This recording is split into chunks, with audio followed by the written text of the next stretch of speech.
Hello, hello, Henley. You're here, and you're first. How's it going? Welcome, welcome. I'm gonna get some Cheetos for the baby.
Yeah, you gonna go get the Cheetos? Doing some scratching first? That's a good plan. Hey, Aurora, how's it going? So I heard from that cat of yours I'm wearing a wire. If I am, it's only for a good reason. If I were wearing a wire, who do you think I'd be wearing it for? I think it's the real question. You gonna go get the Cheetos?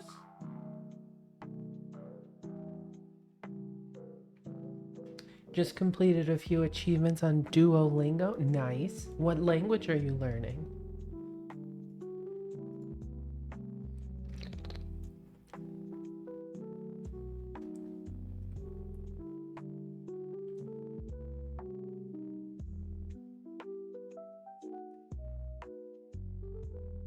I'm not gonna comment. I mean, it's always good to be wearing them, but Spanish, Spanish, some Spanglish.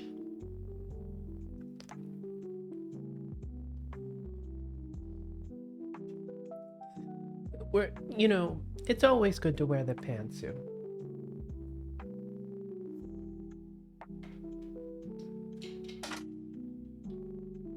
You don't show the pantsuit though. That's the whole thing.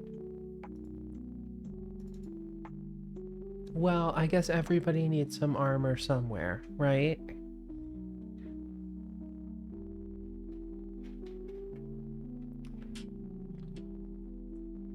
I'll allow it. I'll allow it for now. Yeah?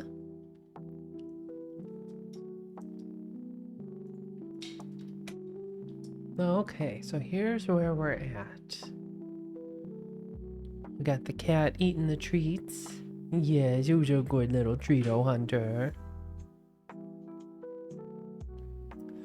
I'm kind of wondering, when do we get the good engines?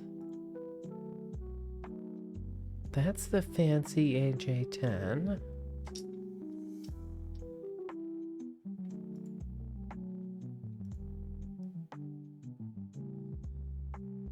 When do we get the...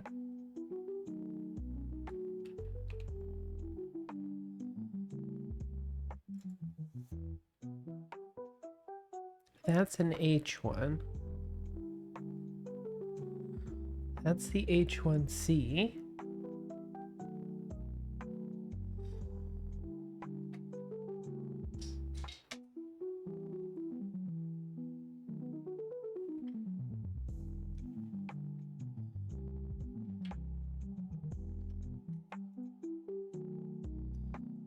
That's the E1.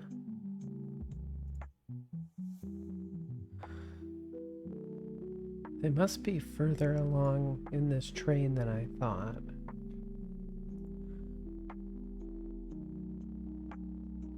Okay, there's the J2.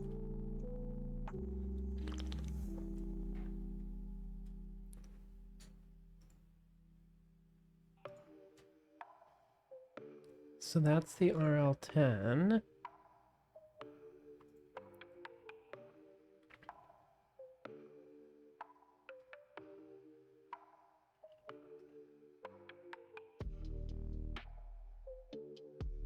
So yeah, the J2 is what's used for... Yeah, did you get them all, babe? I don't think you got them all yet. What you thinking, my pretty baby?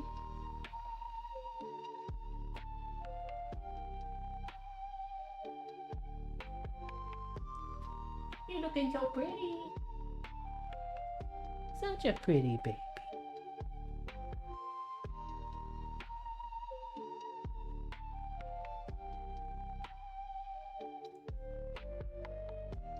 That's the M1. Yeah, I think we want the J2, right? The F1 and the J2.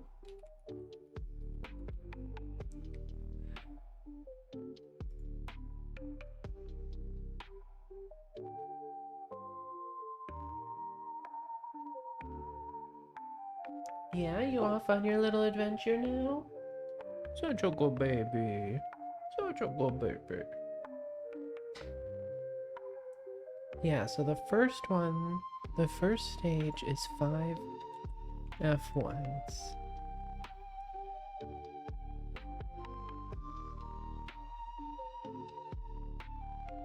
Maybe I should just search for F. Well, that's not helping.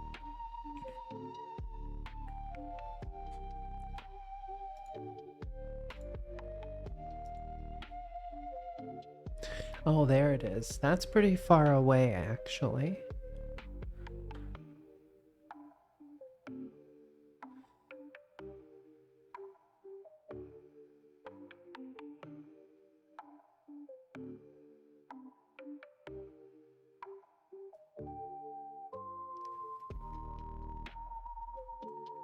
So hit us up with some Spanish, Henley. What? Give us your best Spanish.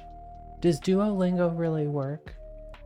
I've given some thought to trying to do some Duolingo, but haven't tried it yet personally.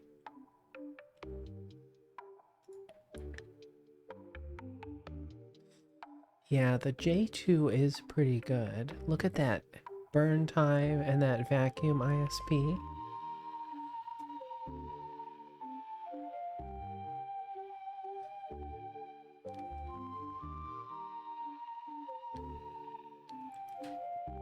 Although I think our first crewed rockets are gonna need something a little less tricky.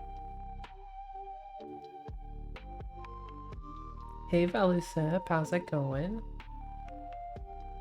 It's gotta be armor though. It's gotta be armored, right? And it can't pinch.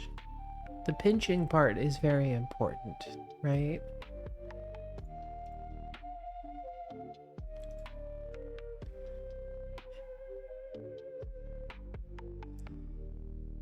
I mean, even a 294 ASL, that's pretty darn good.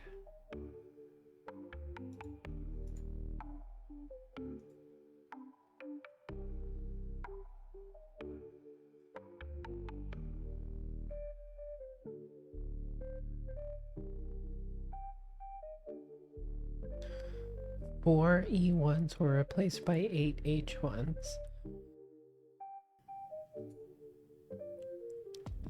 We're also going to need the docking.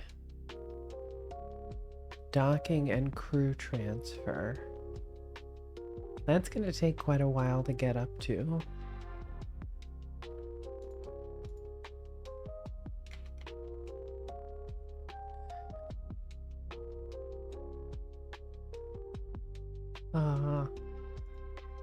Going for this early landing part might be kind of helpful.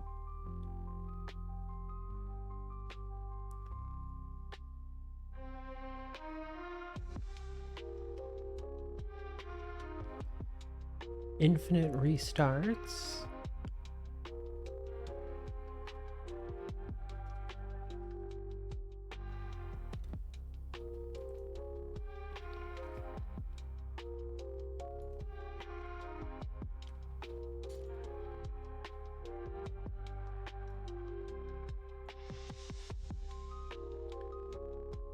So, getting the second generation capsules is going to take quite a while.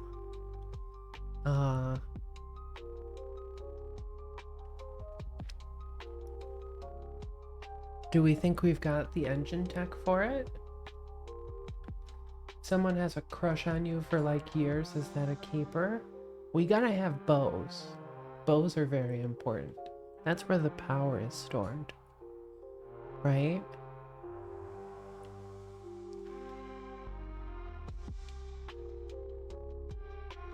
Okay, so we're doing that one. I think I already accepted the crude orbit, yeah. Okay. So we gotta build a crude rocket now, right? So let's see what it would take. We might just use like a hydrolox on the second stage or the last stage. Okay, so we've got the Gemini cabin.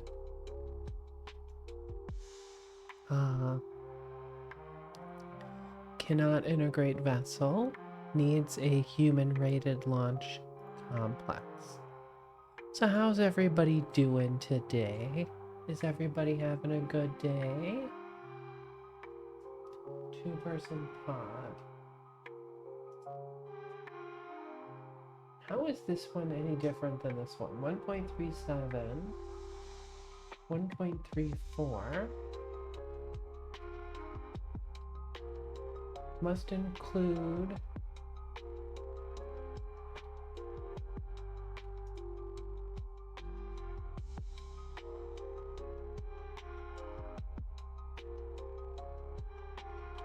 upgrades applied.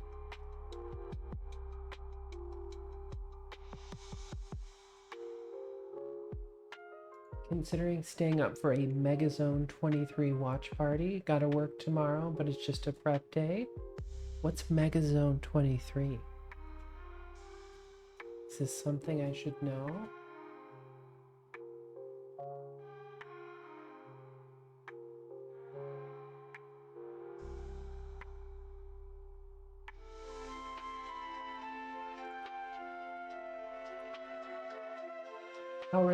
How are the bees treating you? Is it like the bee's knees? Mecha cyberpunk anime things? Ooh. Well, we like that, right?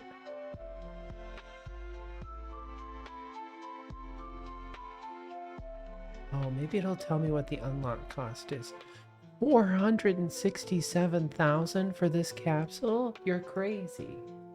You're crazy.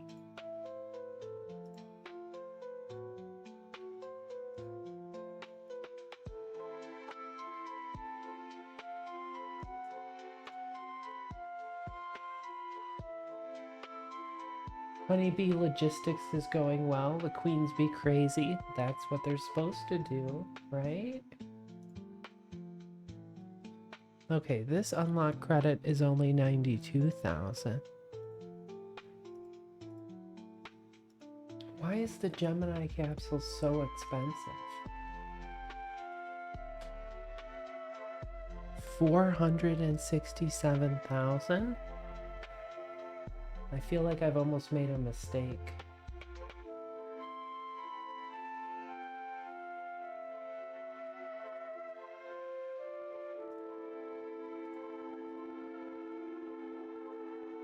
This one still looks pretty cool though.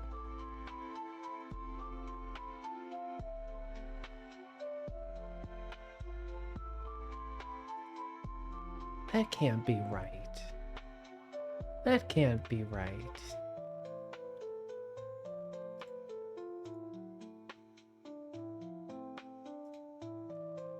That can't be right.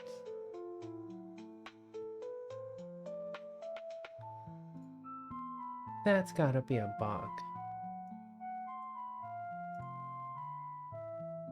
Wow, it does say 467,000. But I guess that unlocks a whole bunch of stuff.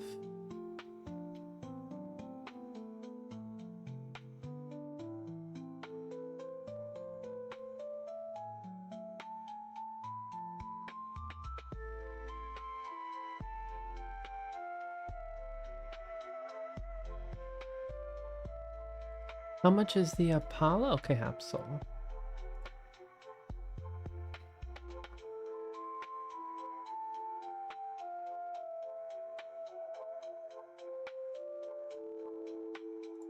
Mature capsules.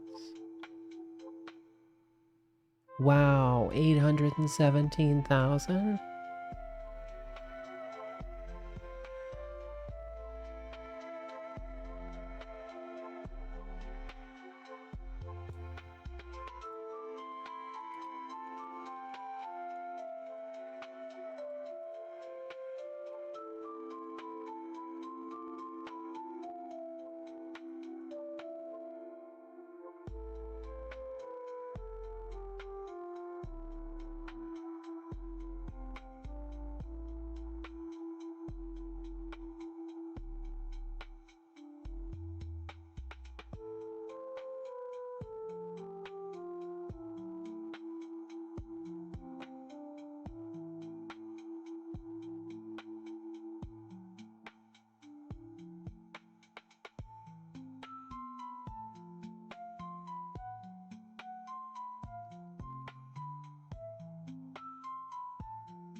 That can't be right.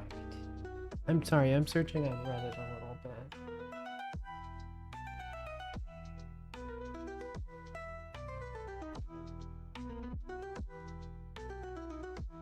Capsule. Unlock. Right.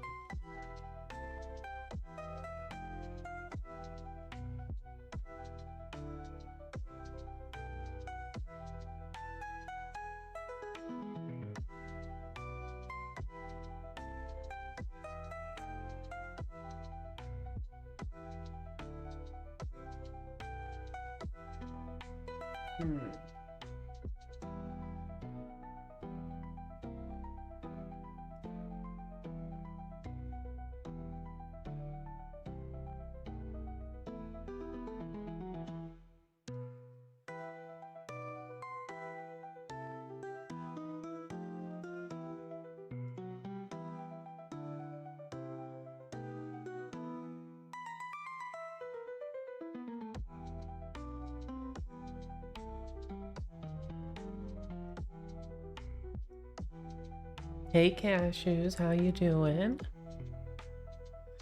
Good to see you.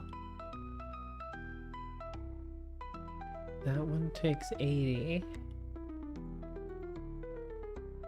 Good, how about me? I'm doing alright. I had like a good sleep, so I'm mostly just chilling. I'm trying to figure out why these capsules are so frickin' expensive. Like the mercury capsule's like 90, it says 92,000. Hey Wisp, how's it going? Welcome, welcome. But then like these ones, it says like 480,000. It's ridiculous. That can't be right.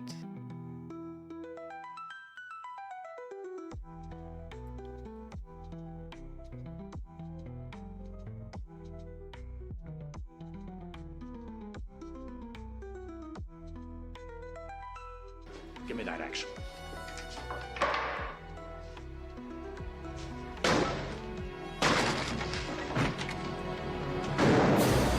Criminal officers!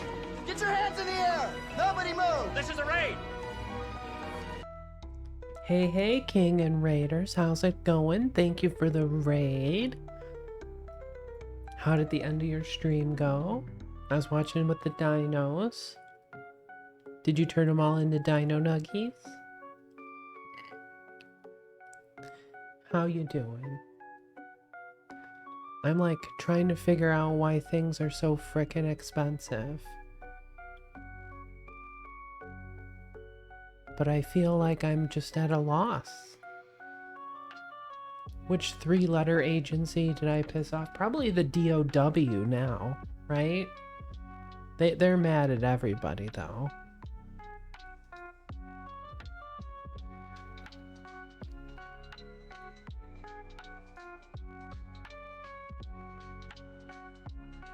They're just mad at everybody.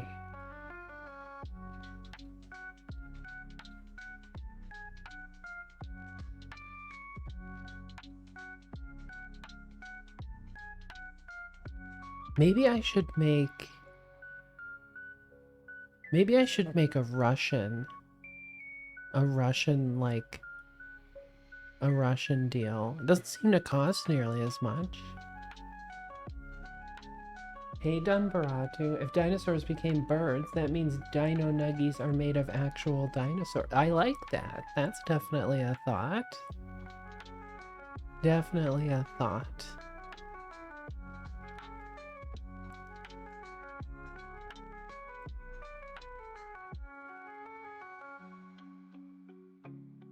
Yeah, because this guy can hold 3. The Voskhod descent module was repurposed, retrofitted to allow for an airlock attachment.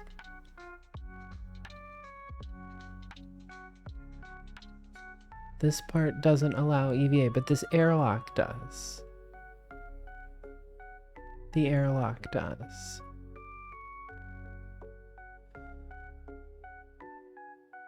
Like the Gemini is just so ridiculously expensive.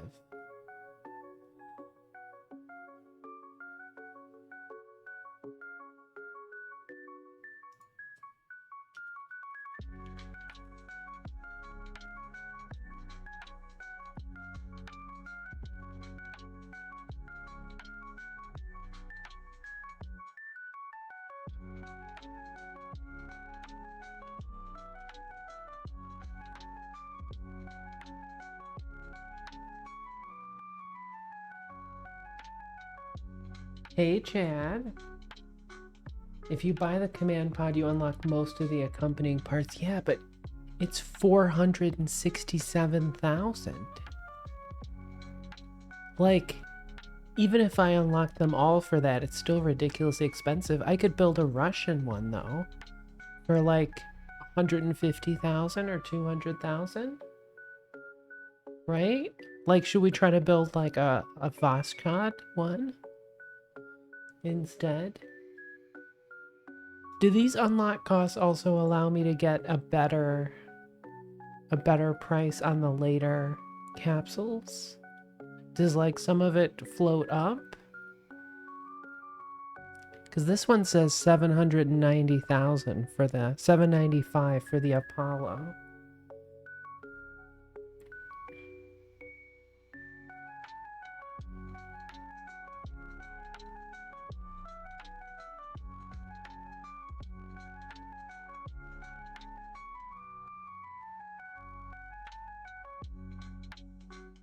I don't know, it just seems very expensive.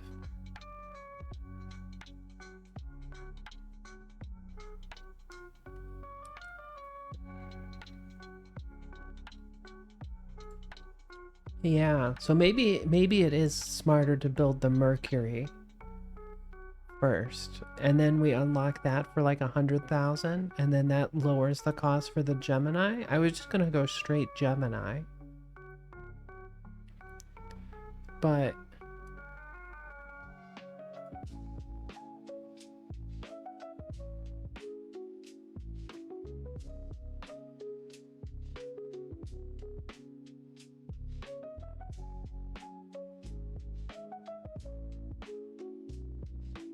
the Mercury capsule's cool. It is kind of cool, I guess.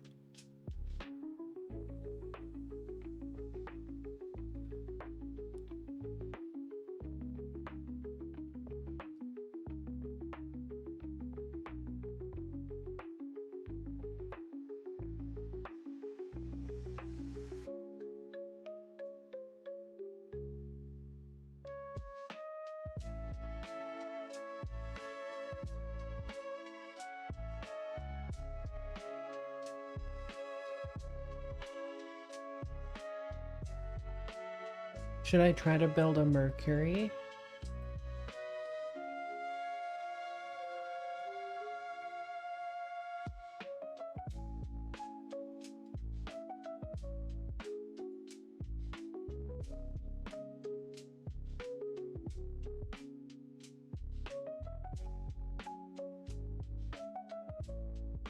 And attempted to just go straight Russian, right? Descent module. Wait, why aren't they in here?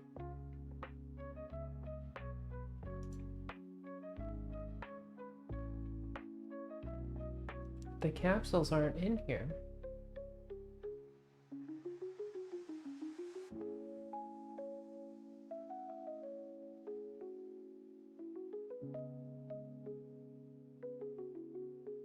Do I have it? Oh, maybe I haven't unlocked it yet in the tech tree.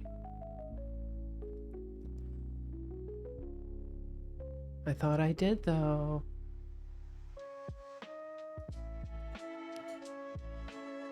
Yeah, it's right there.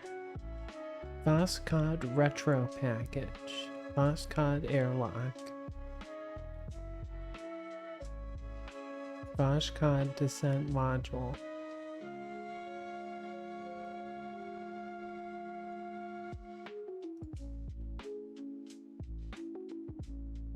I mean, the Russian capsules were definitely cheap. Right? They're not in the list.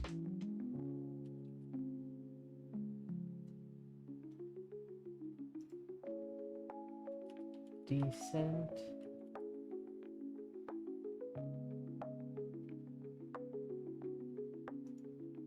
Oh, this one says crew capacity 3. Okay.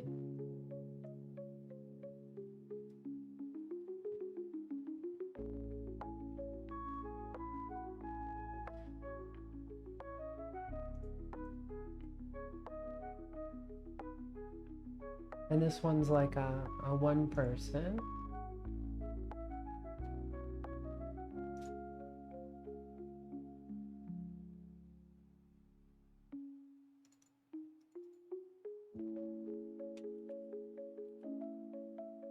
Okay, there we go.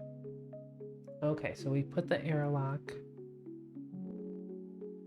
Why is it tilted to the side like that?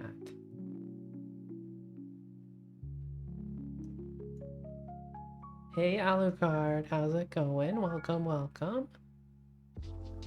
How you doing?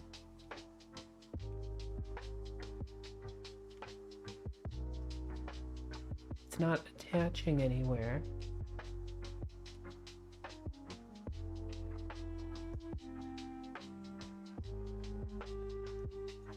I can't get it to attach. Doing always a tad better when you're around. How am I today? I'm doing okay. Doing okay. Doing okay. Backup retro unit. Retro decoupler. I'm trying to like figure out how I feel about all this stuff. He ejected from the capsule. It was not till later versions that the parachute was added. Connect this to the open part of the capsule. Okay, so that works. Right?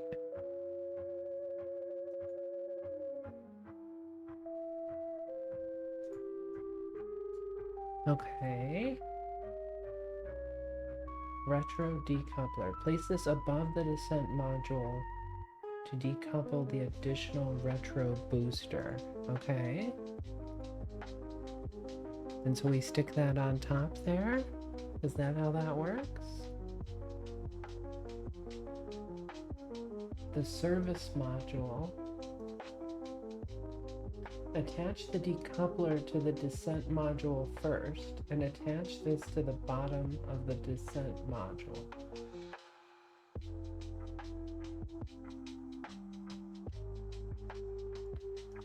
Okay. I don't think I've ever built a Russian crude dealio yet. This might be fun, actually.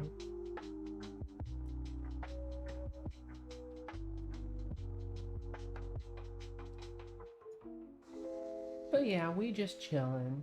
We just chillin'. Place this between the descent module and the service module to decouple for entry. Hey YB, how's it going? Welcome, welcome. Maybe I have to do this thing.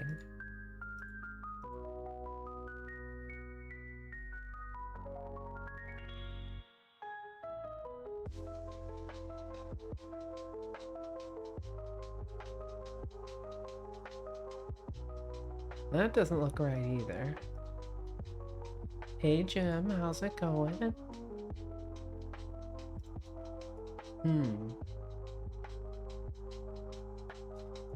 Reminds me of a claw machine. That's about right. Give him the claws, boss. It's kind of maddening how to hook all this together, right? Like, I have no clue.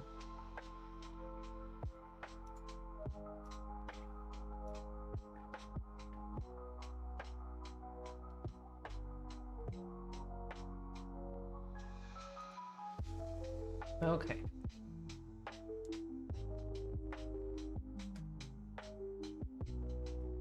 This part doesn't allow EVA, but the airlock does. Oh, there's the airlock part. Okay. So that's good, right?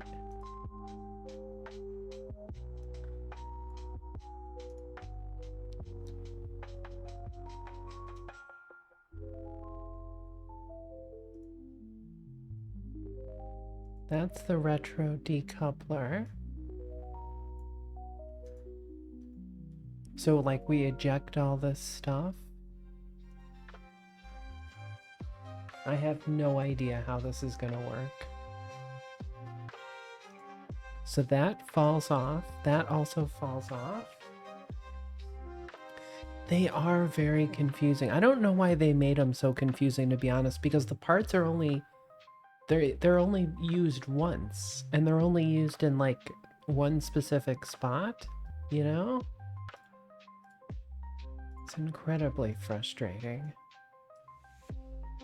The bottom thingy is upside down. That's what I thought too, but it doesn't have a connection. Oh, there's the connection point. Okay. That looks better. But I think this thing is supposed to be on it somewhere as well, right?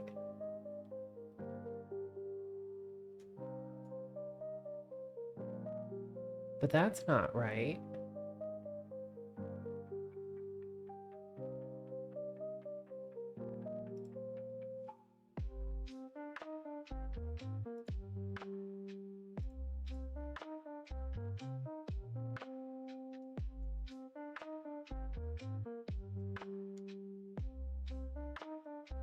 Why is it like being all confused? Why doesn't it just hook on in the right place? We'll just put it on the side like that. That looks good, right? There we go. Okay, so we got the parachute part put in. That's the parachute over here. And we've got the retro part. So let's look at all the parts here. Place this above the descent module to decouple the additional retro booster. So we did that. I put that on there. Because like this part, so that's the retro decoupler. And then we put the retro package on the top.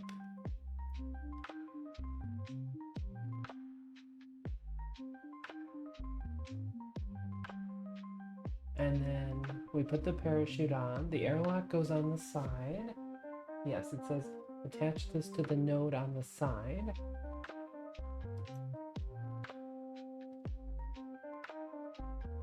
And then we've got the descent module. Place this between the descent module and the service module. Uh-huh.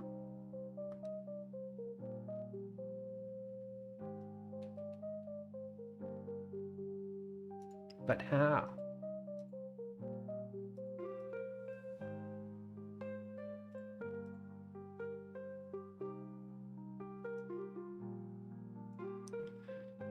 Like, it feels like this is supposed to...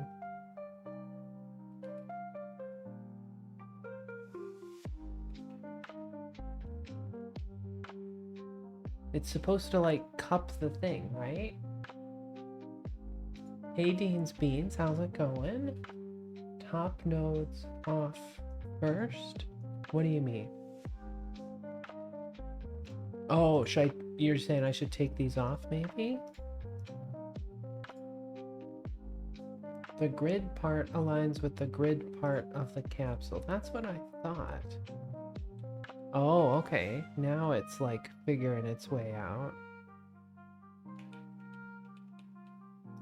Something like that. Those antenna thing is probably upside down and attaches to the bottom. I thought the thing... This looks right.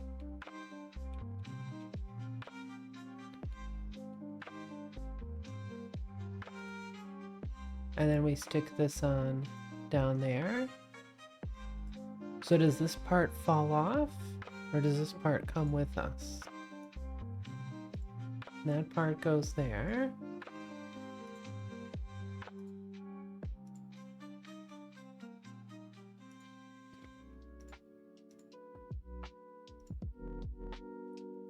So this will cost us $178,000, which isn't as cheap as I thought.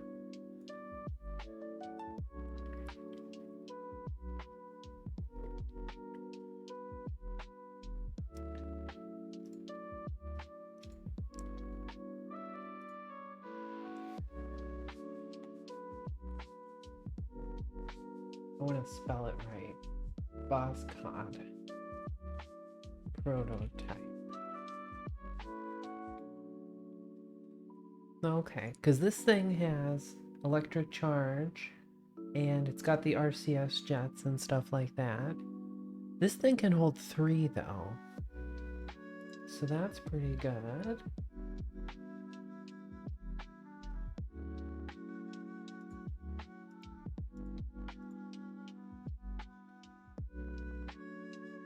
The funky part will be a Russian-style lunar landing. I guess that's true.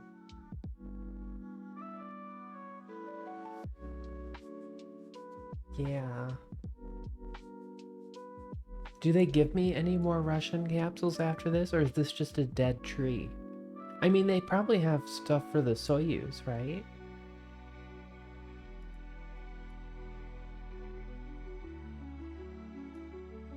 Space low, space high.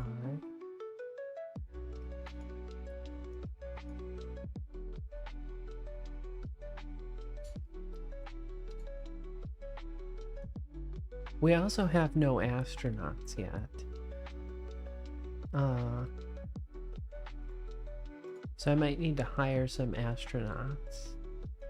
How am I supposed to hook anything to this anyway?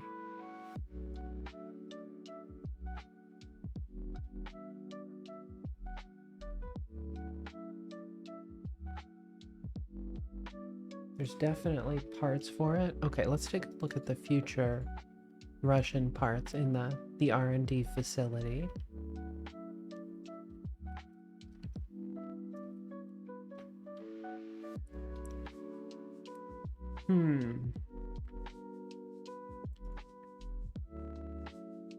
Maybe it's better to just go American. Okay, so here's the second capsules. But yeah, the Gemini costs 467,000. So the lunar orbiter capsules,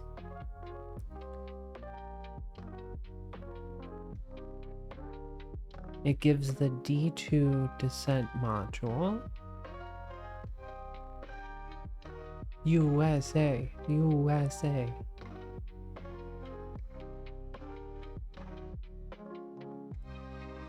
And then this mature capsules gives us another D2. And it gives us the Apollo stuff.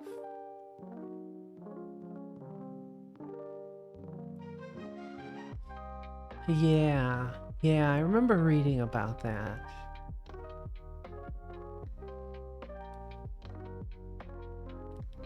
Part of the TKS FGB spacecraft.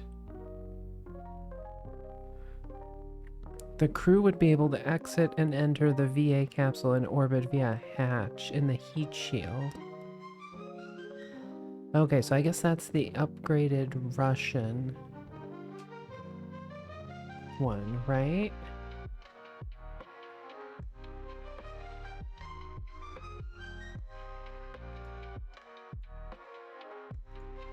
And then improved capsules.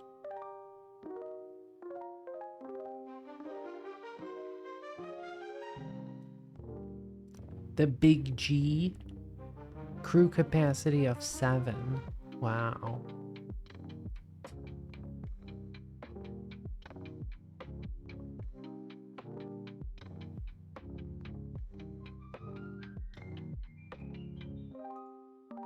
Advanced capsules.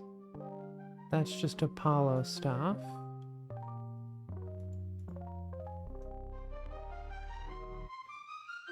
That's like the Skylab. That gives us the processing center. I'm honestly not a big fan of the specialized capsules and stuff. Like, sure, they're more real and everything like that, but maybe we should just go for the space station parts.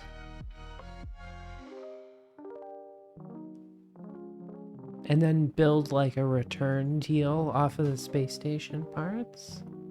Although I guess these are kind of heavy. Service module.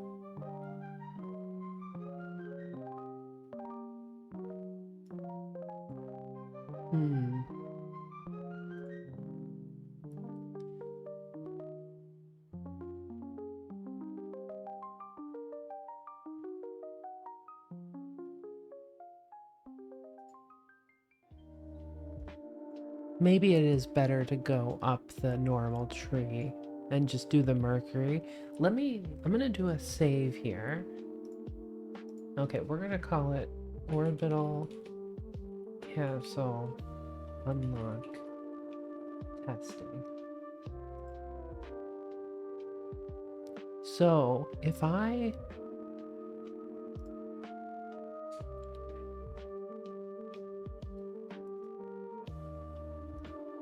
if I take this and I unlock it,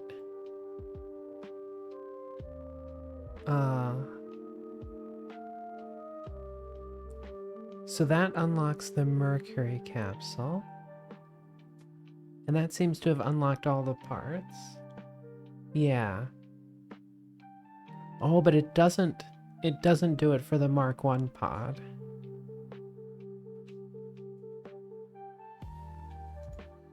We don't get the Mark 1 pod for free. Okay, so now for the Gemini capsule.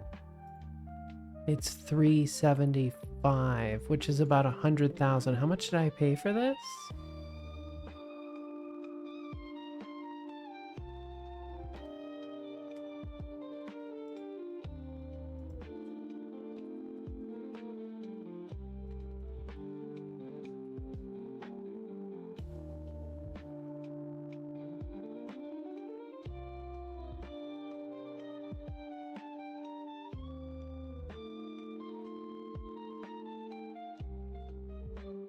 Because honestly, I'd rather not unlock any special parts.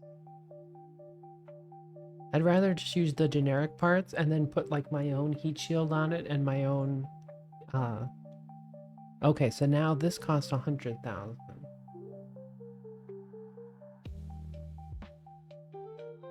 Okay, so this is 90,000.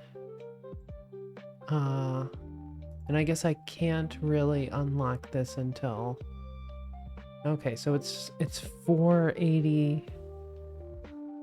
467. Let me take a note here. Okay, Gemini unlocked 467K. Mercury unlocked 92K. And Apollo unlocked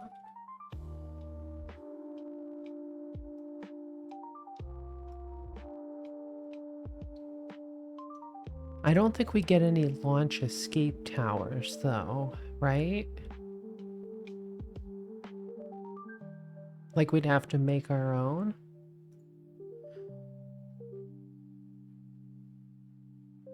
Okay, so the Mark III pod here is 685.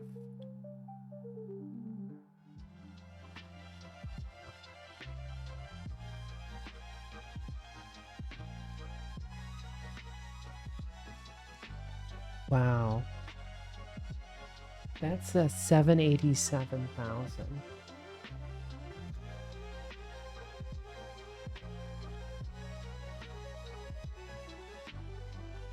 Okay, so this one is 9,000. Where's the lunar module lander?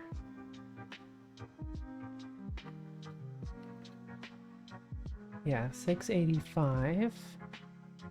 And the D2 is 817. Wow. Hey Lloyd, how's it going? Okay, so the Apollo unlocked is 685K. The lunar landing tree. It's the nodes below. Early docking prototypes. Okay, that's like that.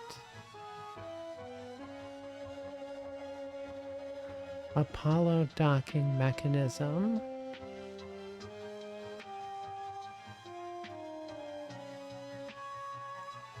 Space station attitude control. Must be this one, right?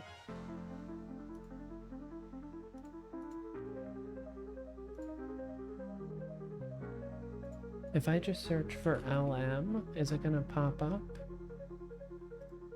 Docking and crew transfer.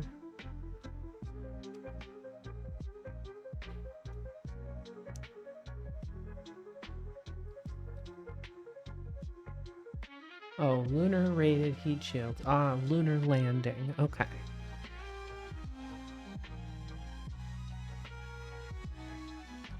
So it wants 360 for that.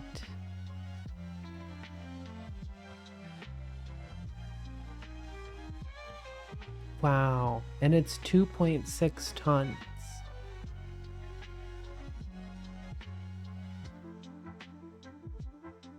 Okay.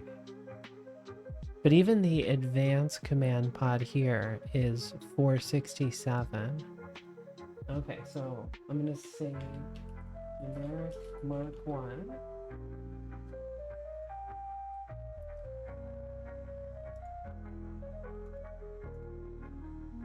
So the generic Mark 1 is 100K. Generic Mark 2, 467.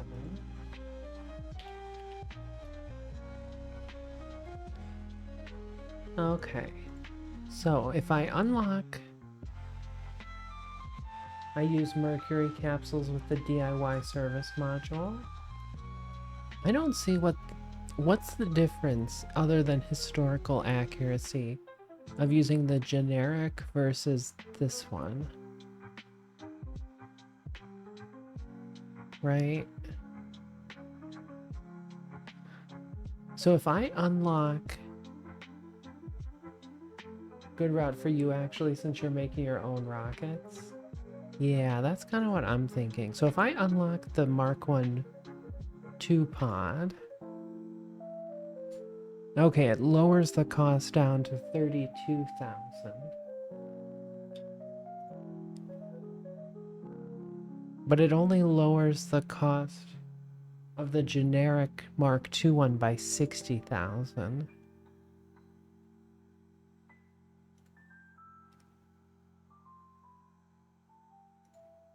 What about that one? It lowered a little bit, so that's 625. So if I unlock this one, oh, I can't unlock it yet because we haven't researched it.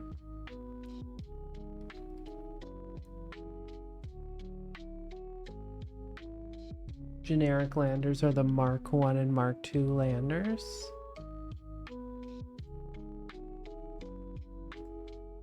Lunar landing. Oh yeah, just the normal can.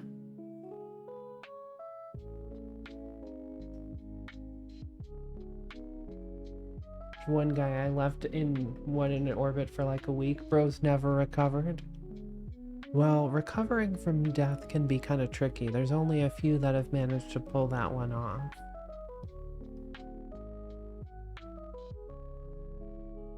Oh, we get the 2-person lander right away with that.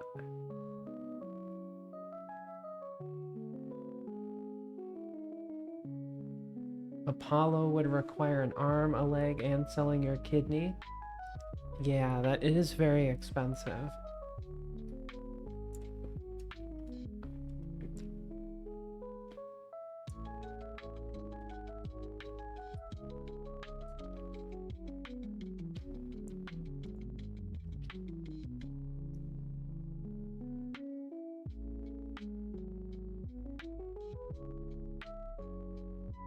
Maybe we just use the generic. Like, I don't think I can put it off till we get the generic part 3 one. Okay, let me make a generic MK3. I'm gonna reload our save here. Shuttle requires the second mortgage. I'd believe that.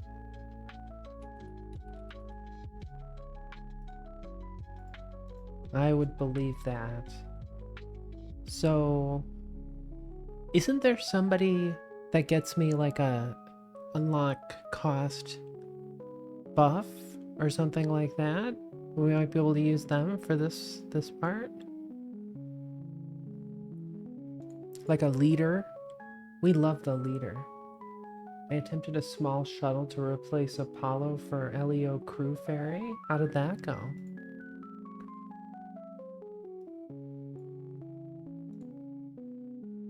Okay, so the Mark III command pod is 685.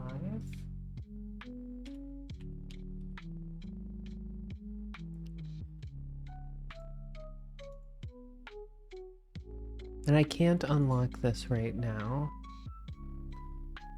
Okay, but if we unlock this one for 100,000, how much does that save us over here?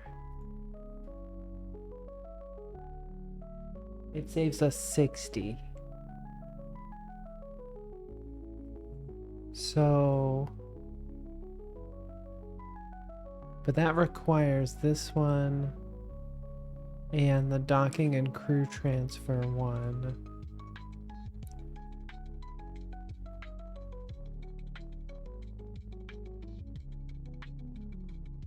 It drops with each successive purchase.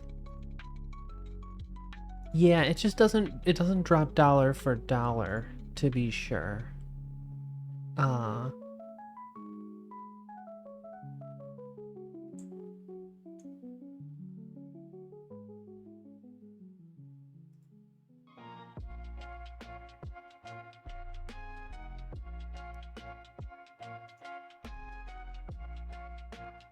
But I feel like with the two-person one, we could maybe do a lunar landing with that one, right?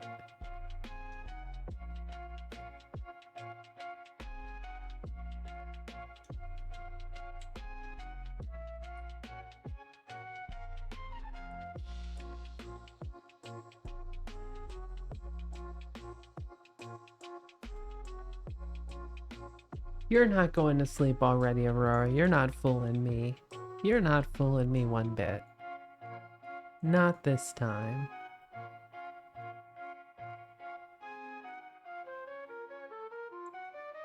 I'm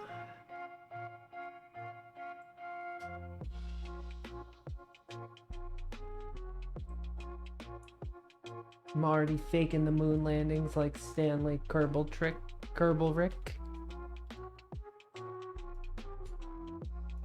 We love Kubrick.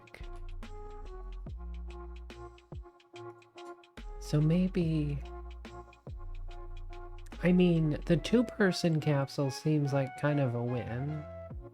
The generic one. Right? Maybe that's what we should base our dealio on.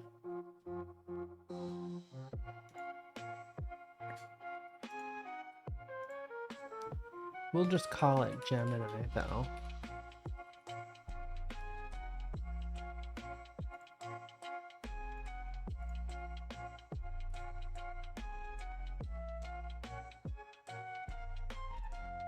So if we take that...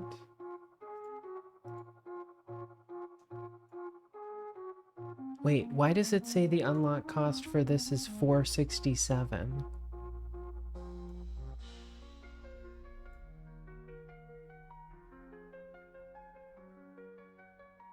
But Apocalypse Now was a better film than Full Metal Jacket. I'll agree with that one. Although Full Metal Jacket is also... It's got a spot in my heart. You know...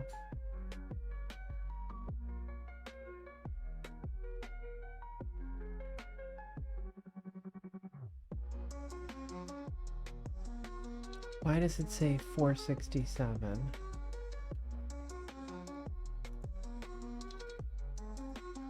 That can't be right.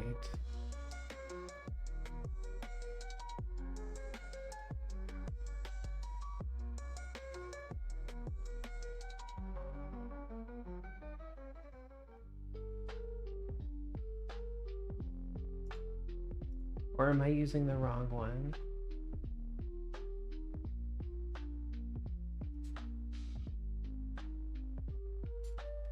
Private Joker made for a better lead than she... Yeah, I mean, they're very different movies, right?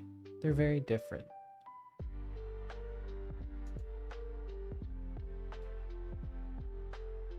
This is my favorite war movie. There are many like it, but this is mine. I mean, the whole beginning part at boot camp was also really iconic, right? Okay, see, it gets mad about that.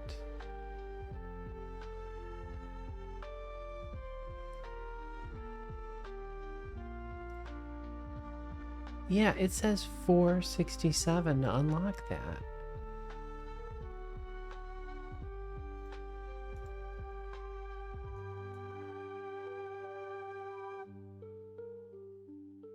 I don't know, maybe we should just start with Mercury.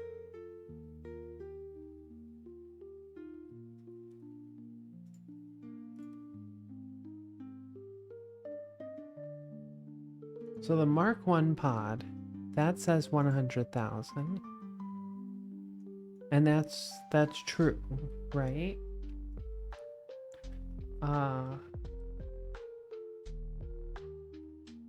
And then if we take that away and we make a Mercury, that is 92,000, and that's also what it says.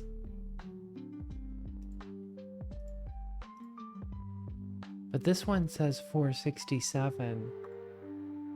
But if we go back to the R&D building, it didn't say 467, I don't think, right?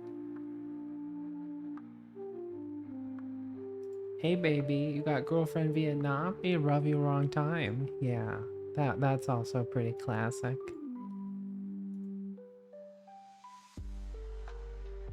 Gemini cabin. Oh, I guess it does say 467. That's ridiculously expensive.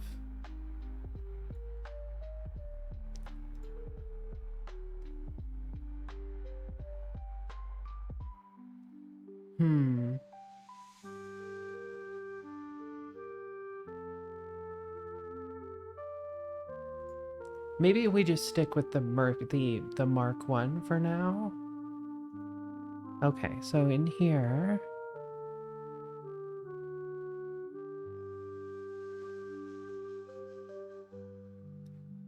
we can do a crew report. 2 configurable crew slots.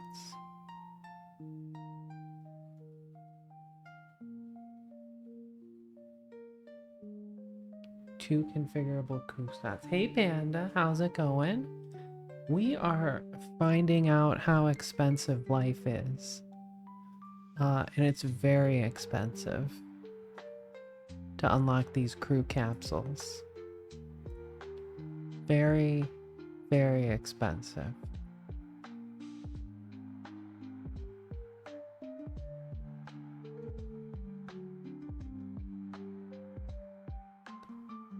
And these parts, the Vashkad parts, these have different prices and don't all unlock as one. I'm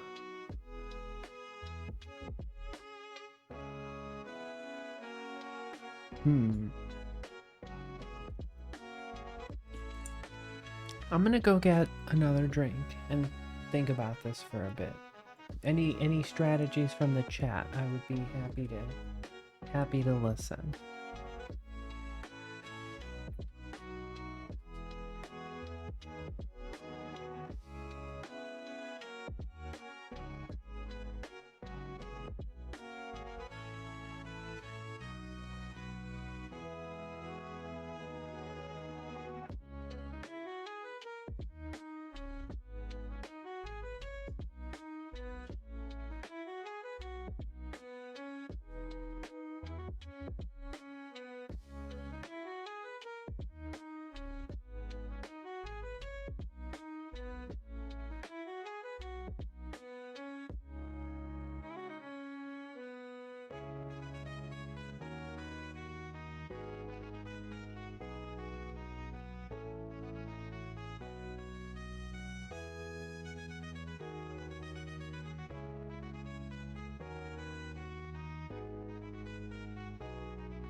Okay, I've got some cheddar flavored Chex Mix. I think they're messing with the flavor, because now it has like a sour cream cheddar flavor. It's not bad.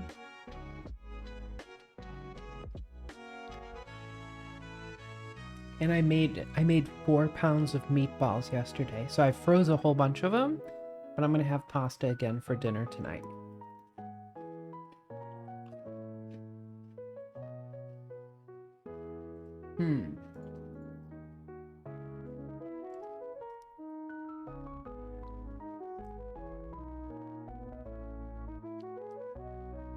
Meatballs. Yeah, I do half ground beef, half Italian sausage.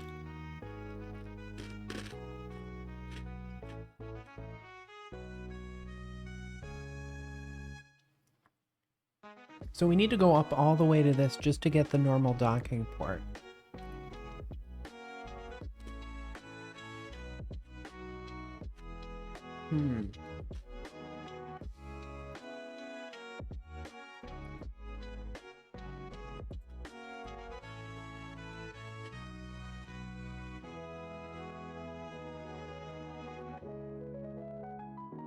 So if I unlock the Mercury, do I get the other one for 8,000? No, it still costs 40,000.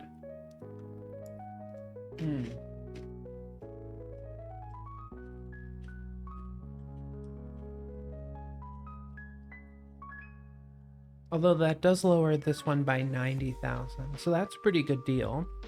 That's 90% recovery right there.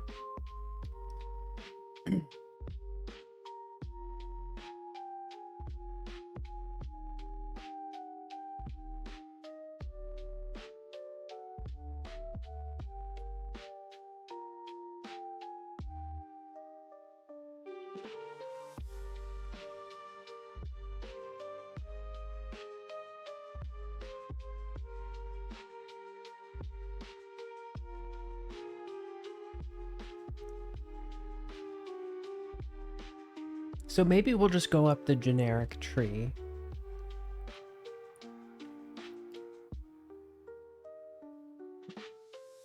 I wonder why it applies for Mercury and not the stock. Yeah, it's kind of strange, right?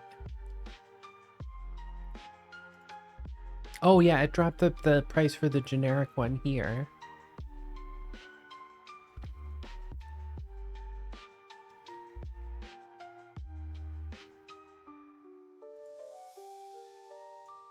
But if I unlock this one as well, then that didn't really unlock much savings there. Maybe I'm gonna need to go up the specific ones just to get to like the 3-person capsule.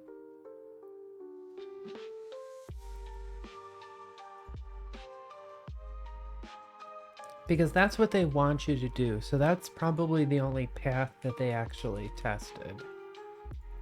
Right?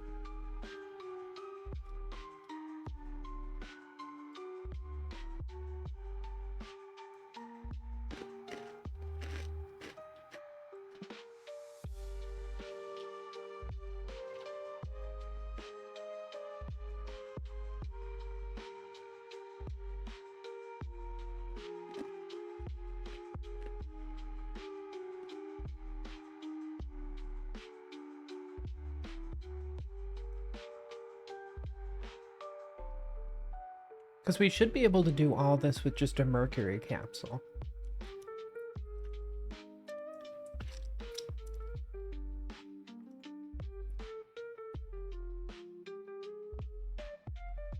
You get fairly plug-and-play capsules if you use the historical ones. Yeah, it's just annoying. It's annoying. It annoys me.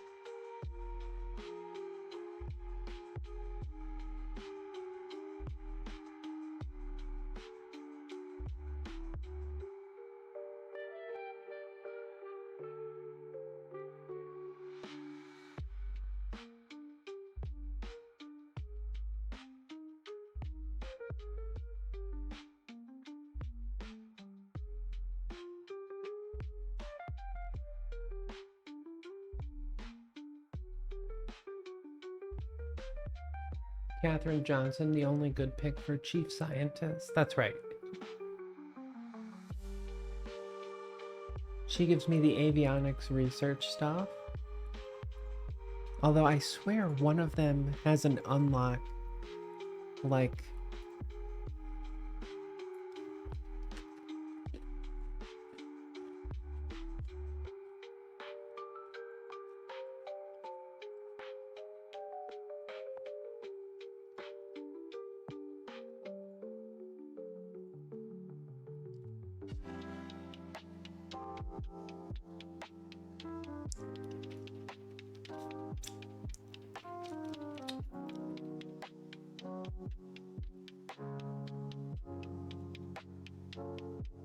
This one, minus 13% funds, R&D unlock costs.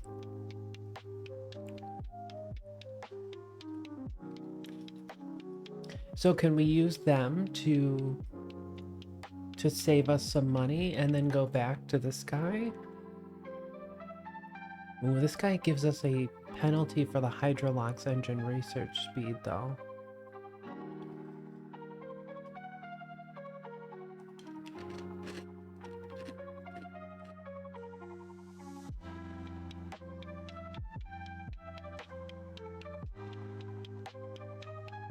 I do like the Hydrolox. I'm trying to unlock it pretty soon.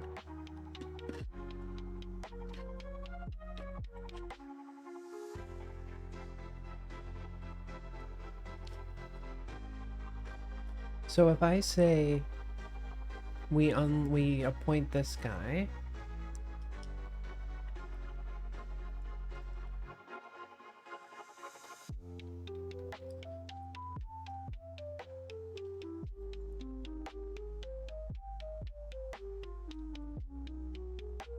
okay, so we get 13% off.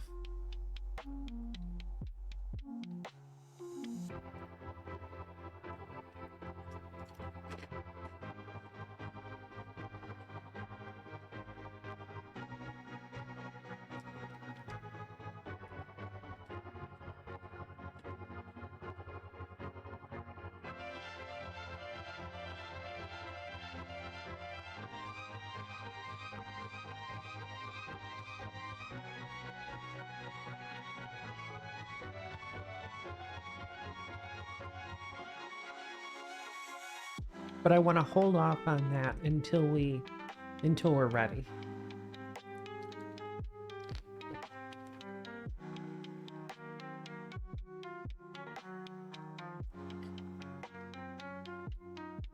Okay, so maybe we'll do a Mercury one, and we'll just unlock the normal Mercury.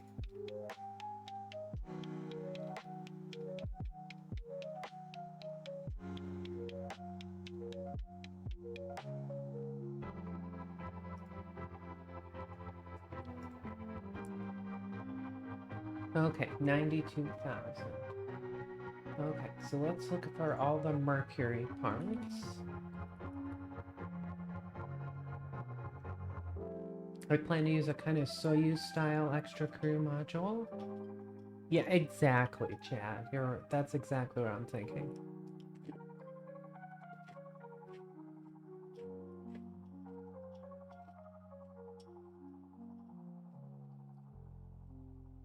Yeah, I was looking at maybe doing a Russian style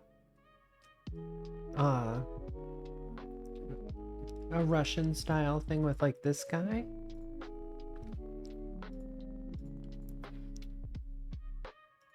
Because this guy can hold 3.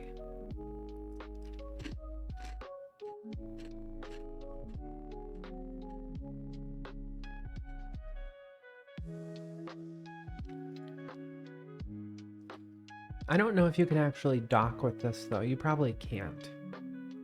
This is probably just for letting people out.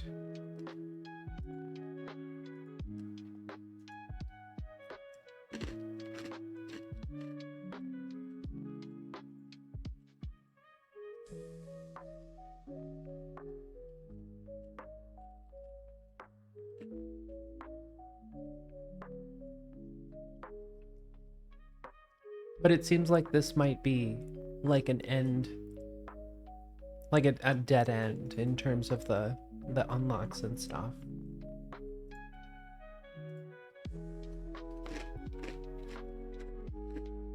Eagle sound, right? Hmm.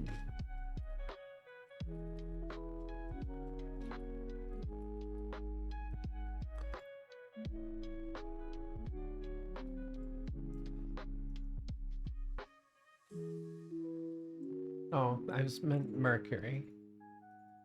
Oh, now I can't change the name.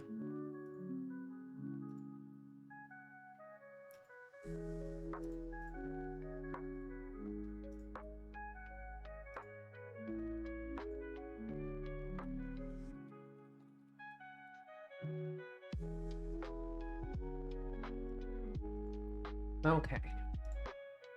So, we've got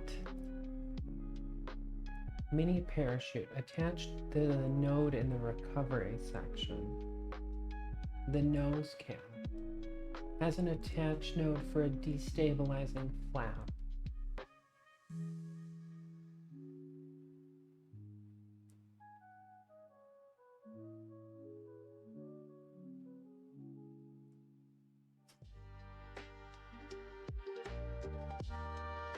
So we're supposed to like stick this on top? No, that's not right.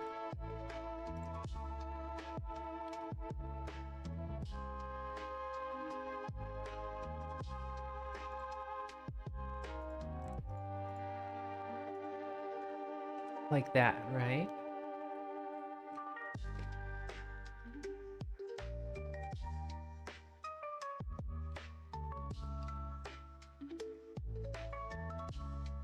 So, but the parachute goes in that little hole, right?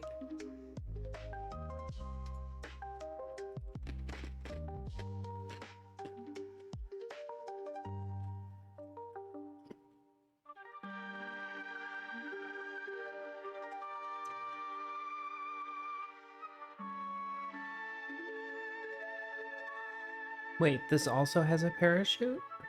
What's the deal there?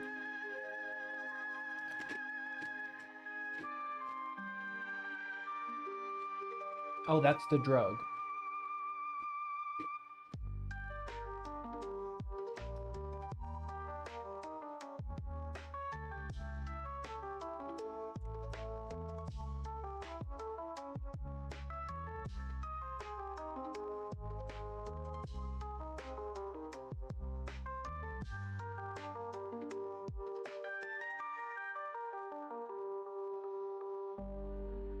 Okay, there's the escape system.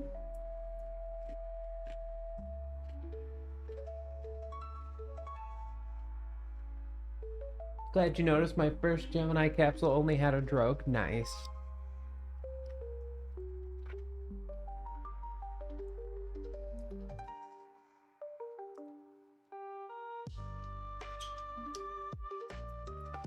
Like, they really didn't need to make this so complicated. They could have just put this all together, right?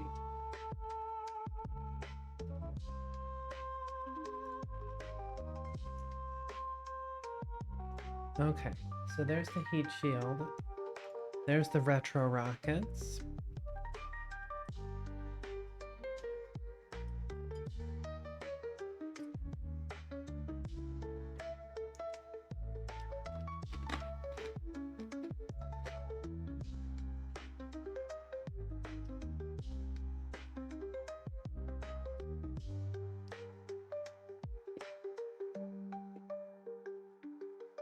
Oh, this one must be not ready for the retro and the... You're supposed to stick it on there.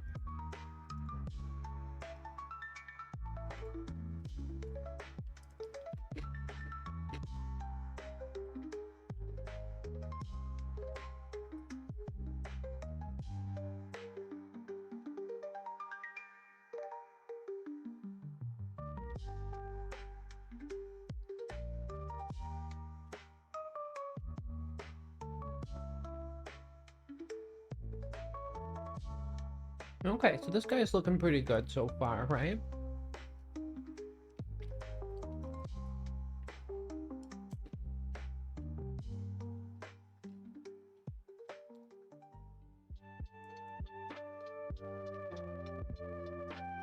See, but that's like real science there, Lloyd. We love that.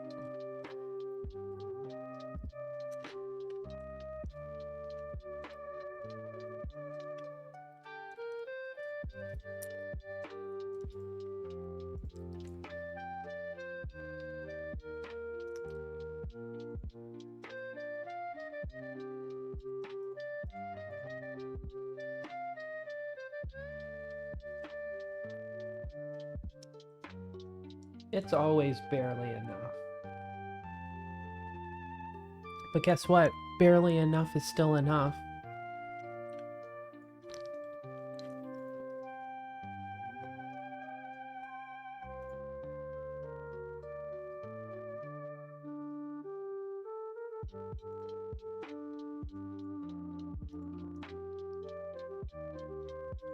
Okay, so what do we have tooled here? We have a 3 meter.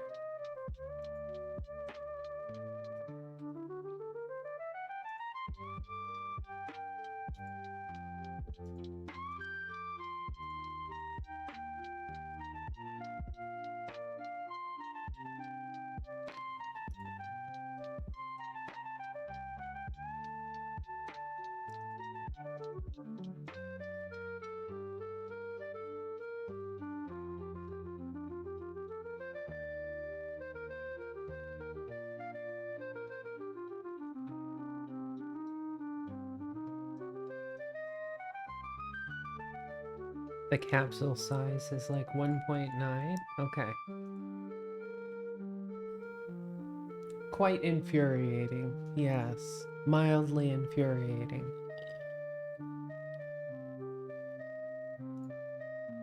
Okay, so...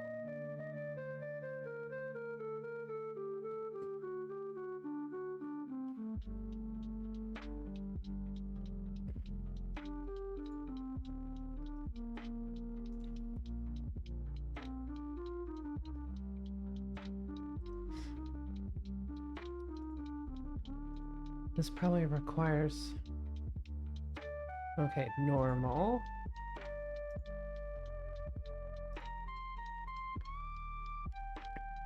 Okay, so right there.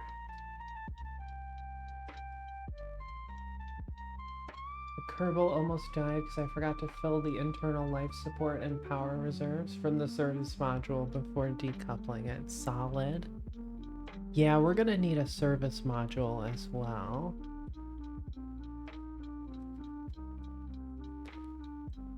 You got it already? I don't have it. I have it unlocked. I've got a lot of science points, but we don't have it researched yet.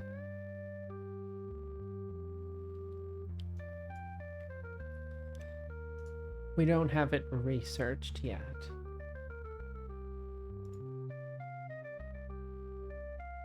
Yeah, I've got the retro rockets on there already.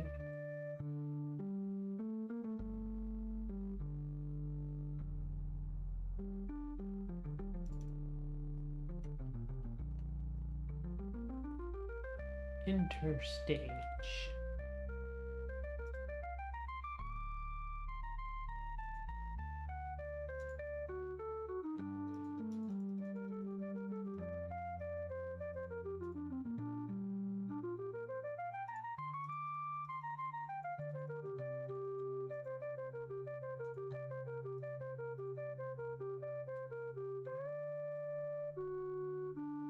Yes, I do. I have it right here.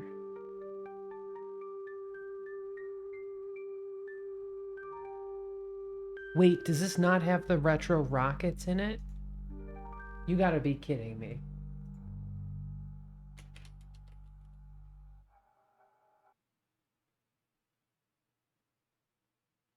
Okay, retro pack.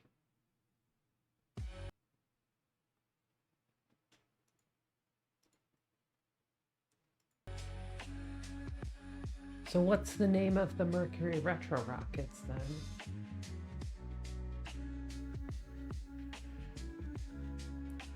No, I was gonna use the RL-10.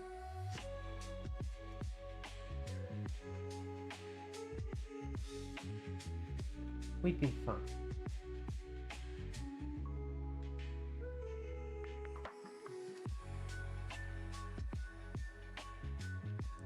But what's it called? It doesn't have Mercury in the name.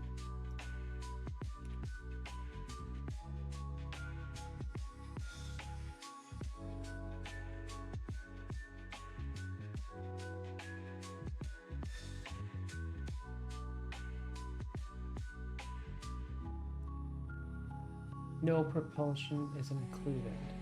We may not have it unlocked. that's entirely possible because I didn't go up the solids tree at all. Yeah, I didn't unlock anything in the solids tree.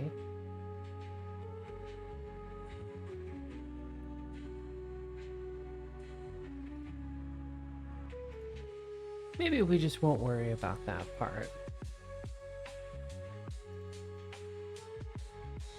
Realism is so overrated. I don't need it to be real. I just want it to have good engines and real solar system.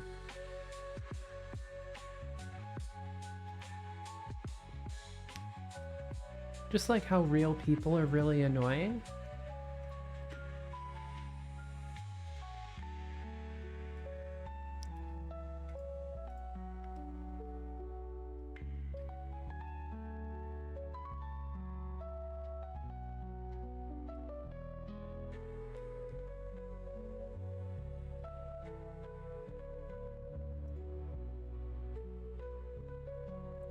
Mercury posigrade kick motor.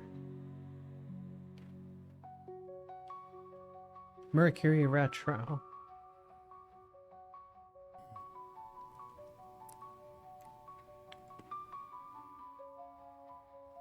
They want me to pay $30,000 for that?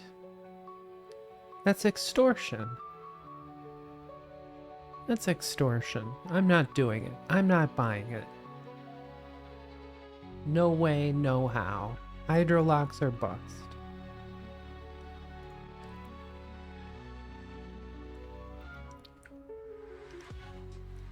It's got 20 ignitions. It'll be fine. We'll test it out even before we launch it.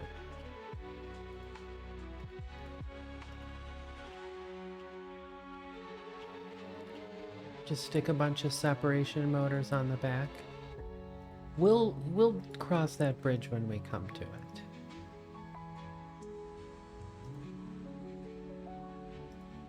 That doesn't look right at all. Do I have this on backwards? No.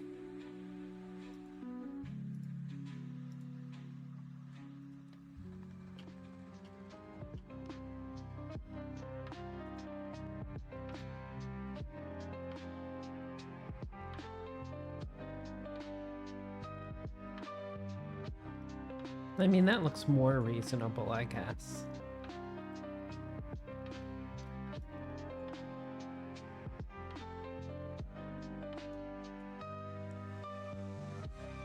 It doesn't matter.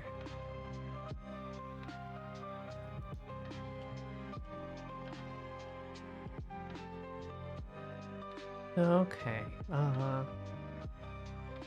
so I've got the LR91 unlocked. We could use that.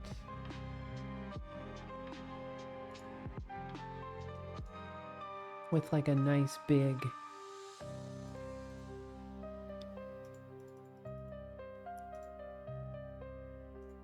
It's the prototype one. Well, it might be the next level of prototype one, but... It's this one. It says non-extendable nozzle.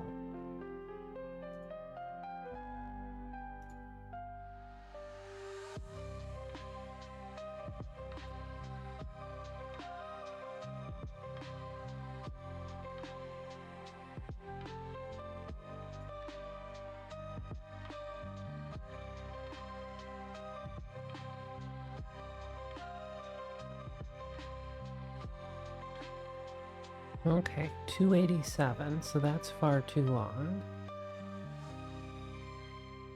Hey Reformats, how's it going? Welcome, welcome.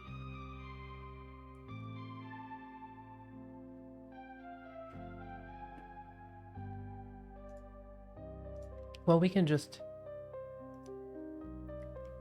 bring this guy in a bit.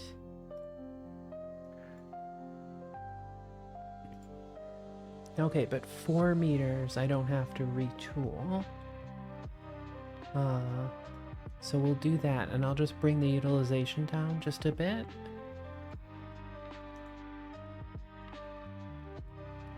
The first prototype one is unreliable. Yeah.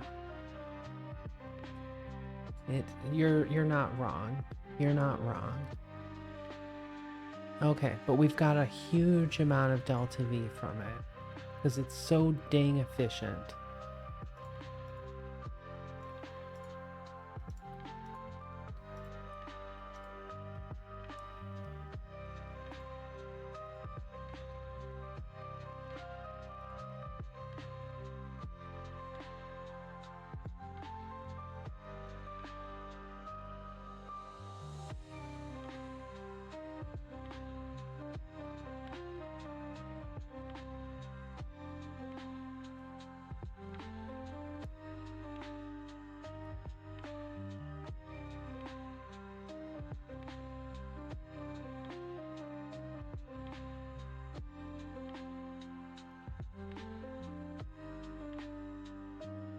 Okay, that's the one you're talking about, right? The early Hydrolox engines one.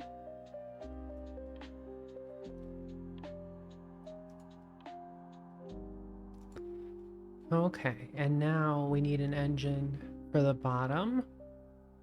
We could do like an LR. Let's see what our...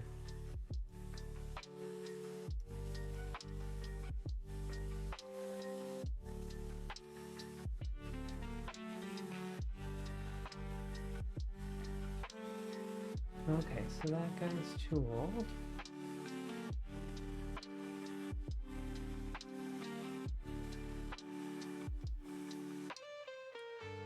So we've already got the LR87 unlocked. Burns for 134 seconds. Yeah, I was kind of thinking maybe 2 of these. The other thought is we wait and we get this next big engine. It doesn't show another unlock there.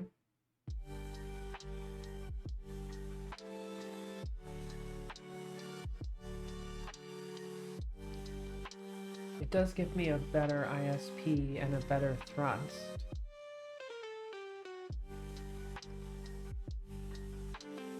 It's basically an LR79. Yeah, I don't know why it doesn't have the unlock cost though.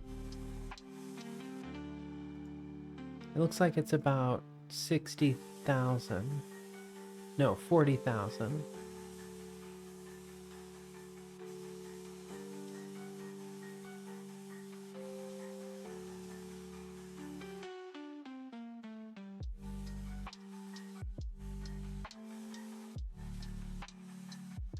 But it can burn for 2 minutes and 35 seconds, as opposed to the other one, which can only burn for 134.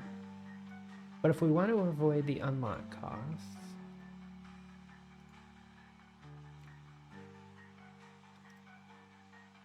what's my thrust to weight there?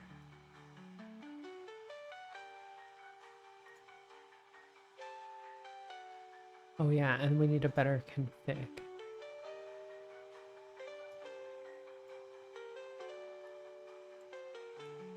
Oh my god.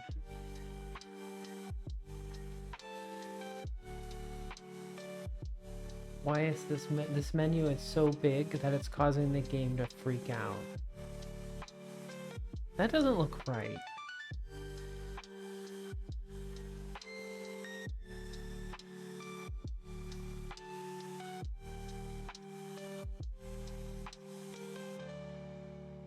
So that's at 251.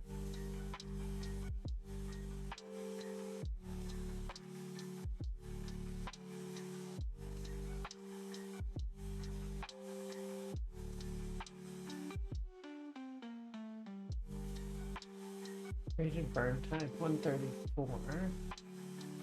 But that's like some kind of crazy, yeah, upper stage one.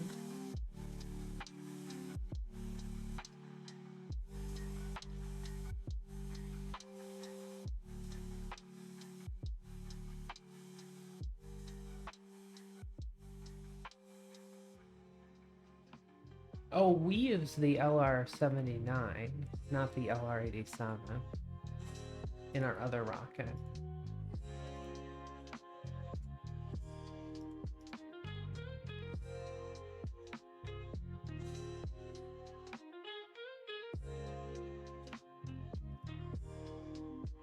Our thrust to weight is no bueno, though.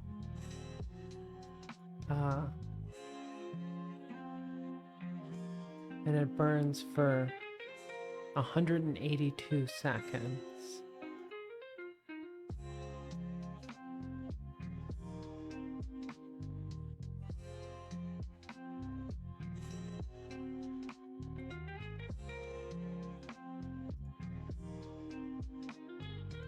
What if I stick one more like that?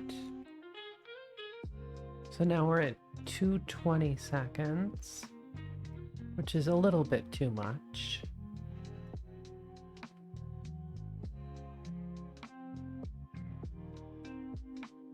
I have the Hydrolux third stage, yeah. The problem is our thrust to weight is real poor.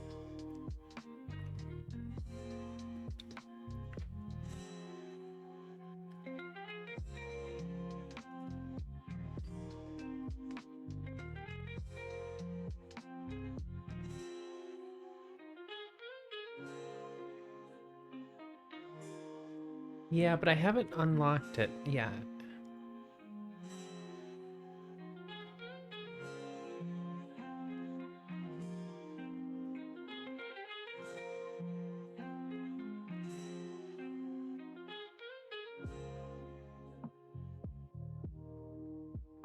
Have I actually unlocked this one? Am I picking the wrong engine?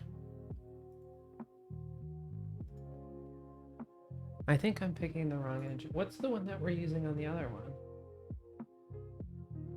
I swear it's an LR79, right?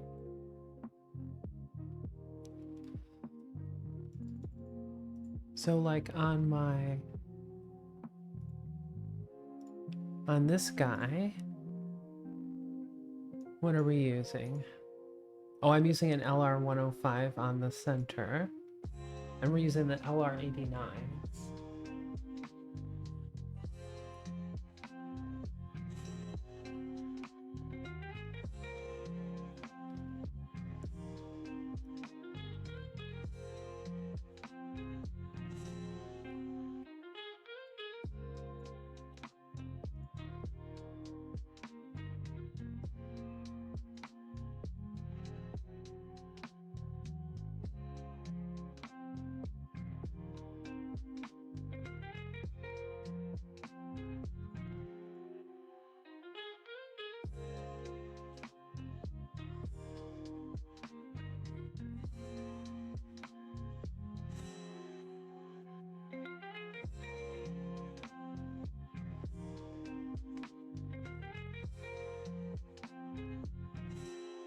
Do I have the E1 yet?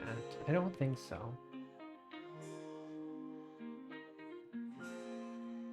God, all of the like text stuff in this search box is all broken.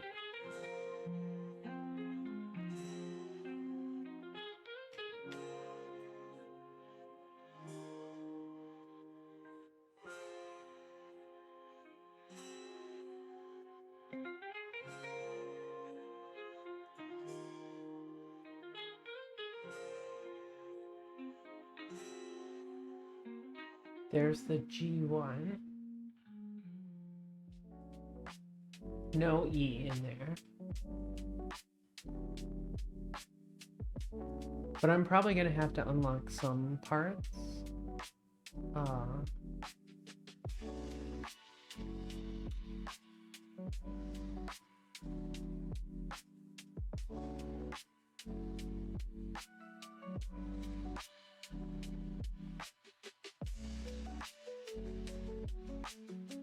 Even this is going to take a while to unlock, because we're going to need to unlock more parts, but...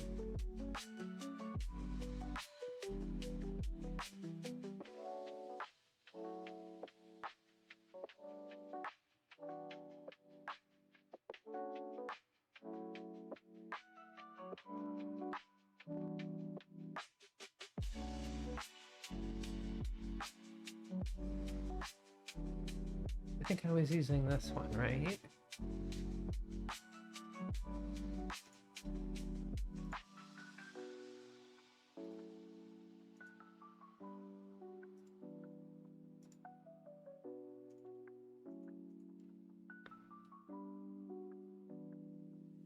So it can burn. Oh, and we got better ones unlocked.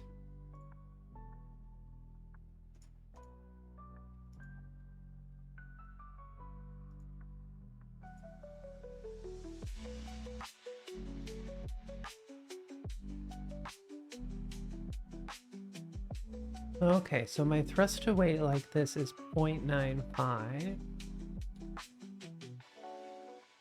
And we're still burning too long. So maybe like 2 of these guys?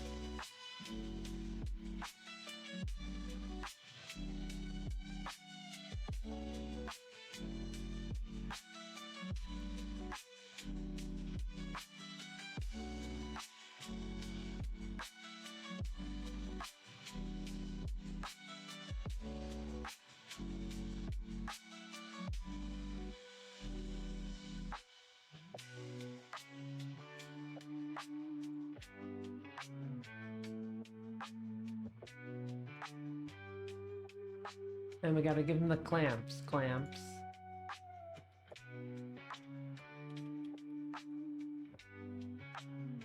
Where's this rocket going? Hopefully to space.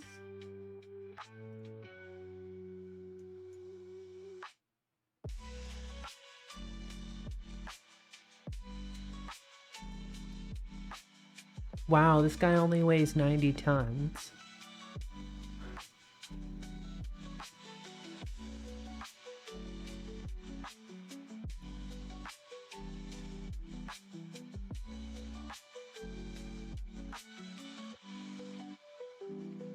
Okay, so those engines first, then the launch clamps release, then the fairings,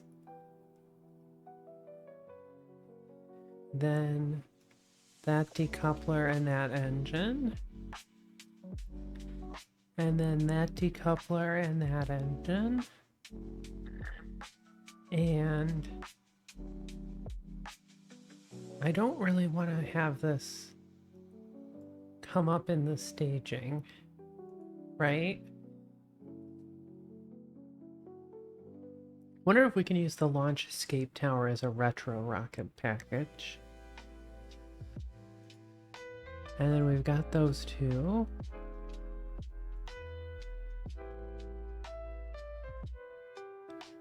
Enable staging.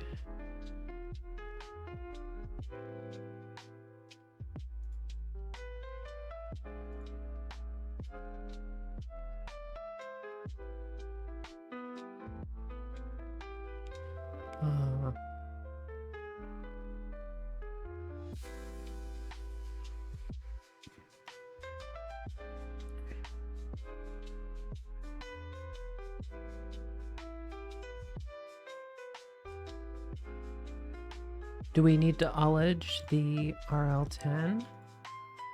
Yes. Which means we're gonna need a little bit of some kind of RCS juice in here. And I don't think these ones can thrust forward. I cringed a little, but I can't find a good reason why a launch tower retro wouldn't work. See, now you're thinking like me. A little cringe ain't too bad, right? Don't forget avionics. Yeah.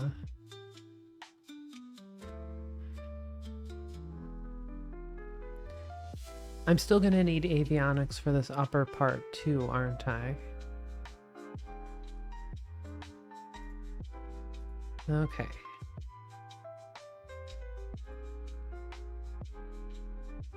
So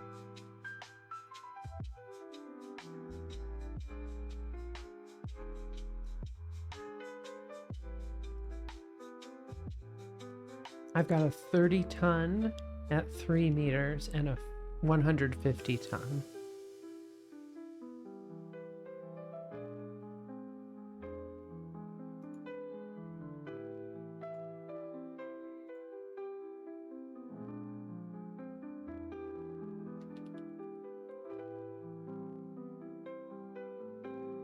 Stop doing that. Why are you doing this to me?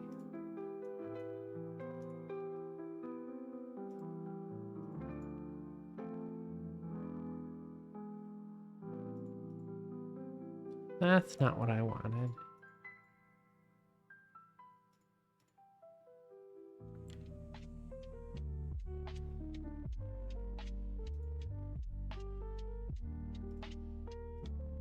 Okay, so if I take this guy off... Oh, we're at 38 tons. Womp womp. Save the launch tower. You didn't need it onto Ascent. Hold on to it as your retro package. Yeah, exactly. Exactly.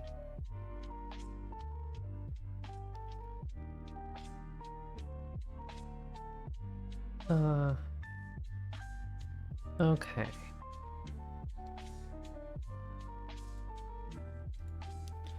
Well, I guess I might as well just set this guy up to be like 150 tons.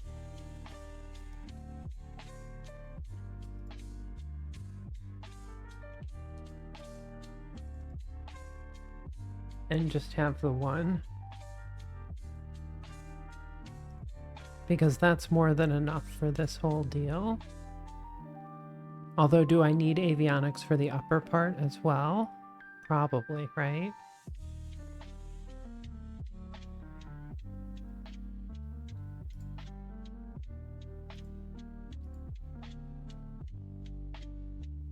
So like here I could use a 30-ton avionics.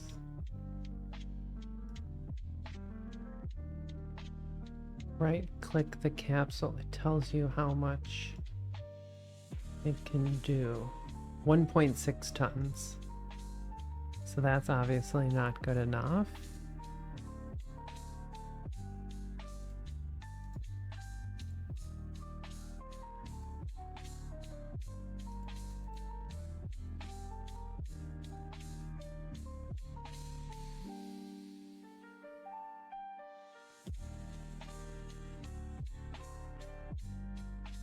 And we'll say like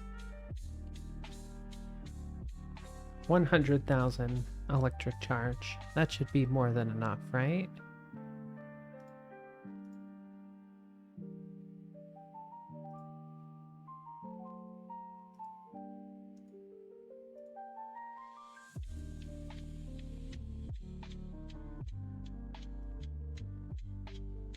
Okay, so it wants us to tool the fairings. One thing at a time. Let me check my fairings here.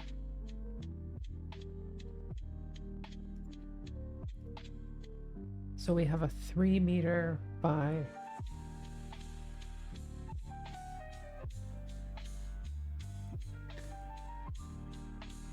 2.6.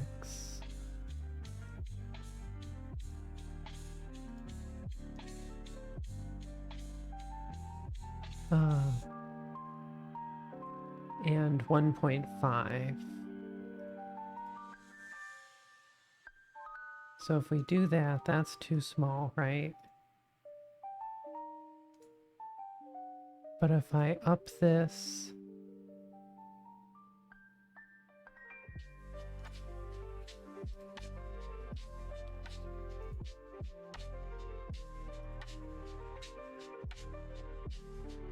So that's 2.4. That should be 2.6, right? Hey, okay, now we have no tooling cost. We just have a ridiculous amount of unlock cost. But I don't think that's correct. I think it's adding all these parts in multiple times. You want to Shazam the song? No, I can't stop talking, Lloyd. I can tell you what the song is, though. It's from Symphony of the Night.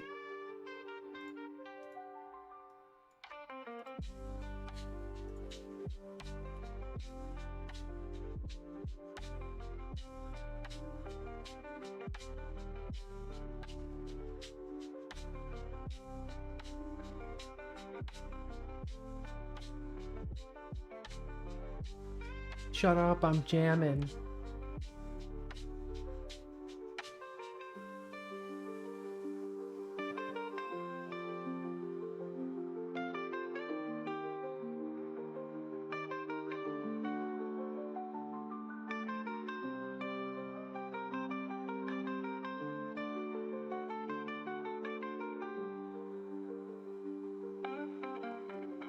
Jamming time is over.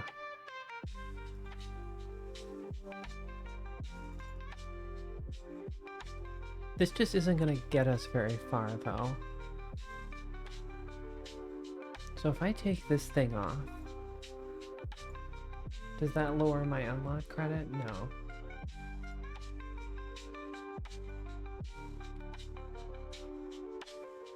Oh, my unlock cost. 264. Why is my unlock cost so high?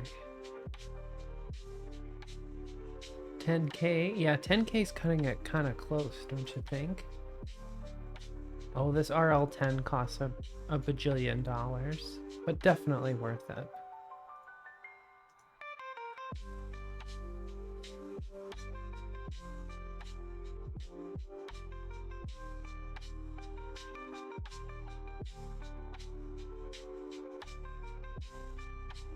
I probably need to boost this up again.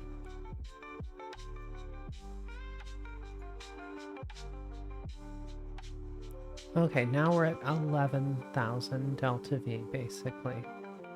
But we're only burning these for 92 seconds.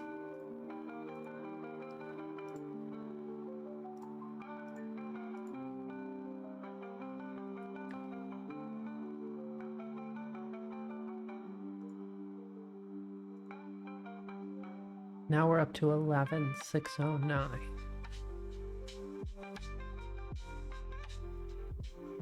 For the Mercury contracts, not at all. Well, you need to get it into orbit, right?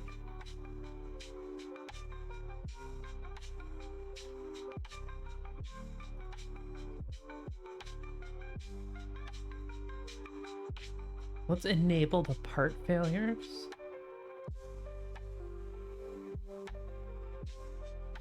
I don't have any astronauts, though. We should probably put an astronaut in there, but then I need to hire one first, right? Although I guess the pay for astronauts isn't too good, right?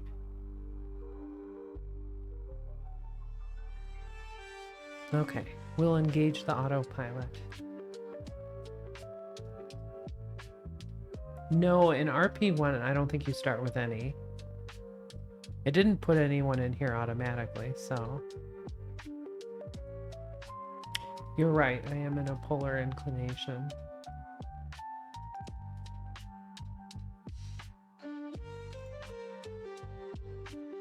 My save, I got 4 off the bat. Maybe I get some unlocked when... No, because I already have the capsules unlocked.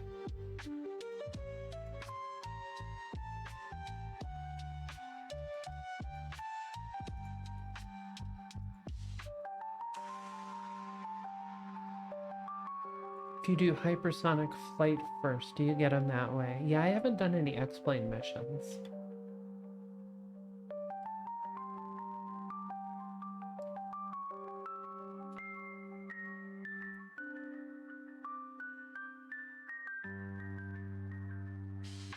Look at this beautiful rocket. It's a giant candlestick of doom.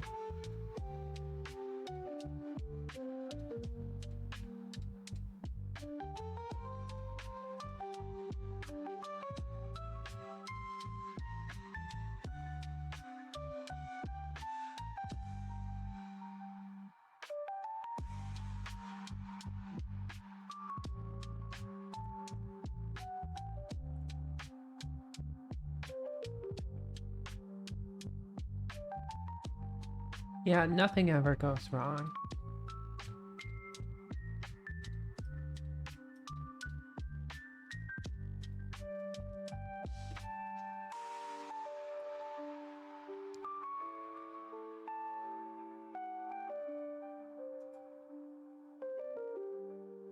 How do we eject the launch escape system anyway? Isn't there supposed to be a decoupler for it?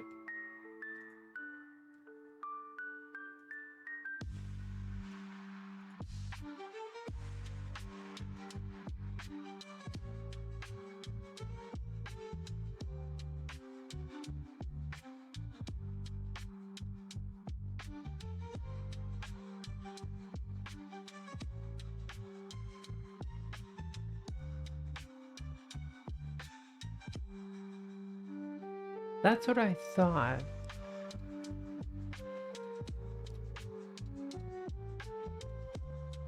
Because there's the abort action group to do the right separation and everything. But what about to just get it off during the normal, like, series of things? Shouldn't there be a decoupler?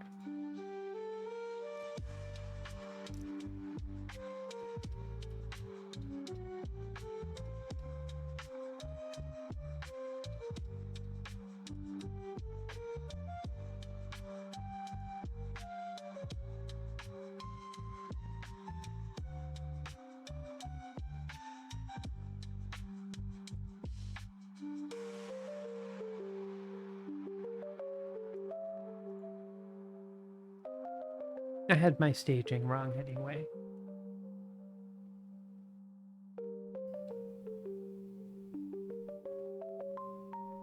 Okay, we need to start this one before we do that. Enable staging, disable staging. I don't see it adding anything though.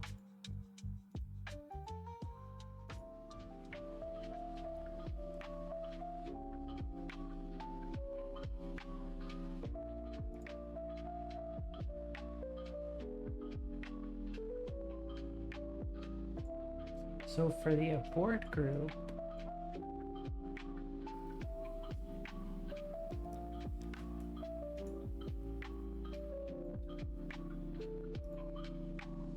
we decouple here.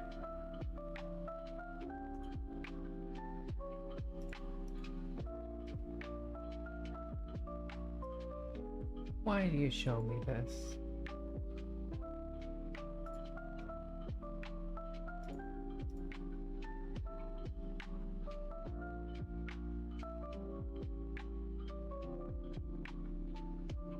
Activate engine.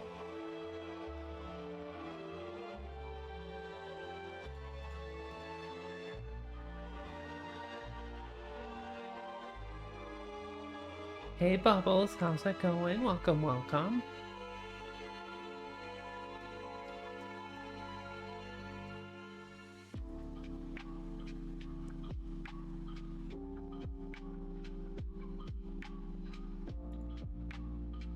Doing good, fantastic.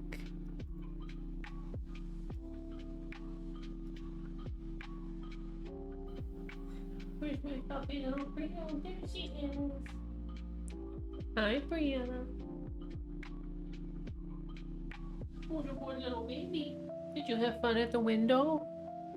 She loves to sit at the window. That's where she is most of the day, in the front window. Looking for people. You want to come up here? Yeah, you can come up and hang out with us. That's so nice. So nice.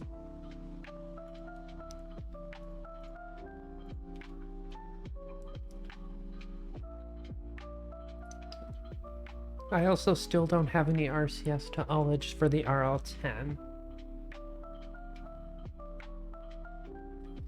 But we'll see how that goes.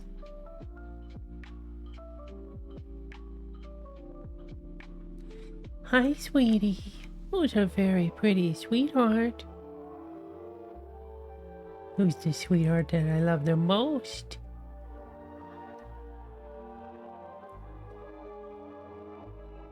Maybe it's one of those things where if I just stage with that, it actually I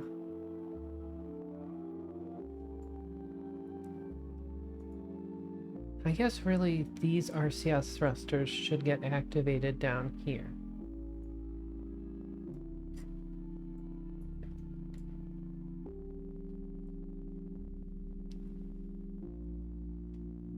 Yeah, I'm not sure. I'm not sure. We'll see how it goes. Maybe it looks like an engine, but it's actually just a decoupler that also fires the engine after decoupling. Hi, sweetie. Just a pretty sweetheart.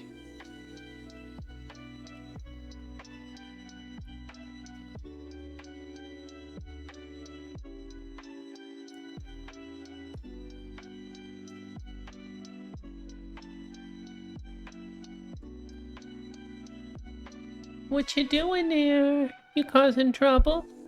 My little meerkat. My meerkat causing trouble.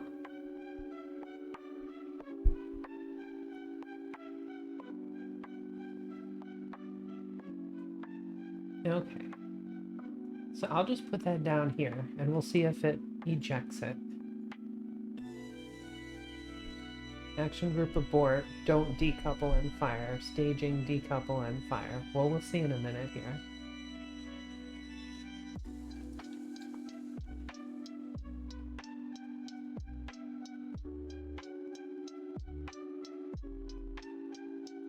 Yes, who's a good sweetheart? Oh, yes.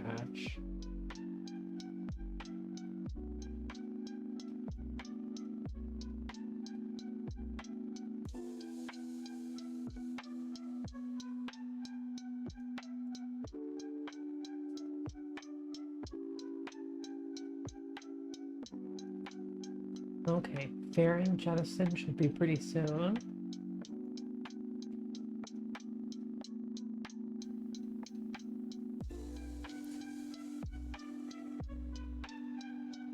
I still like the idea of using the launch escape as a retro rocket, though.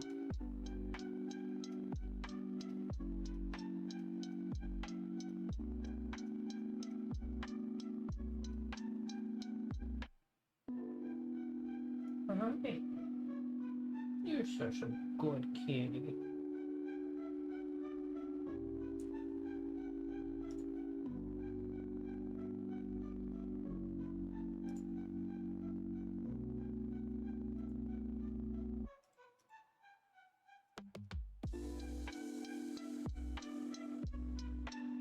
Well, it tried to get the fairing off.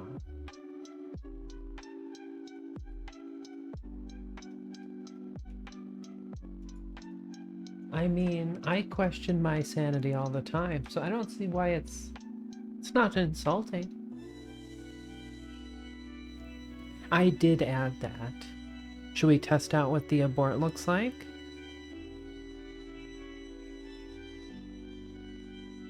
I added a decouple from here and fire this stage.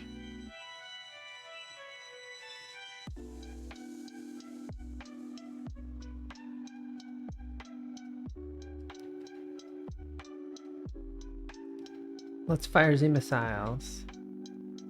Ooh, look, we did it.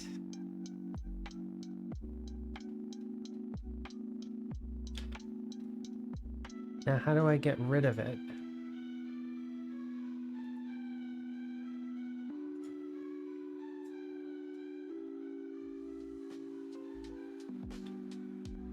Okay, so now all the chutes should be armed. Let's test out the RCS. Oh, I have no SAS.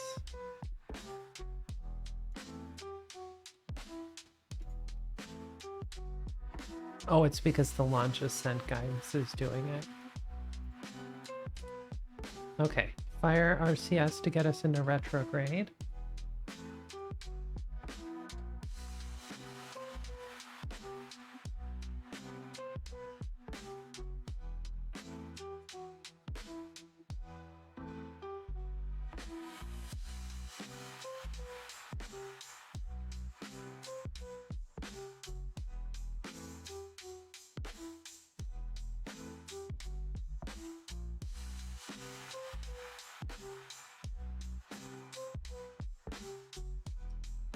Someone's finding more treats. Yes, you are.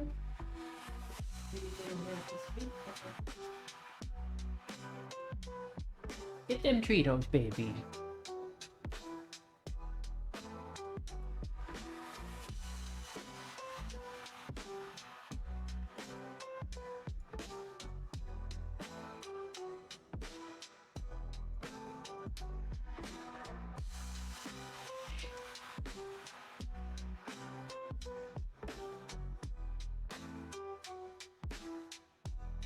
No, that's just the focus thing. It turns on like this red light to do the autofocus. That's what it is. She is a demon. The demon.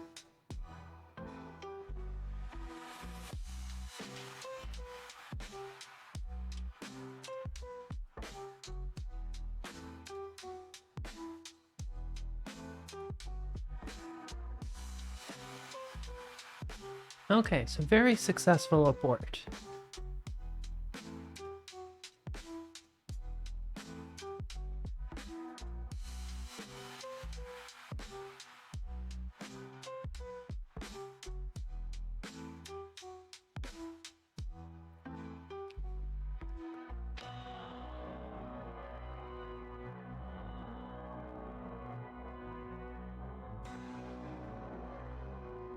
Does the drogue come off on its own?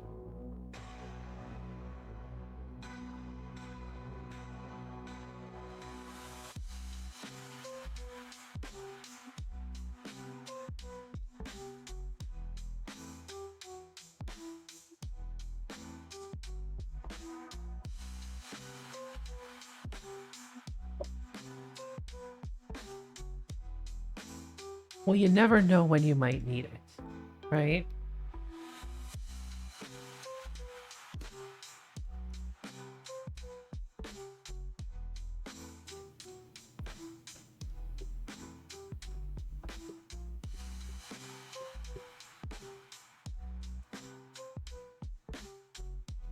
I know you're under there, sweetheart.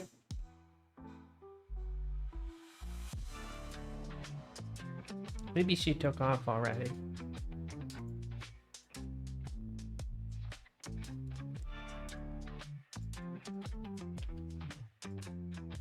Okay, we engage the autopilot again.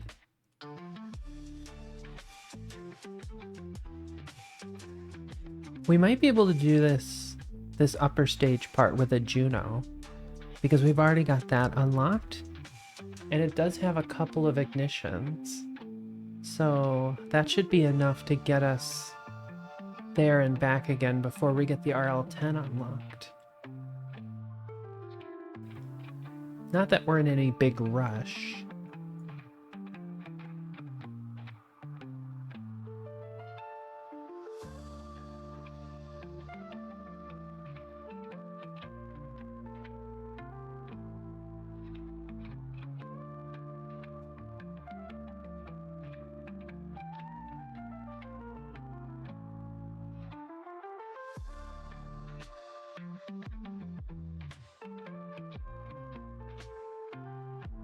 And I don't think you need to actually turn off the other engines. I mean, theoretically, the launch escape tower should be able to get you away from the rocket even with the engines burning at 100%. Because that's kind of what it's supposed to save you from all sorts of failure, right?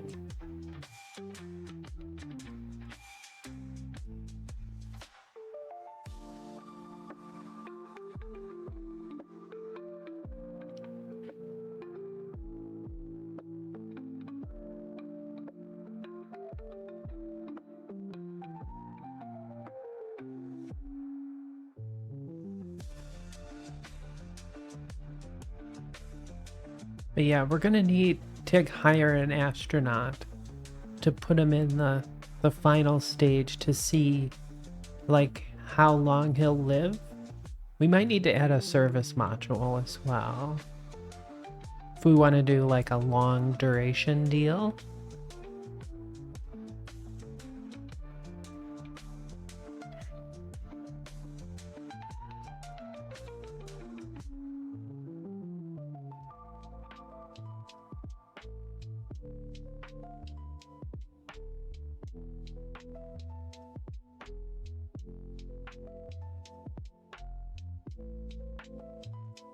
Did I make these too long? Is that why they get stuck? Maybe the size is wrong.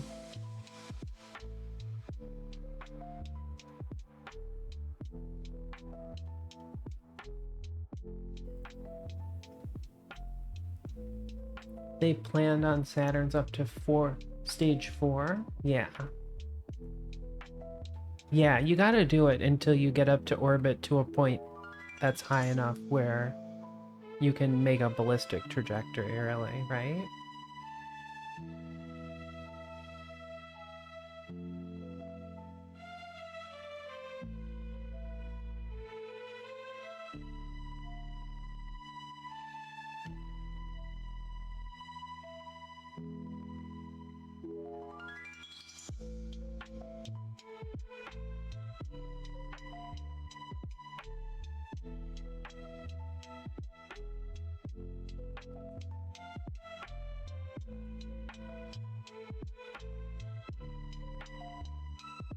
Oh my god, when I went to the grocery store the other day, I ended up buying Chex Mix and Fruity Pebbles.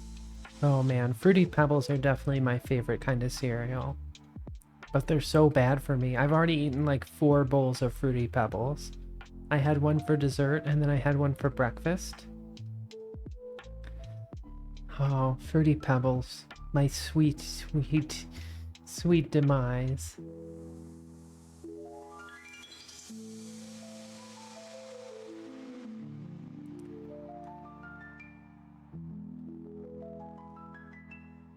It really is a guilty pleasure, but I feel bad wasting all the milk. So like I needed to buy milk to make the meatballs because you make like, you use some milk with the breadcrumbs and some eggs to get everything stuck together. The meatballs turned out really good, by the way. But then I'm like, I don't want to waste this milk, you know, which cost me $1. So then I decided to buy a $4 box of cereal, right?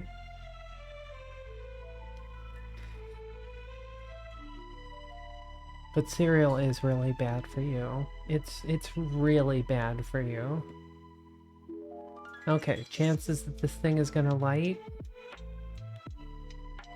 I'm on the hunt for Count Chocula since it only pops up this time of year. Really? I thought it was a year-round thing.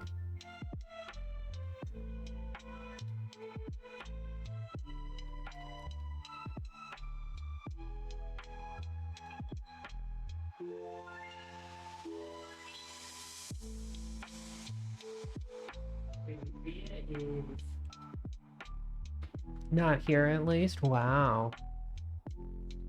I'm shocked. Shocked and dismayed. Never forget Oreos with the marshmallows. You know, I do like me some Oreos, but Oreos are even worse than cereal. Yep, now the engine didn't start. Okay, so now let's go ahead and test our insanity.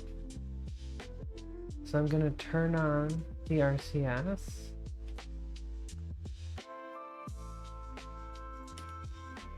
RCS to on. Oh, Oreos the cereal? I don't think I had Oreos the cereal in my deal. We're gonna end up hitting this stage, aren't we?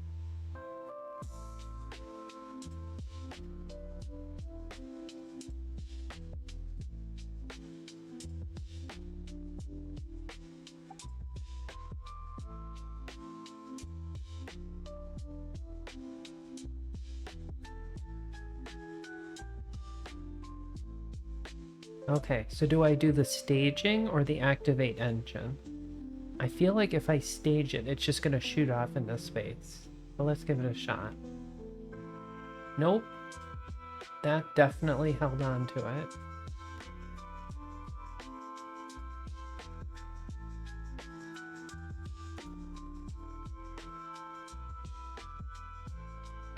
It used to be when an engine failed like that, you could turn it off and then turn it back on again.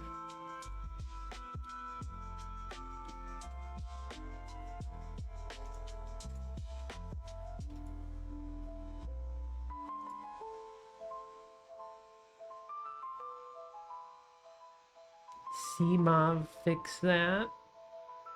Yeah, you can't post any links next. You gotta post them in the Discord.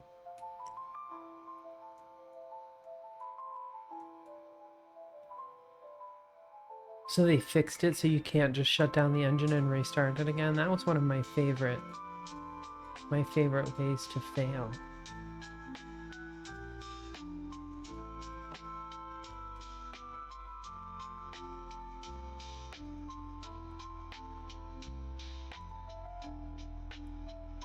Okay. We'll go back to the VAB. Let's fix our staging a bit. But yeah, it didn't decouple.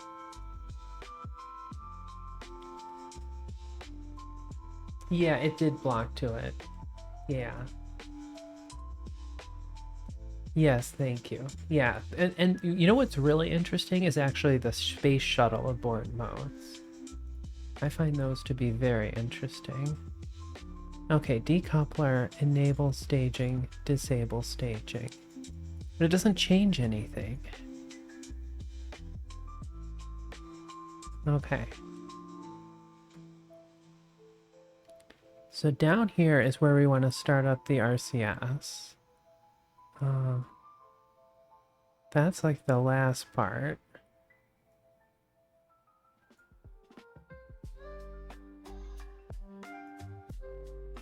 I guess we could do that and that together.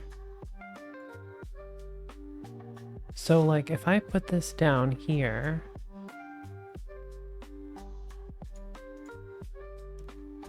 if I say decoupler enable staging, do we think that that means it's going to decouple and fire at the same time?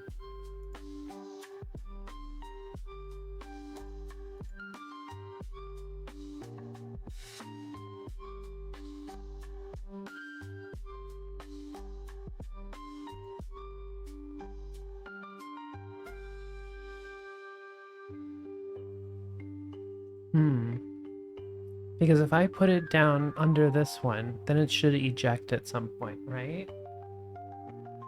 These things need a manual. It's true. It's true.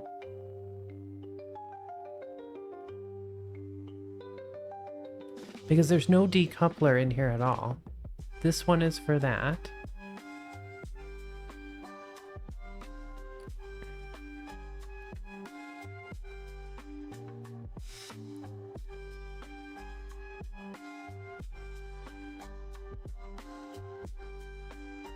Right. Oh, let's see what this would look like with a Juno.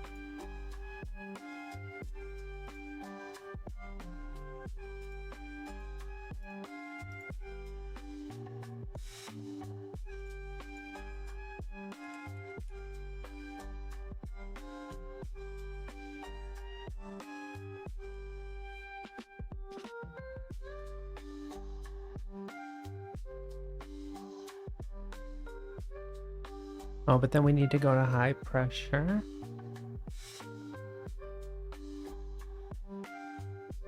Wow, okay, that's way too big. Why does it say 2100?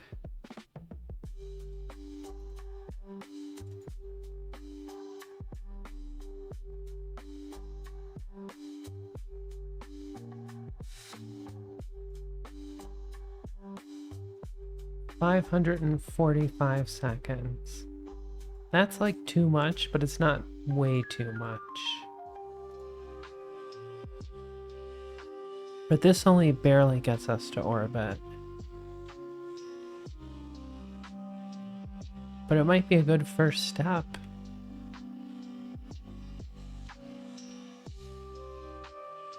Although the thrust to weight is so poor that we might not make it to orbit.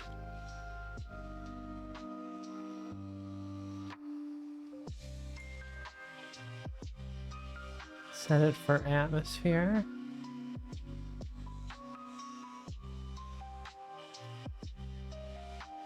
Oh, how do I set this for...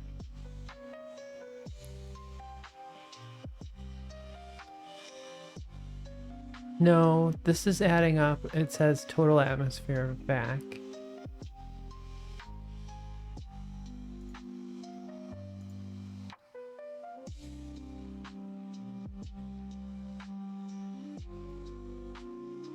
Oh, it's got the 2 numbers now. I swear it didn't have the 2 numbers there before.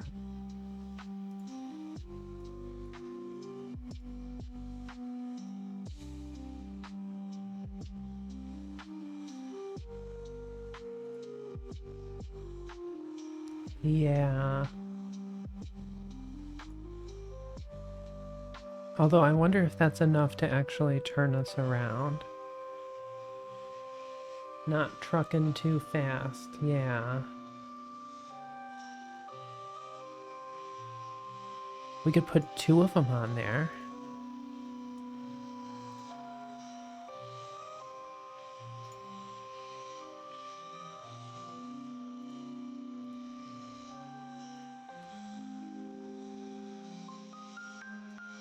Come on, stop doing that.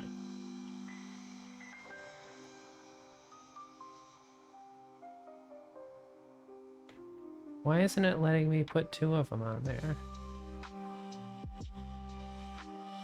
There we go.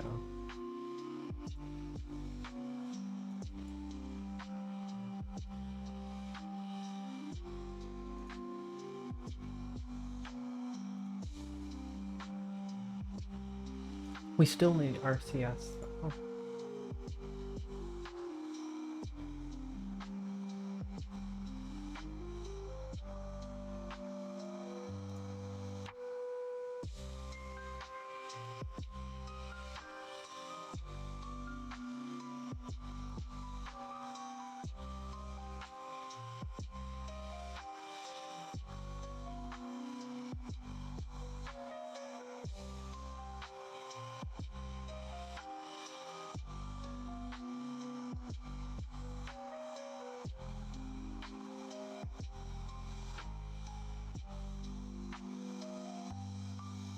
Okay,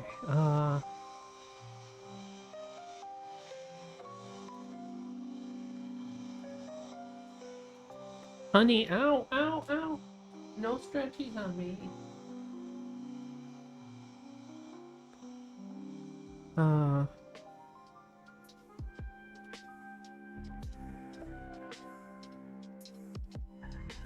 I think we said, like,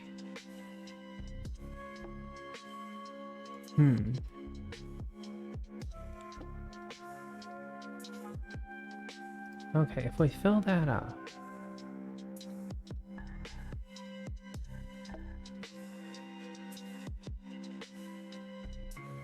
And then we move that.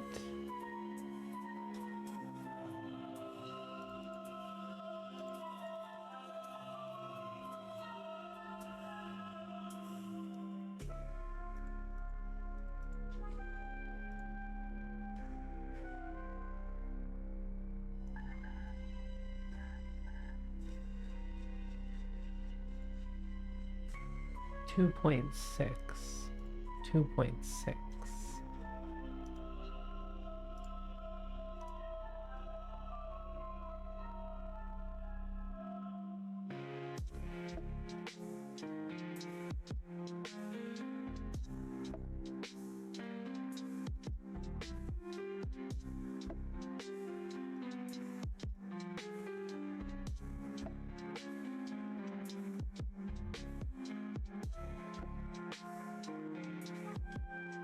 I still wish there was some way to split a fuel tank.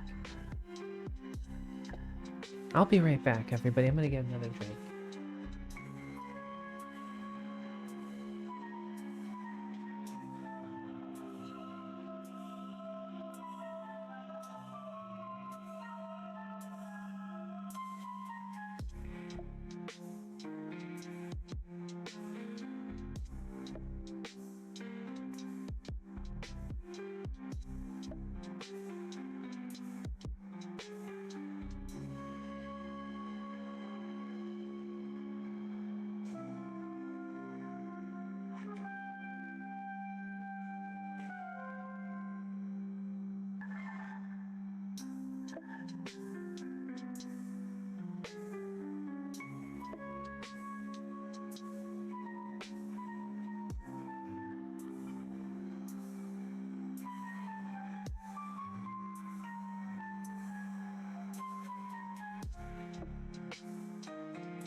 Yeah, I'm very disappointed in the real fuels thing.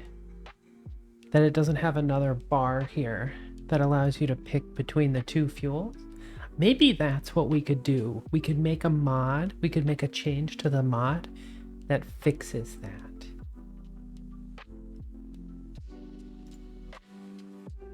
Although if I just go like that, 3 meters by 3 meters, why doesn't it? Oh, it's because it's not. It's high pressure. So is it gonna cost me that no matter what? Okay.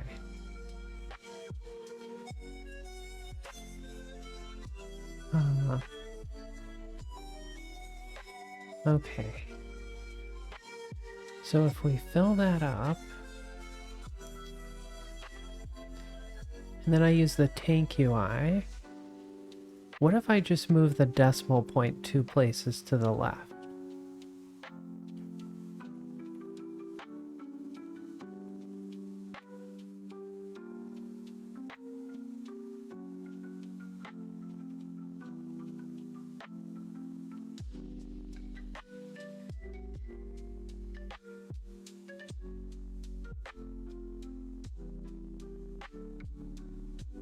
Okay. Oh, now we only have 9,600 meters of delta V. That's gonna be pretty rough to get us there. How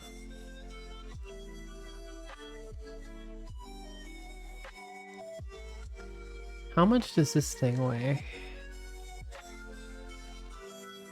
That's about 70 meters of delta V. Nice, sweetie.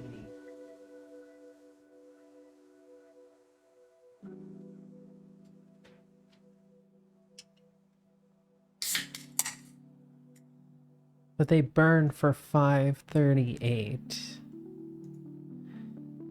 And theoretically they could burn for 450.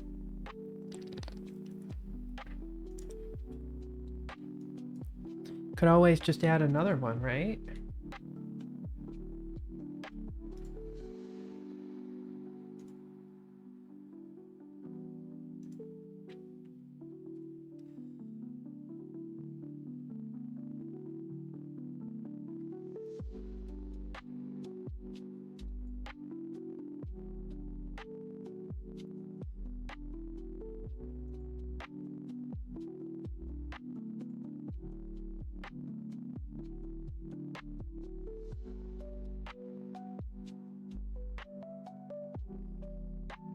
Yeah, that's not really gonna help us. What you doing, Gremlin? Are you looking for the promise of more Tritos up there? Or are you just gonna hang out with us?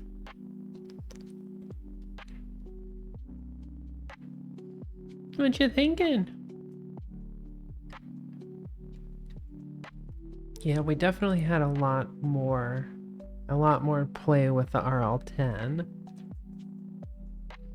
But this could definitely handle like a suborbital deal. Right? We could use the RCS to maybe come in.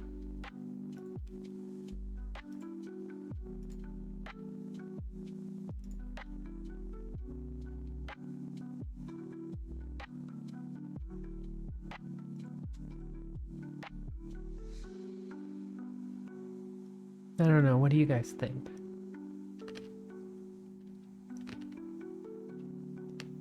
If we wait for that fancy RL-10, it's going to take this mission a lot longer to get done.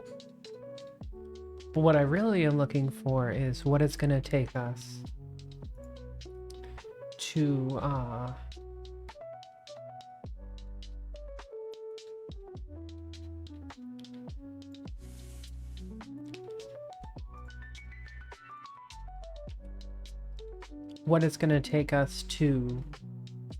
build the pad.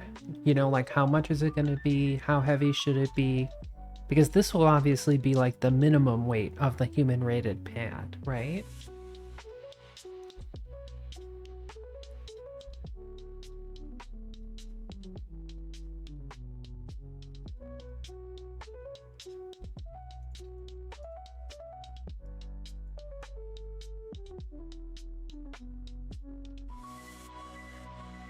Okay, so I moved the launch escape system down here. Because if the upper stages don't work, we're not in orbit anyway, so we don't need a retro booster. And generally, these things don't explode. The rockets don't just explode, which is really what you need a launch escape tower for.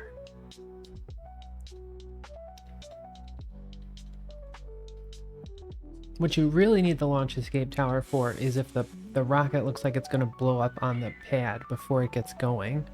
Meow. Meow, meow, meow, meow. Who's your good baby? You're my sweet baby.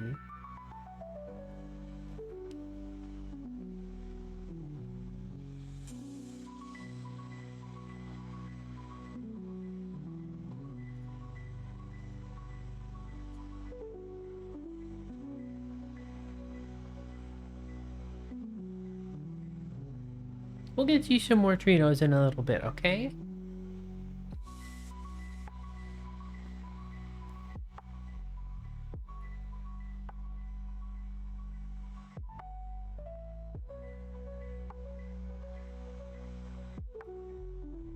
Yeah, I don't like that it's got this line here. Because that kind of implies it's going to burn and it's going to stay coupled to us. Yeah, that's a very good little loafer.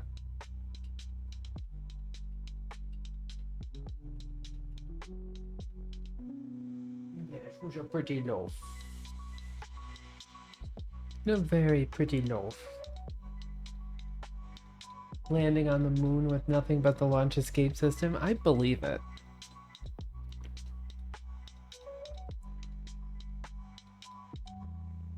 They probably just like stick a chair on it or something, right?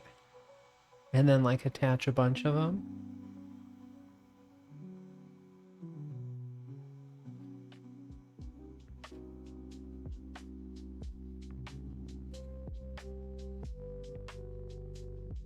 Yeah, this number is coming down.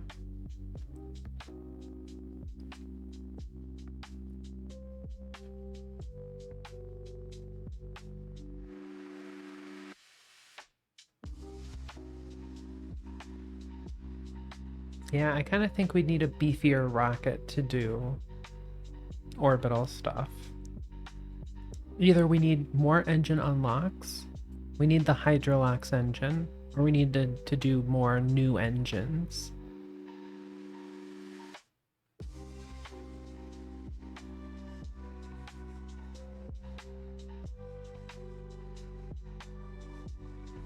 Here, we'll stick these together. We'll see what it does. Because it should fire any second now.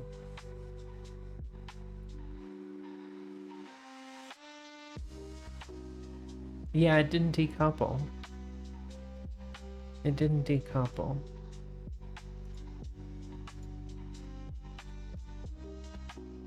Okay, so whatever way we had it before was obviously not the right way. Yeah, you coming to say hello?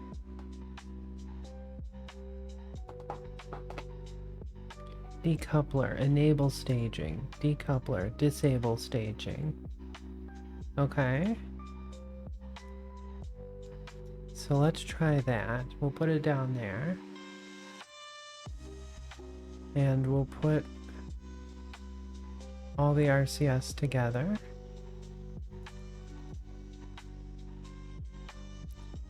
Can you use escape pods to get to space in Kerbal Space Program?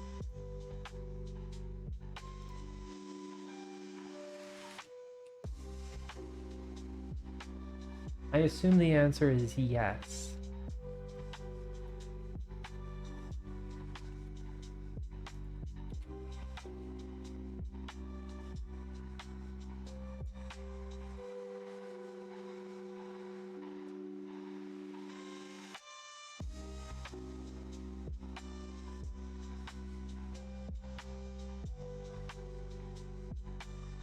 When something goes wrong in Kerbal Space Program, my usual technique is just to revert the flight and try again. Sometimes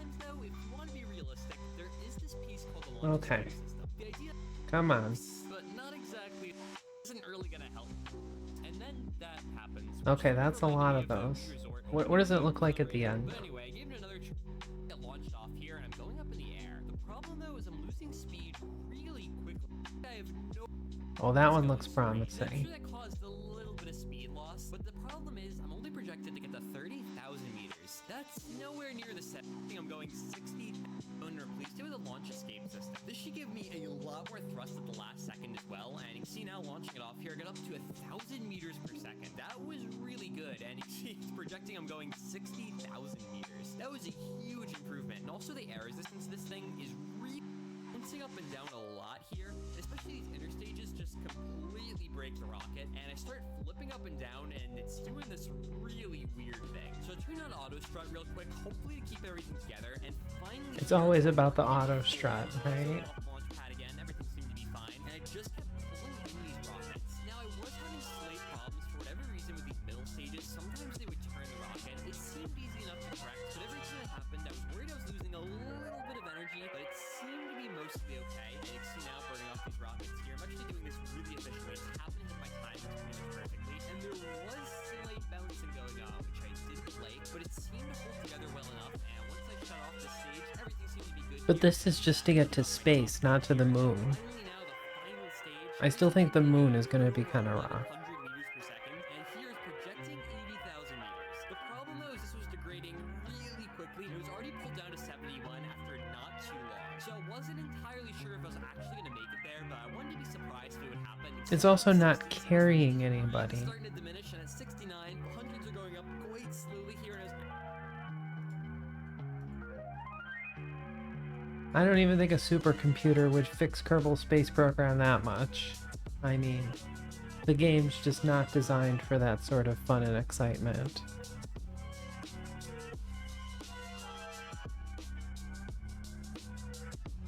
Why do I kind of flip out like that? It's not good.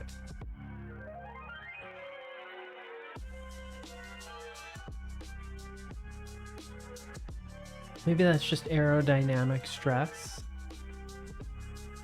Like the stress on my heart.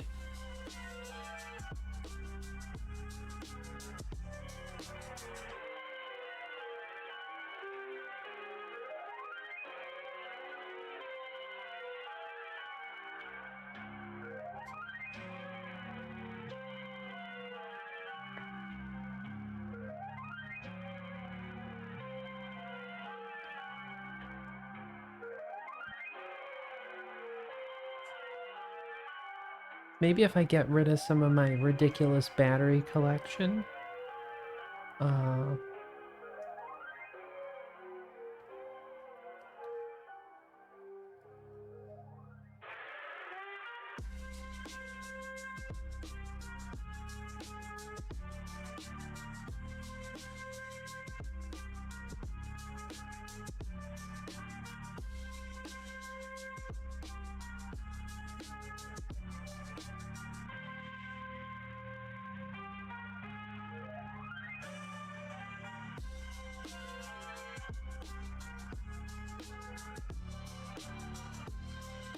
Oh, that time it did it. It shot it off.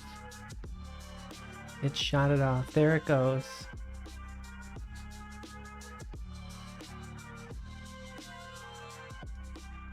Pew pew. It did the pew pew very correctly.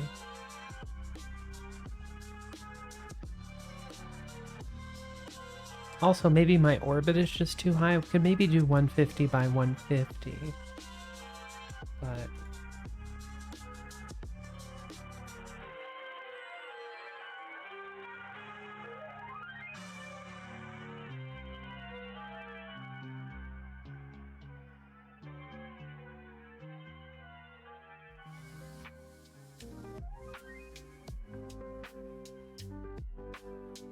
But yeah, the thrust to weight on our last stage with all these Junos is not good.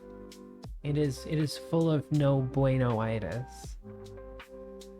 Are we finally launching green men into space? We're thinking about it. We're preparing to think about it. Or maybe we're thinking of preparing for it. What orbit did they start at for moonshots anyway? Or was it directly? to rendezvous.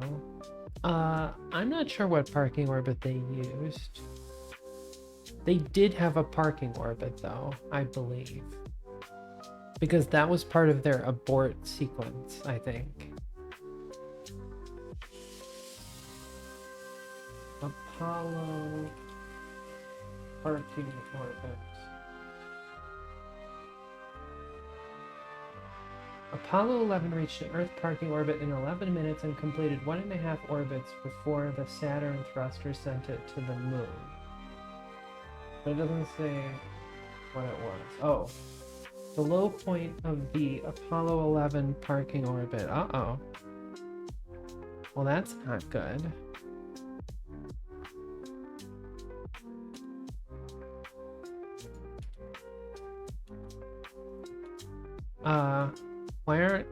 Why isn't the throttle? Oh, I have to disengage this. Okay.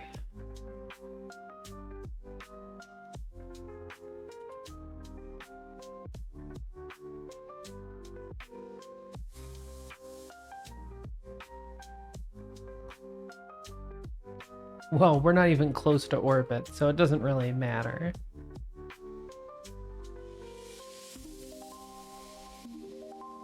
So for Apollo 11, the 190 kilometer above altitude of its initial parking orbit. Yeah, so it sounds like it was 190 by 190-ish.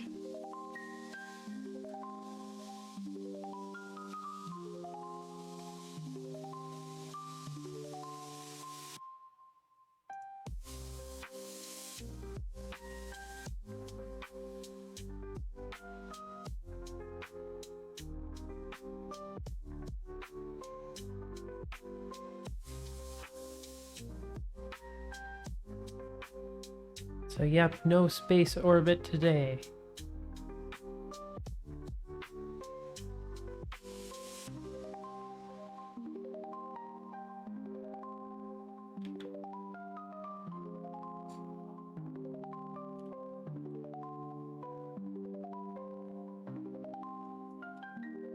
Now it's gonna run into us, isn't it?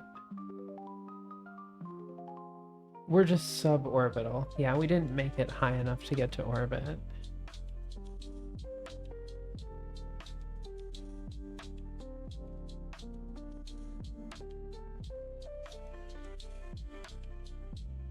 But I think we're fairly safe, right? Other than the 20 Gs we're gonna put somebody through.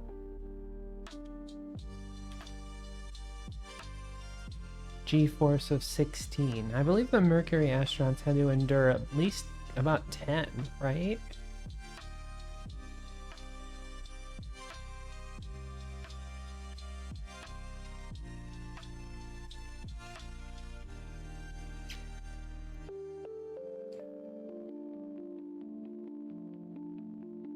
They all came back a quarter inch shorter. That sounds about right. That's why they had to be not too tall.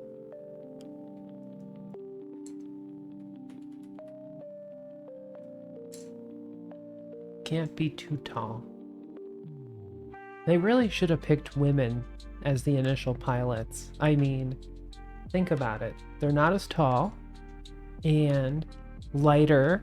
That's a huge mass savings right there. It was just the ego of the machismo of the test pilots. They actually did do the same tests that they did on the male Mercury astronauts on a bunch of female pilots.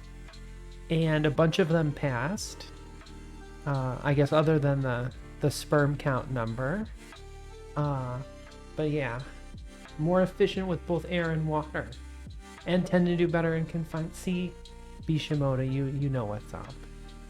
Just imagine if, like, how history would have been different if all of the astronauts were women instead of men.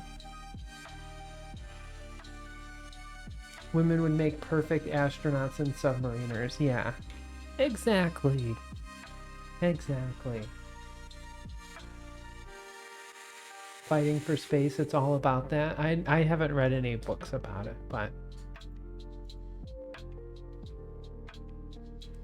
yeah, it should have been women. Then space would be such a better place.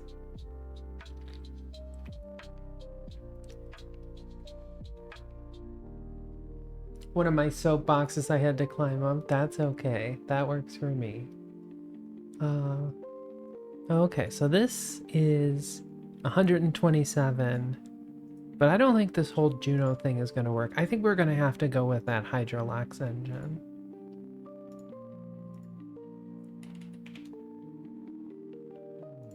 Even if it doesn't work for the first few,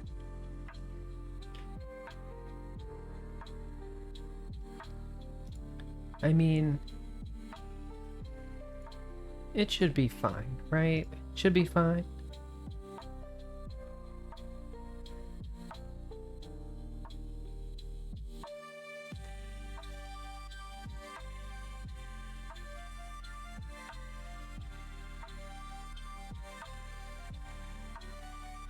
So if we do that, and then we remove all those tanks, and we go back to just the normal aluminum gridded,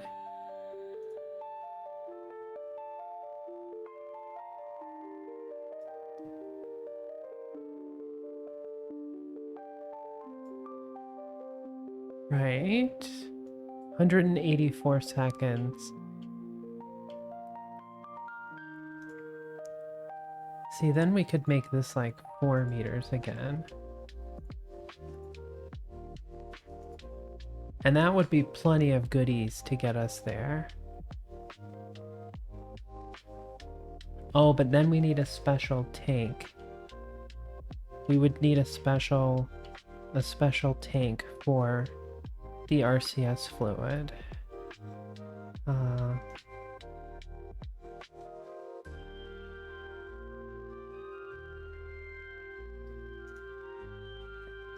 But that's fine, right?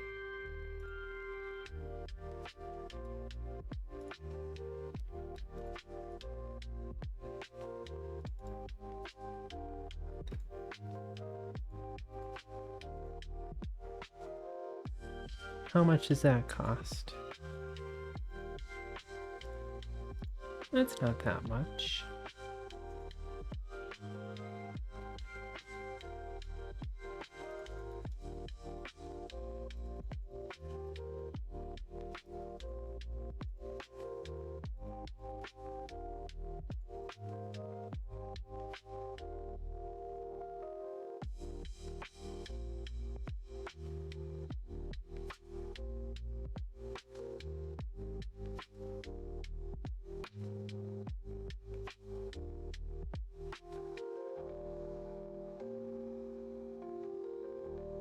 I think that's one thing too high. Okay, so if I fill this up with the HTP, that hurts us a little bit. Oh wow, it actually hurts us a lot more than I thought. That's like 1,000 delta V right there.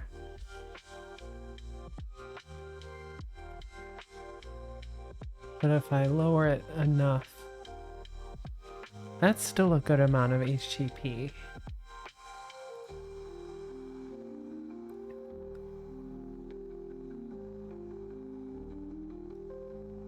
I always like for the decouplers to be on the bottom for some reason.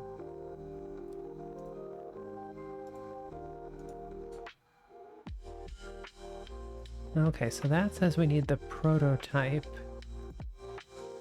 The prototype one.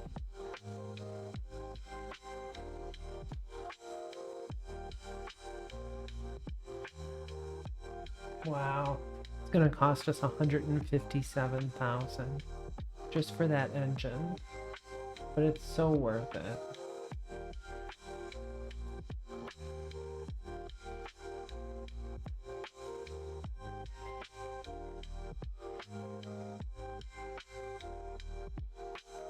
Okay, current ignition chance, 91%. Okay, yeah, the next one goes up another 5%, so that's pretty important. But we can launch it right away like this, and then if it doesn't launch, we just do a suborbital mission. right? So this is kind of like the minimum size, I think. It's like 123 tons. Because everything else is going to be bigger and heavier than this.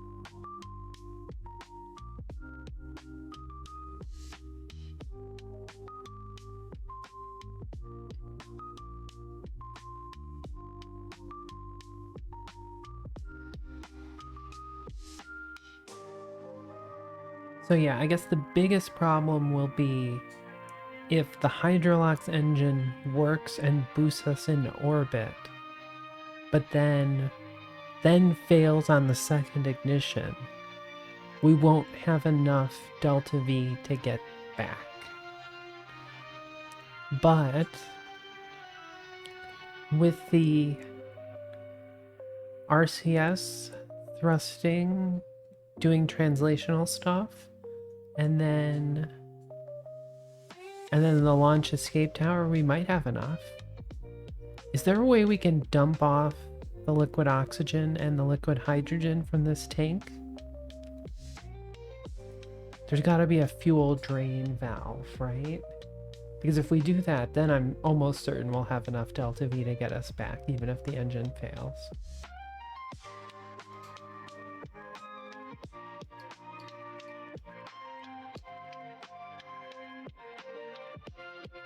Am I supposed to be slightly rotating like that? It's fine. It's fine.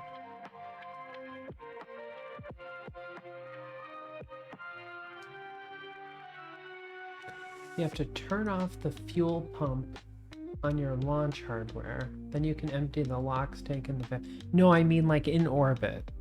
In orbit, I want to dump off the fuel.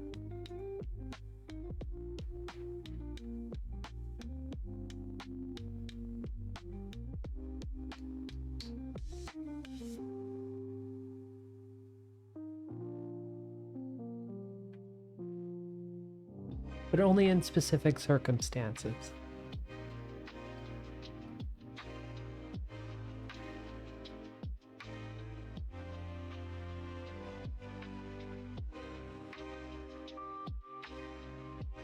Stock KSP, there's a bleed off valve, but I don't know if we get one in RP-1.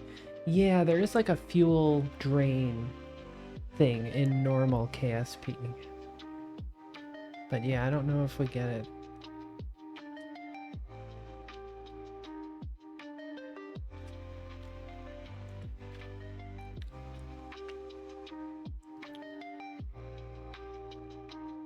Fuel vent, resource vent, but it requires a tech unlock in material science. Oh, okay, Dean's Beans. That's good to know. I don't know if we're that high yet.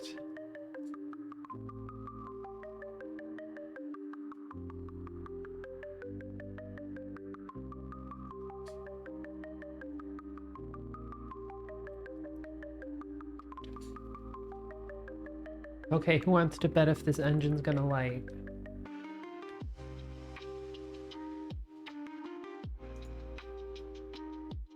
It's got an ignition chance of 91%, which probably means it's about 50-50. AYB, 20 that it does, 60 that the whole thing blows up. 90% chance is as good as 0. That's spoken like an XCOM player. Oh, I love you too, Nixford, but unfortunately all my sound alerts are all bustificated. And none of my command things work. I only use first RL10 in a pair of 6 because of reliability. That's not a bad idea. I could do 5, You know, like one in the center and two on the corners.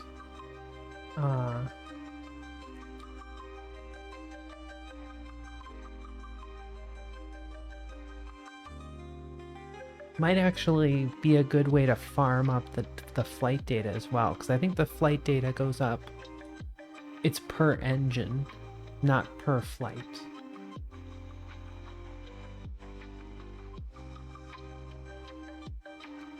The more engines you have, the more chance at least one of them will barf.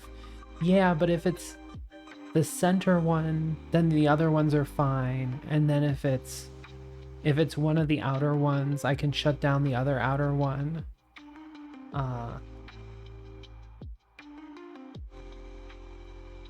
But yeah, the chances of all of them. Yeah, there's a chain failure chance, yeah. Apparently there's a restart ignition penalty as well. That'll be fun.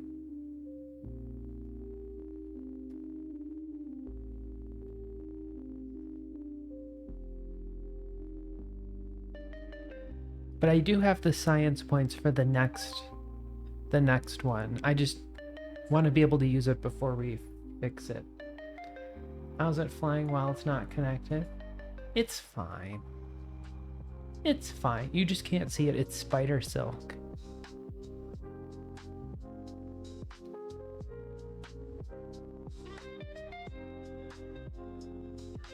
Okay, it just shot that off. Oh, look, the Hydrolox engine started.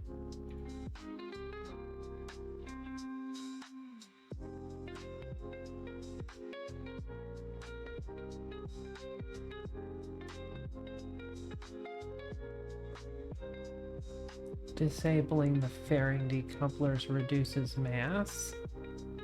Yeah, but then we need to add another decoupler. I'm not too worried about the mass right now. If anything, I want the mass to be like a realistic minimum. Because I'm going to make the pad so that the pad's minimum is to build this rocket.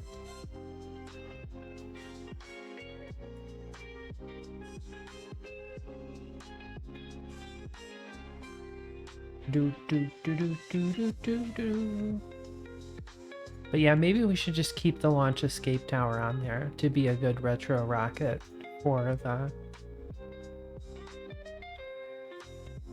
safety's sake.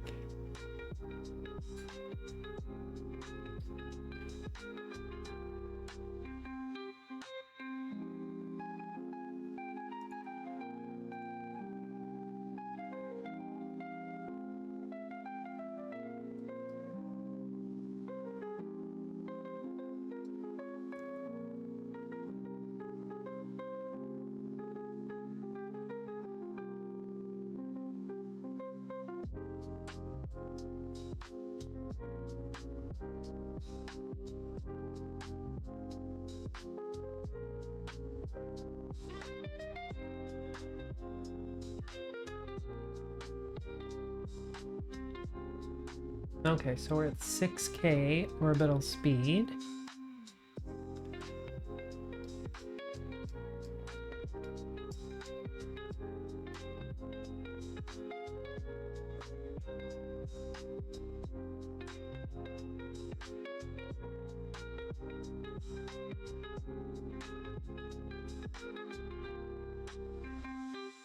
Time to read a completely different kind of space game where we're getting conquered the issue of getting in space. We've conquered it. We conquer it well. The other thing is that all of this is going to start boiling off pretty soon, so... It's called Traveler. It's a tabletop RPG. Oh, fancy. Do you play that many games? I guess it's like, some people probably play lots of games, but like shorter campaigns. But most people I know play like super long campaigns, right?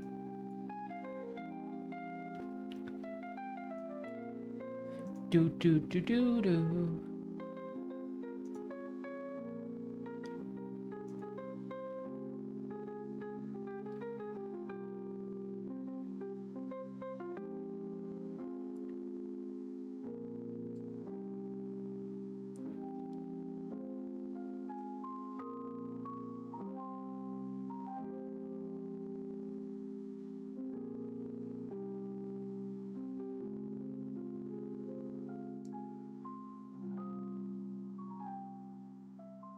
Okay, we're almost to orbit now.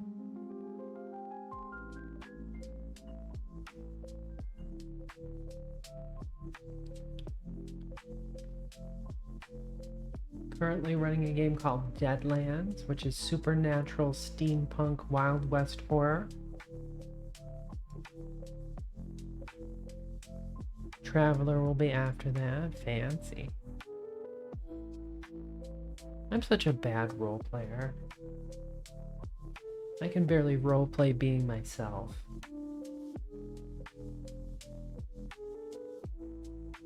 Okay, we've made it to orbit.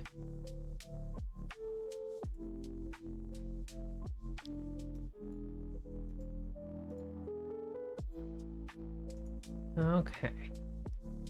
So let's just time warp a bit. Yeah, so the liquid helium is boiling off very slowly.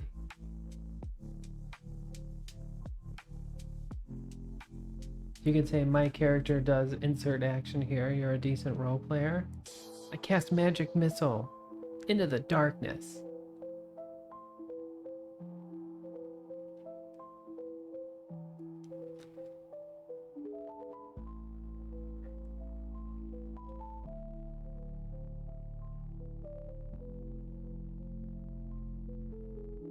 I'm a fine role player.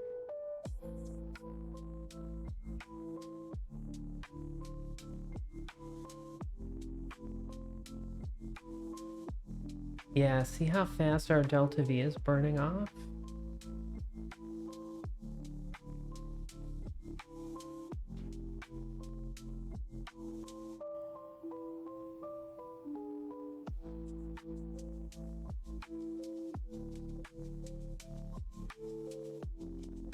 I'm not trying, I'm just seeing what our orbital endurance would be. Yeah, I don't think I have the insulation unlocked though.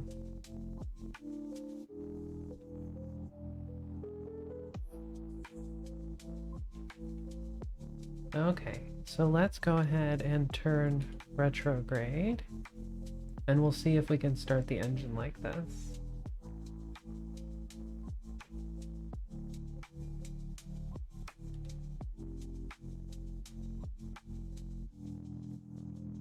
Nope, failure. Absolute failure.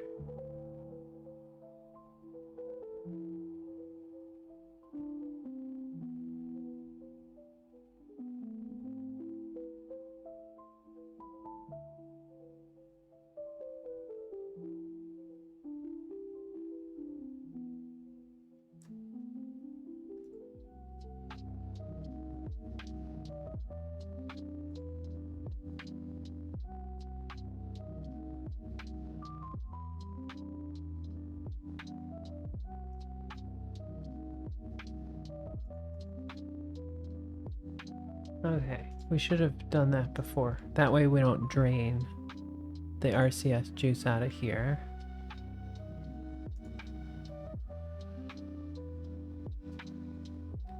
But okay, we're thrusting.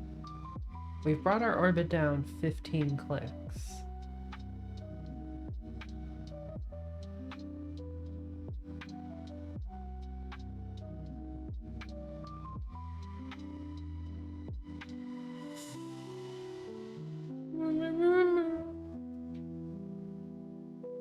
Hi there, sweetie boy.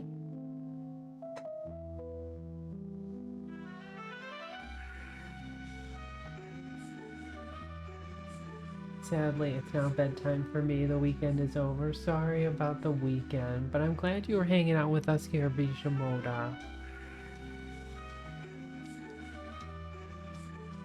I hope your week goes well.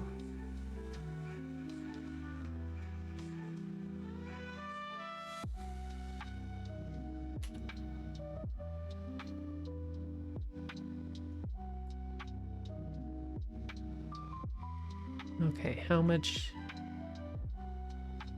We still do have a good amount of RCS juice.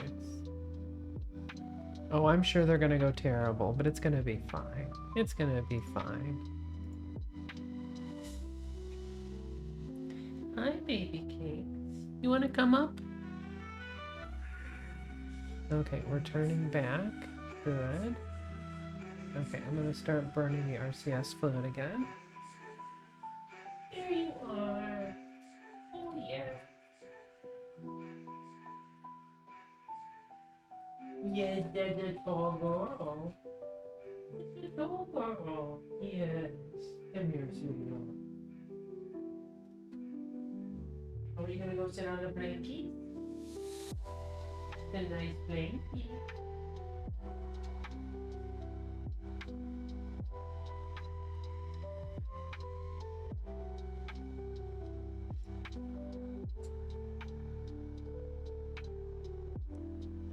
Still got a lot of good RCS juice.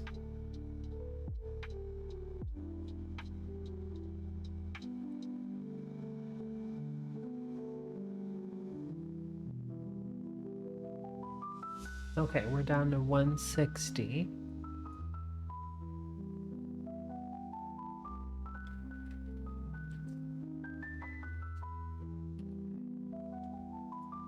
But yeah, if there was a way to dump this liquid oxygen, that would certainly help.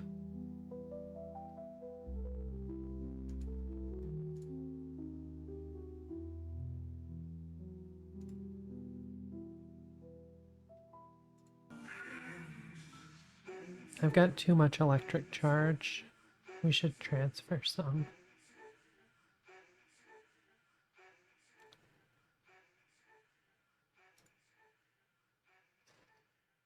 Yeah, I should also adjust that so that we only use the charge in the batteries here when we've ejected this stage.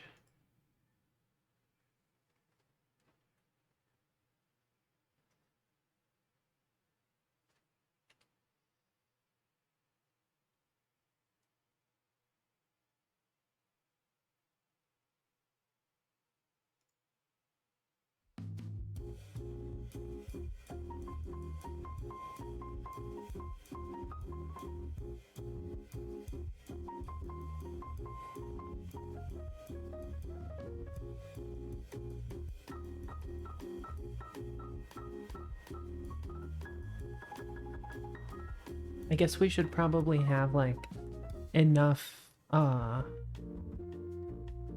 enough life support to keep somebody alive so that we can burn this an extra like day or so.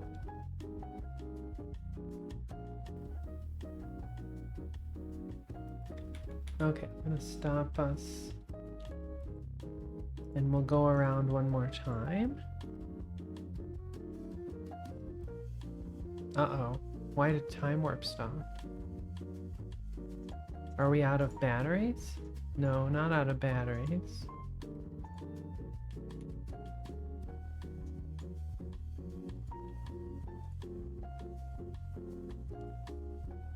Starting to cool off outside?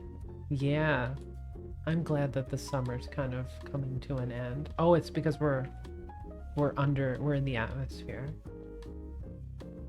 So our orbit's decaying a little bit.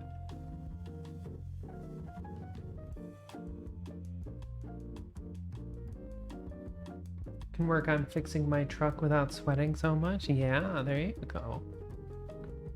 That works.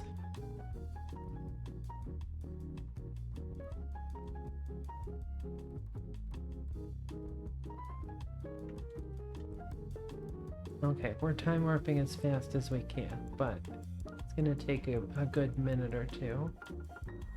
I should have thought of that before I did this. Finally get around to fixing the horn and the low beams. Are you fixing like everything in your truck? Is this like a restoration job?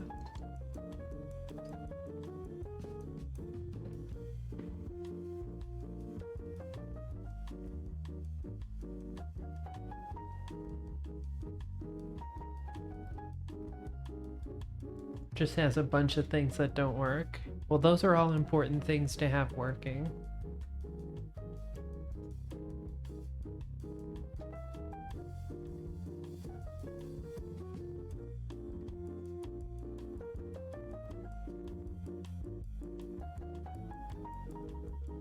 So, I mean, if we had enough life support, I feel like we could keep somebody alive for a pretty good amount of time. AC doesn't work? That's brutal. That's brutal.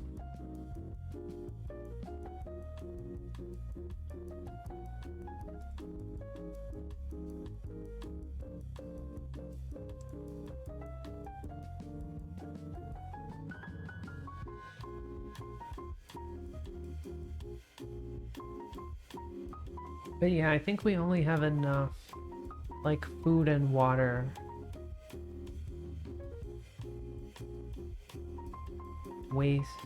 Wastewater. We only have 10.4 liters of water.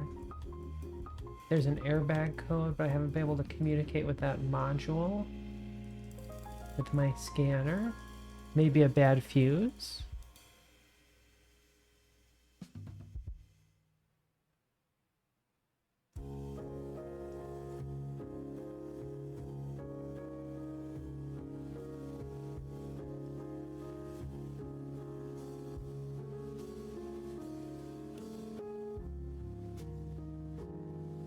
Yeah, we really should have kept the retro rocket, the launch escape tower. We'll call it the orbital escape tower, though. Intermittent anti-lock braking system code. Wow, that's a lot to fix. If you needed to pay somebody to fix all this, it probably wouldn't be worth it.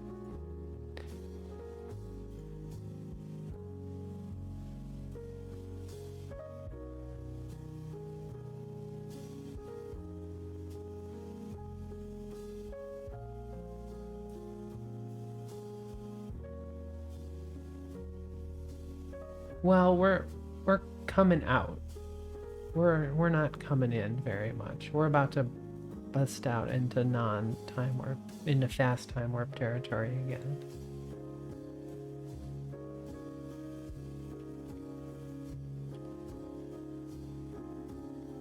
Okay, so let's go to like over there. Coming out cold, that's right. Our engine is cold in that it's not lighting. So that's not good.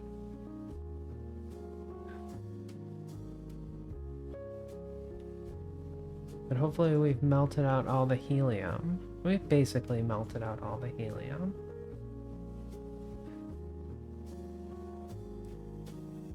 That's why you should always have a lighter with you. Yes. You know, all of our ancestors got this far by being able to control fire, so I think it's pretty important to always have a lighter on me. Like the light inside one of the sunroof buttons doesn't work. Ooh.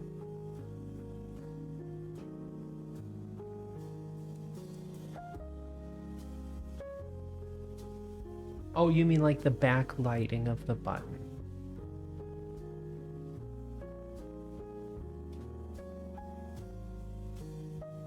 Yeah, well that's not a big thing.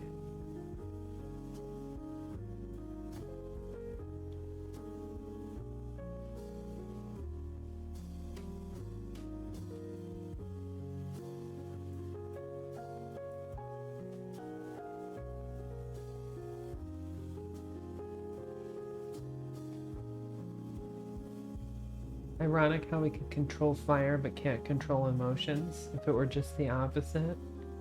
Oh.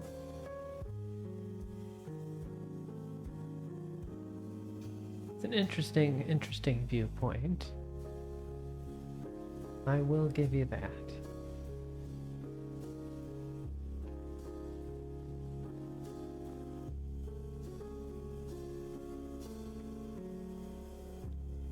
Okay, we're at 115 apoapsis.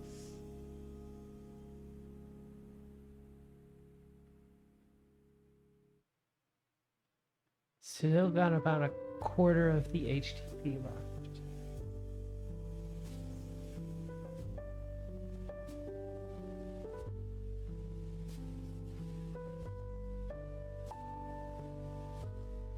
Well, that apparently is all that wrote.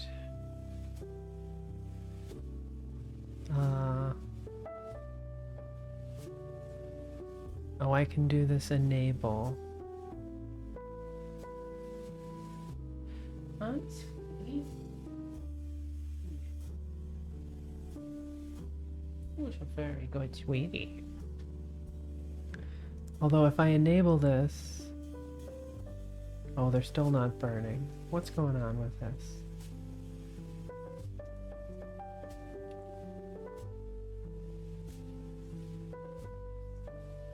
Hi, sweetie.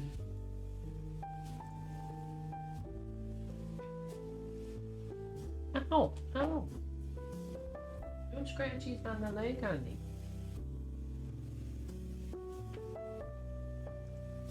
Okay.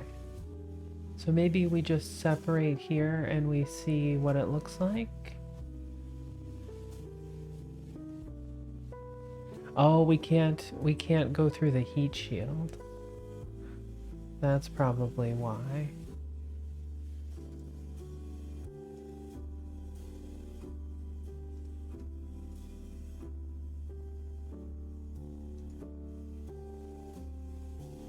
Okay.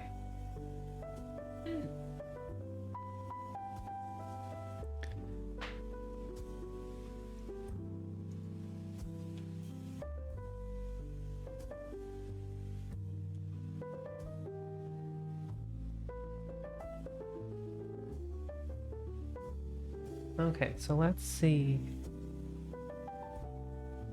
What's the in-game Carmen line? Well, they say it's 100k, but it's really 140. 140 is the boundary to space where you can time warp.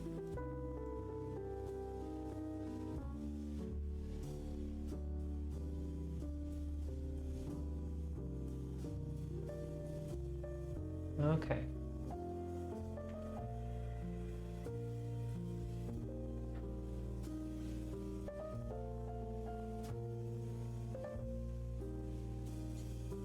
But I don't know if we can deorbit at this rate. Maybe this is a good reason to put a little bit more HTP in there.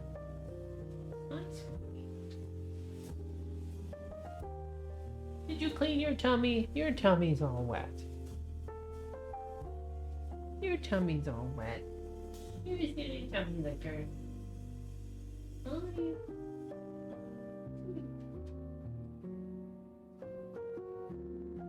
You wanted me to pick you up over here? Time for pickups. I demand that you come over here and be picked up. Oh, you wanna play? You wanna play Scratchy Post? Yay, who's a tall girl? Who's a tall girl?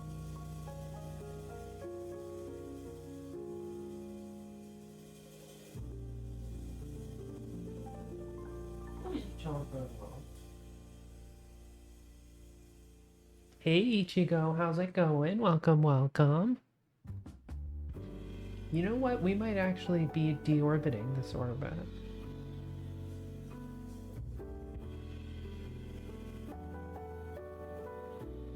Like, we are really losing velocity pretty quickly.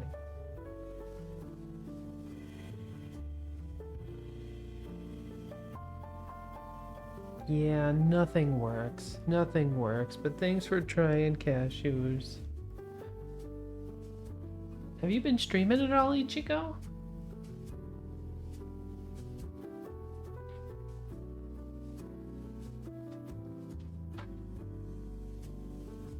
Monday. It's a case of the Monday.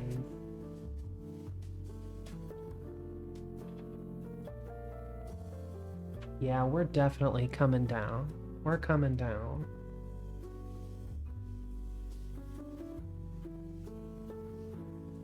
I wish it were Sunday. That's my I don't have to run day.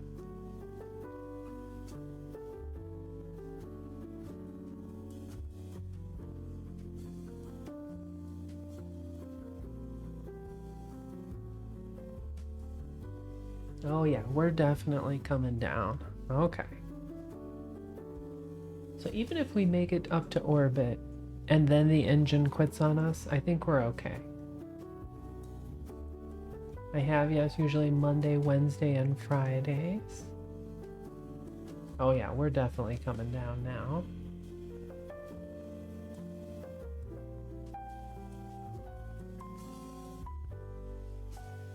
So we just barely had enough HTP to pull it off. I could double that amount.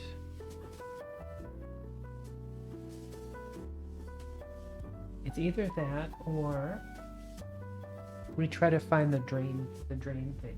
Hi. What you doing, baby?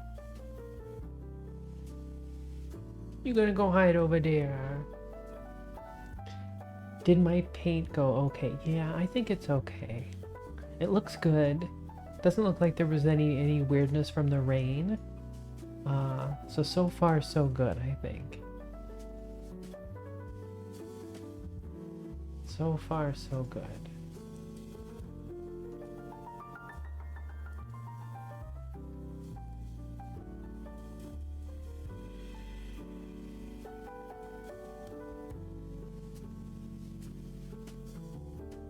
We can deploy the landing bag.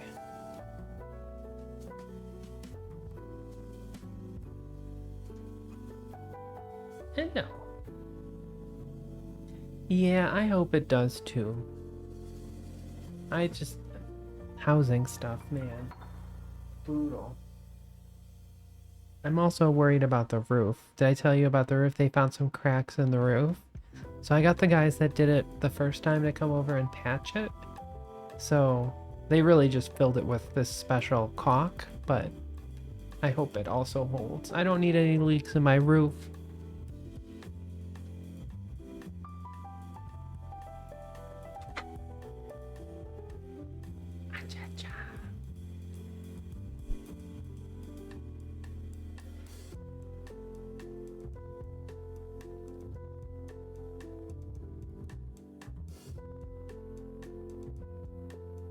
Leaks are definitely the worst. Like, I'm glad I caught it before anything started leaking, you know?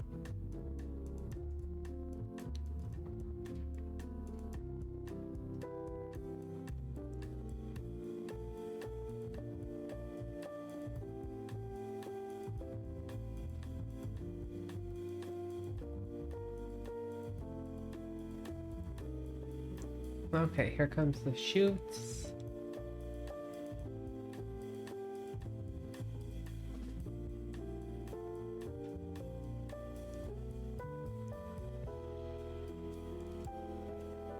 Okay, we should be fine.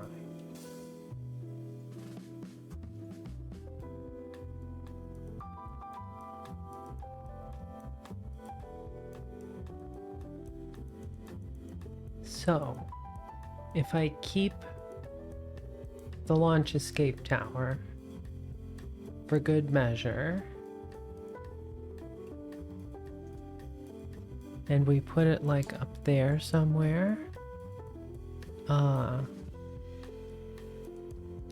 that'll help.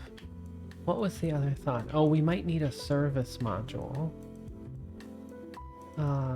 Like a service tank deal. Hi, sweetie. I'm thinking we make it 3 meters like the rest of our tanks.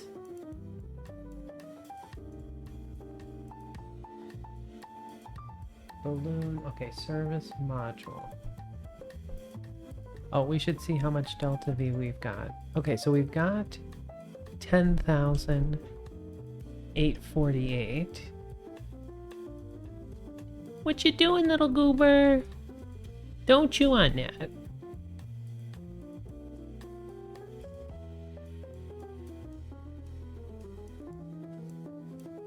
So 10,848.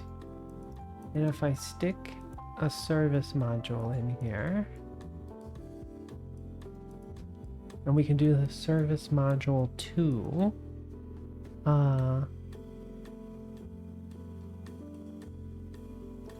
we should probably make this like a fun color that we can rely on. Kind of like that one. That one looks fancy. So that cost us 300 delta V right there. Holy moly. That's gonna cost us 75,000 a tool.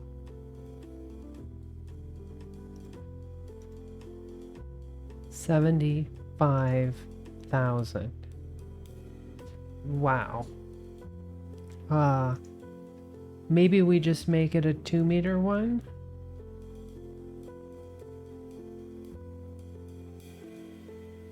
Or is this just a cost I should just suck it up? Oh, we do have the drain valve. Okay, so we have the drain valve. So I'm gonna stick a drain valve on there.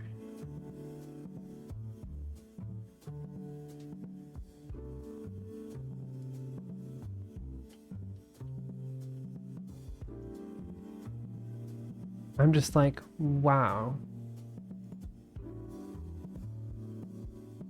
So where is the human thingy with the thingy and the stuff? God, 75,000, that's like an engine unlock.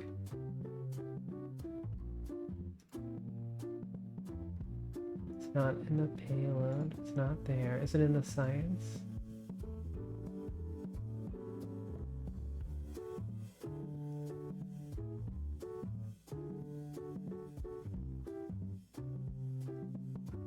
Herbalism.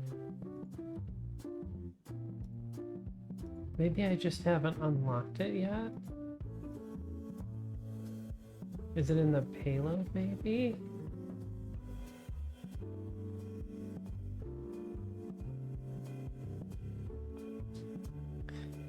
Yeah. But I don't have the tech for the shielding yet. But I mean, as long as we have enough to get us like a day would be fine, I think.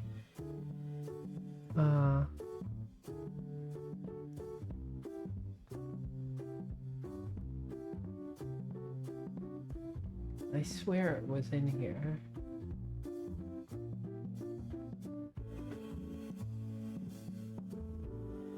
There it is. Life support config engine.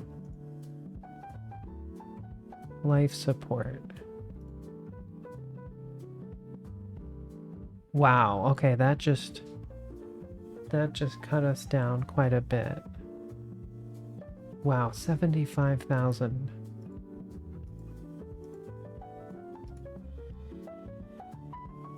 This doesn't even have the lithium hydroxide.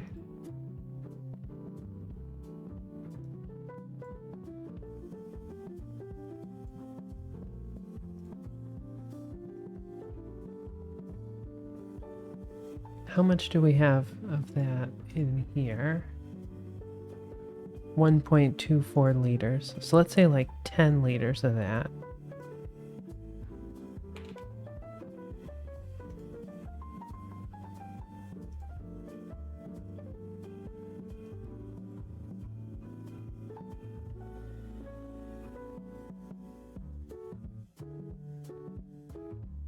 Yeah, we're still at like...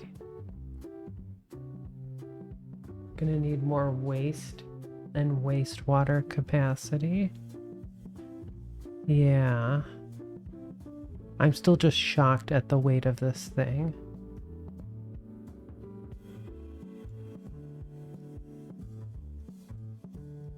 And the cost. Lithium hydroxide scrubber makes waste. Like, just look at that. All of my Delta V is just gone.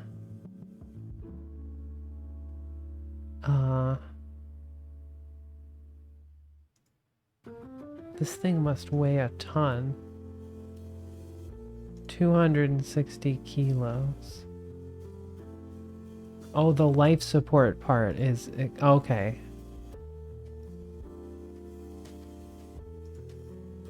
That's why it's so heavy. Okay. Yeah, I just want to see. Okay, food. Yeah, it doesn't show consumed at all. Okay, so here it has waste and wastewater.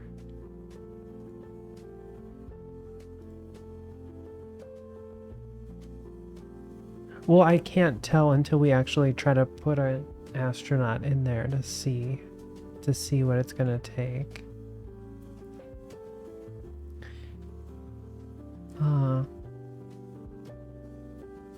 Need to remove the clamps to see duration. I also don't have an astronaut in there, so I think that's also part of it, right?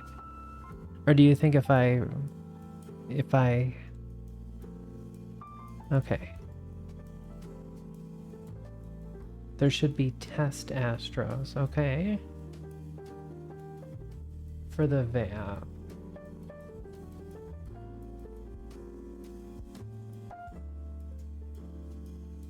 Aha, okay, good. Thank you. Okay, so we got, oh, Joaquin. Joaquin is who it's gonna be. Okay.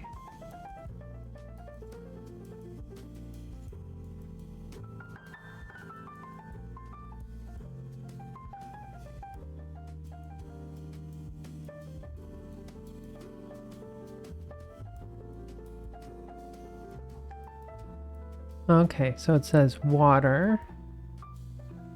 Okay, stress is 5 days, 18 hours.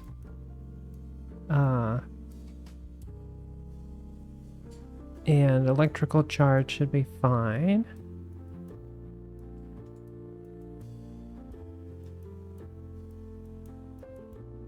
$75K to tool a service module. What did I come back to? I'm kind of blown away by that amount too. Is it because it's so wide? I did a 3-meter service module.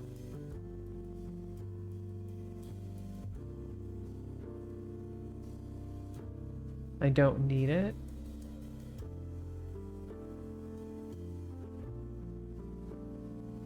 Okay, well, how long is everybody gonna last without anything? Okay, water duration 2 days, 16 hours.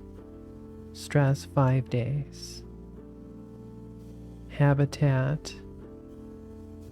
Okay, oxygen 4 days. Lithium hydroxide 3 days. So we've got like 2 days in orbit.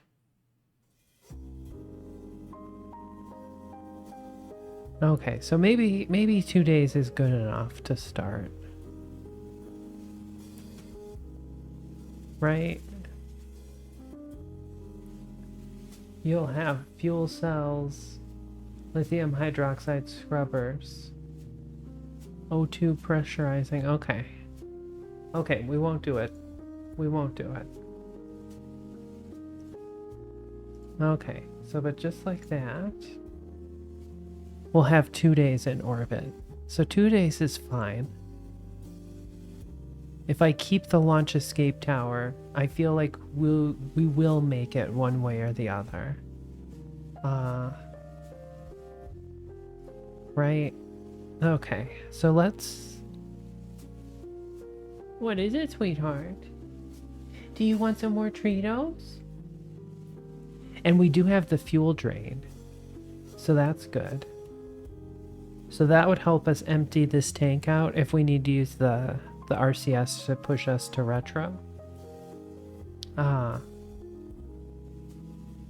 Okay, so new launch complex. We'll call this Human Complex 1.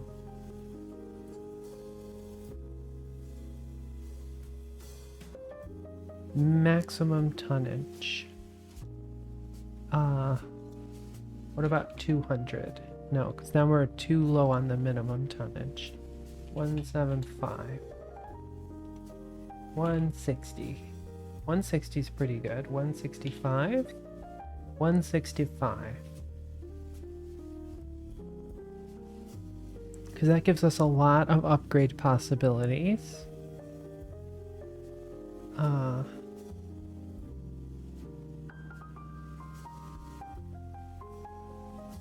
The build cost is only 100,000. And most of this unlock cost, I think, is, well, it's 90,000 for this engine, but then the Hydrolox is also very expensive. We get a starting efficiency of 56.9%. That's pretty good. So is this what we should do? We should build this guy? Should we build this guy? We won't need much tooling at all. I think this is pretty solid, right guys? Pretty solid?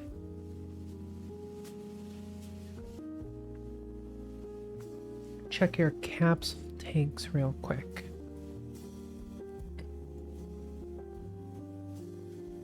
They all look reasonable, right? The ones that are supposed to be full are filled. Maybe I can fill it with somebody else's pee. Tank UI at the top. What do you mean tank UI at the top? For the capsule?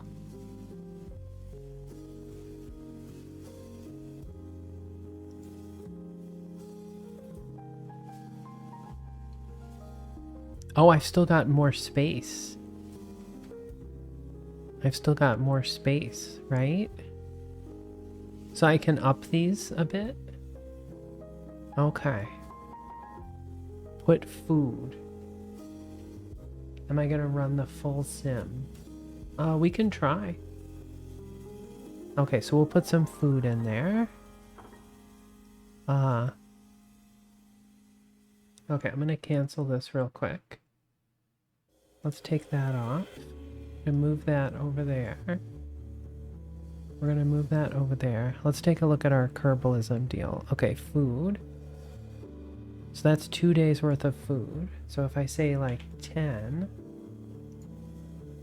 that's a day and a half of food.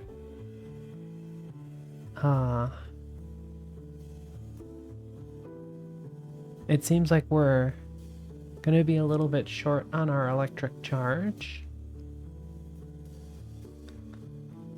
But it doesn't matter, I don't think. When you get Kerbalism regen stuff like liquid O2 as oxygen, yeah. So food is 1 day, 17 hours. Water, oxygen is good. Lithium hydroxide is 3 days. Okay, so maybe we do need more food.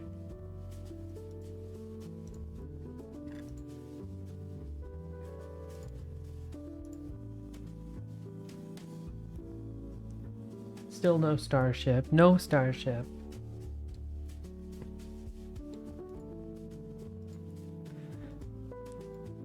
So that gets us to 2 days-ish. And if I up the amount of electric charge in here... Oh, if only I could... If only I could hibernate this guy.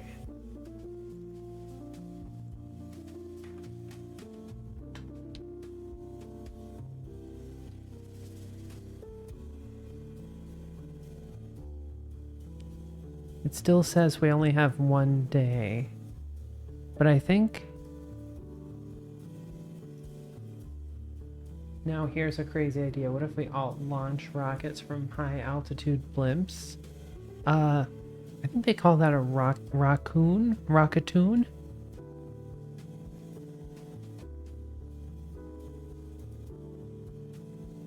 Oh, if I shut down these avionics here, that gets us... Okay.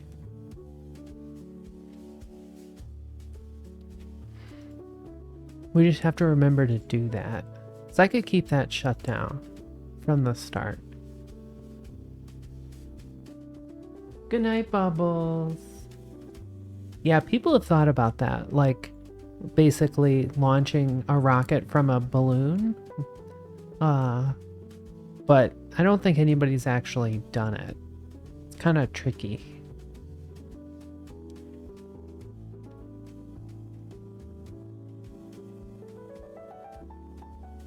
If you can find a way to fit a small pressurized tank in the capsule, you can remove the RCS fuel from the capsule and fill it with food instead.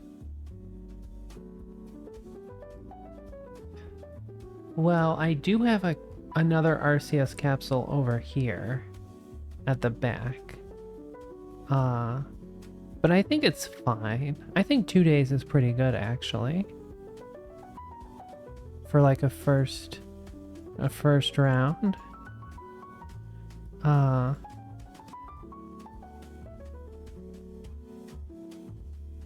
Because that gets us this crude duration of 1 day. 2 days of food is way too much. Well, we could make it, I think, to like 3 days.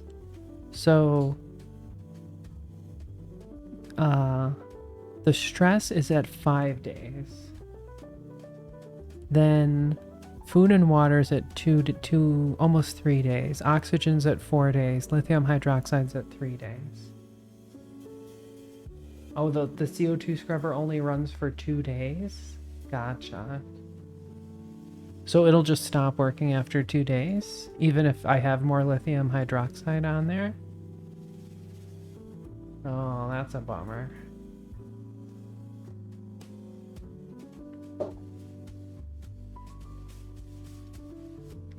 Okay, well, now that we've messed with all that, let's try to run it again this time. We'll simulate it, and we will simulate it with somebody in it so we can see what happens and everything.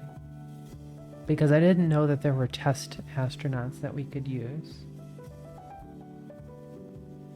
The next lithium hydroxide scrubber works as long as you have lithium hydroxide for it. Gotcha. Turning it on and off literally resets it. I think it's a glitch. Uh-oh. I knew I forgot something.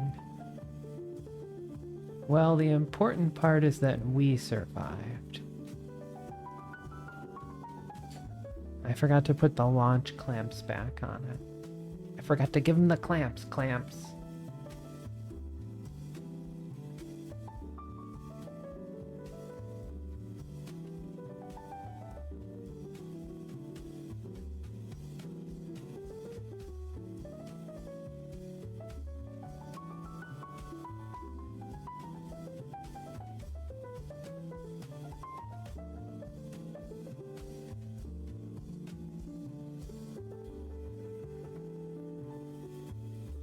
So, but are these astronauts that I get for free, or are these just test astronauts?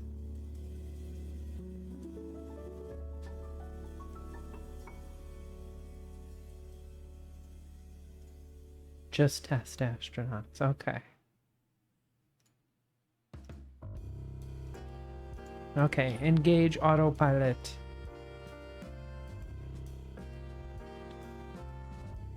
Okay, Joaquin, you can do it. Don't let me down. If you let me down, you're out of the family.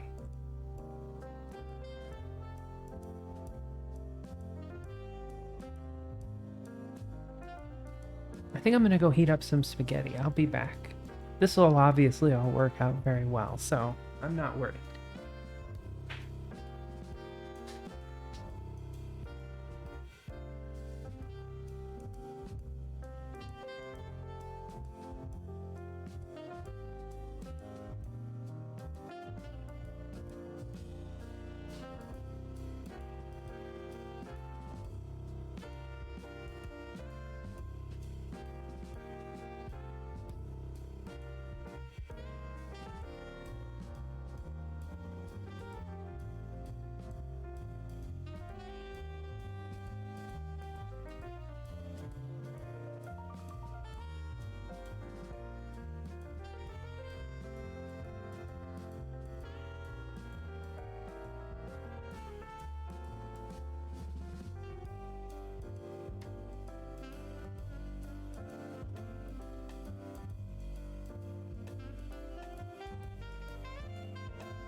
Okay, so far so good.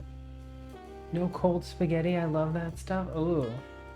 Yeah, I'm not gonna have. I like my spaghetti hot. Hot and generally undercooked. I like a bite to my spaghetti.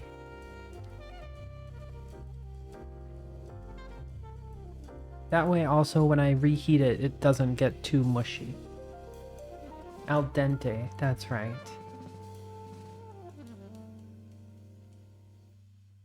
How much longer am I going to stream tonight? I don't know. At least another hour or so. My grandmother breaks her spaghetti in thirds. That's just illegal. I mean, half is punishable by death, but thirds. I bet your grandma also adds like a ridiculous amount of sugar to the sauce. Oh, it's still in the microwave. I made meatballs, homemade meatballs. They're gonna be delicious. You'll never guess her secret ingredient. It's gotta be sugar, right? If it's garlic, I'll allow it. I love garlic. Usually what I do when I make pasta sauce is I take like a good couple tablespoons of olive oil and then fry up some garlic. And then I put the meatballs in and like fry up the meatballs to heat them up. And then I'll take the canned sauce and I'll put the canned sauce in. So it adds some like richness to the canned sauce and more garlic because you can never have too much garlic. Can't be corn syrup, right? Okay, what's the secret ingredient?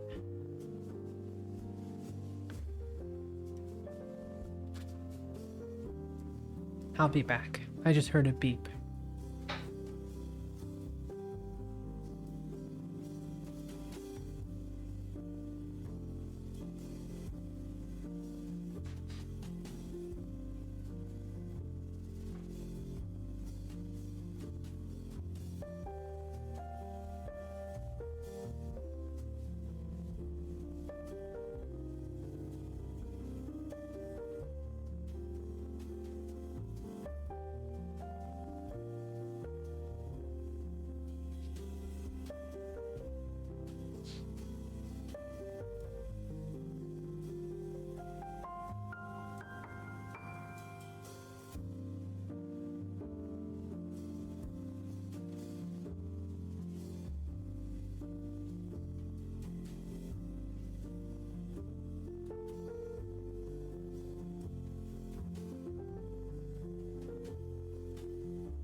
Oh, look at lit. Wait, A1 steak sauce? What? What? That definitely to The Hague. To The Hague.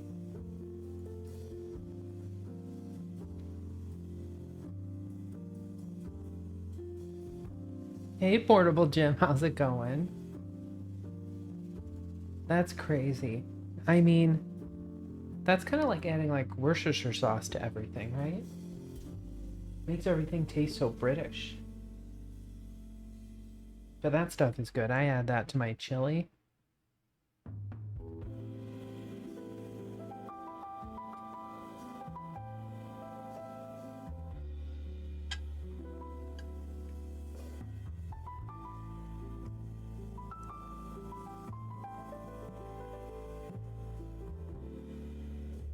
Okay, we're doing all the things. Why am I like down on a blader? A blader, I barely know her. Yeah, nobody can spell it or say it. It's not allowed.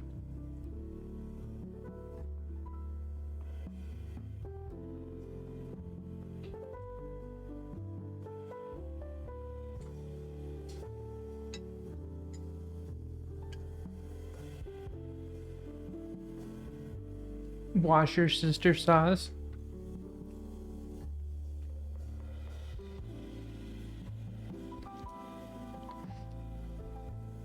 Like on fried fish. I don't eat the fishes. I'm going, okay, I have a new job. Well, congratulations on the new job. That's pretty exciting. I hope everything goes well with it.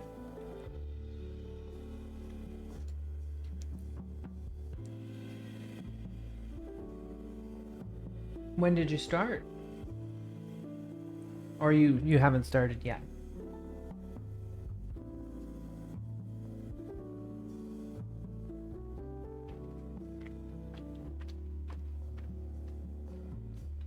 Started last week. Fantastic. Fantastic. Yeah, I hear it's getting crazy hard to find a job, so it's a good thing that you got one.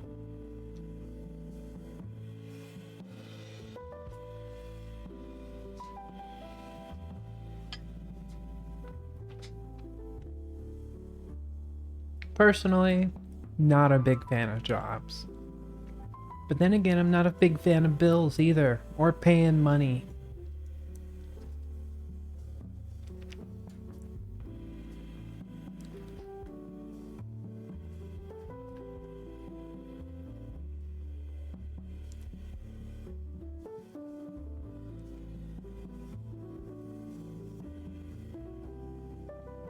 Okay, so we're almost to orbit.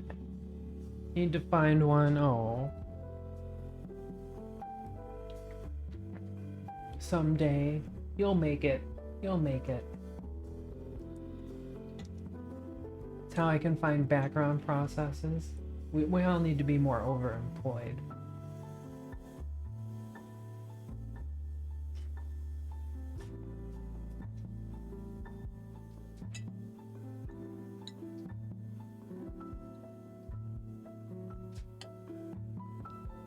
Who needs a job in the age of AI? Become the boss himself, let the AI do the hard work? Yeah. Yeah. It's practically done.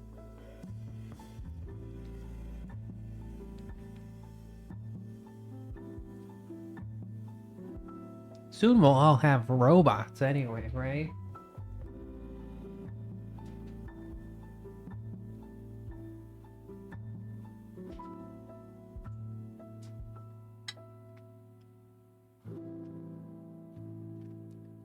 That seems to be like the new thing that everybody's talking about that never gonna exist. Like there's gonna be like 3 human robots to every person, like we're living in some kind of iRobot fantasy. I mean, they can't even serve popcorn yet, let alone do anything useful. Means we'll get Will Smith back in a good action movie. It's entirely possible. I hope in whatever action movie he's in next, he's gonna slap Chris Rock. Just for fun, you know? Just a little bit of fun.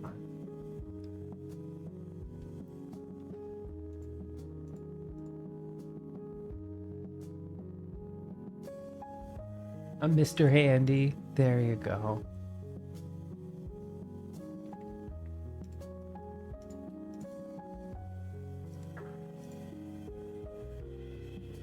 Okay, habitat cramped, poor, EVAs available.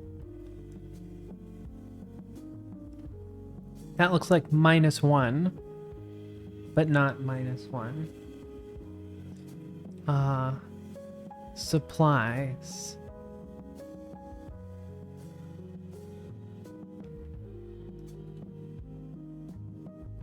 How are we doing? We're probably boiling everything off, but that's fine. Maybe the robot will insult his wife this time, and the whole movie's about chasing down this robot. Yes, exactly. Exactly.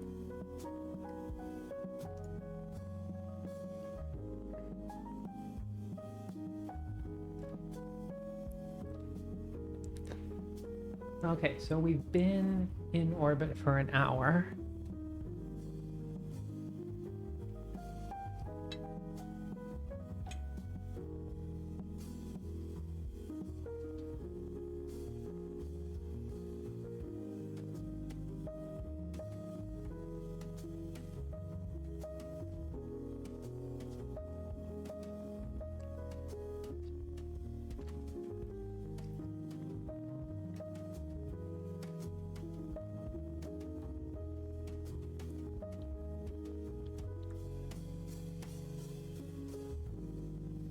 Okay, so we're doing all the experiments. That's good.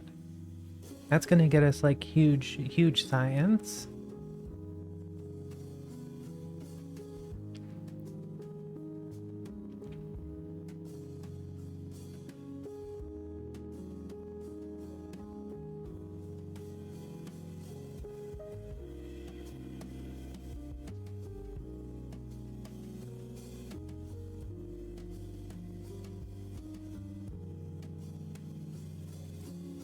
Why did we stop time warping? Are we freaking out? Vitals.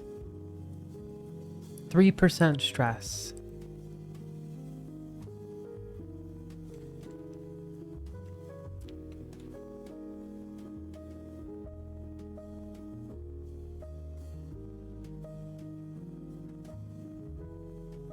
John Wick, but it's Will Smith and the robot.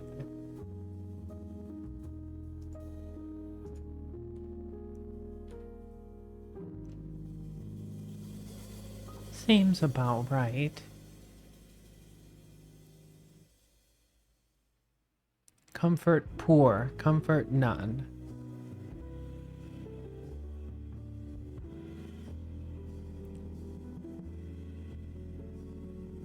Oh, the crew report is over each biome? Oh wow, I didn't know that.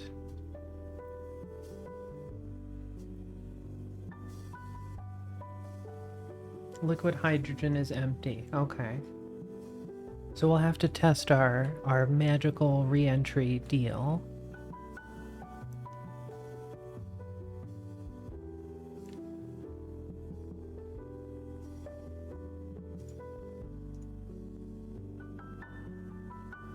If you want comfort, just open the door. Plenty of space. I see what you did there. But I don't think you can EVA from here, right?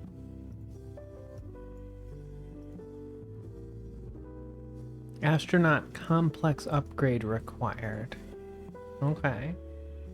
Hey Boca Chica, how's it going?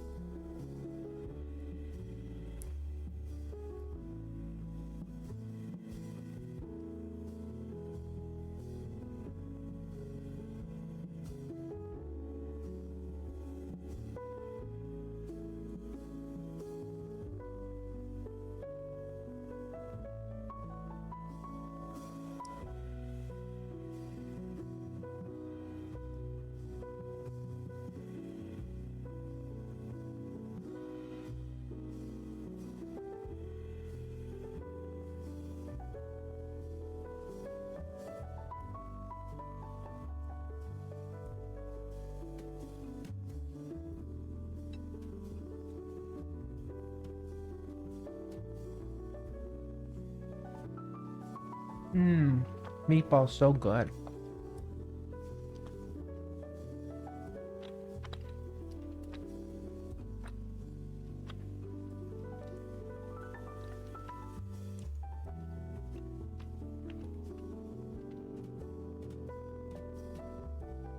Oh, I forgot to change the flow priority on my batteries.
Why is it taking the battery from the capsule.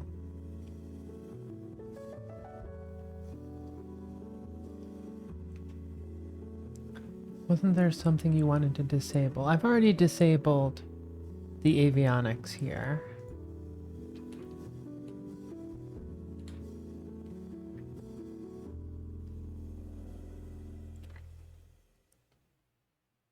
Uh-oh, stress is at 43%. Maybe it's time to go home. Maybe it's time to go home.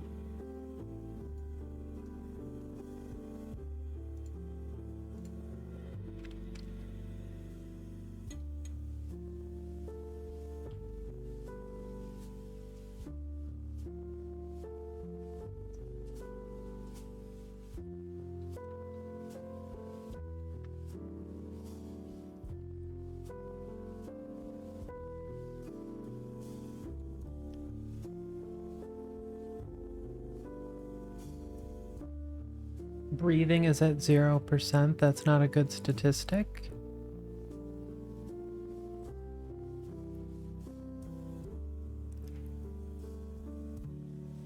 I think 0% is good, right?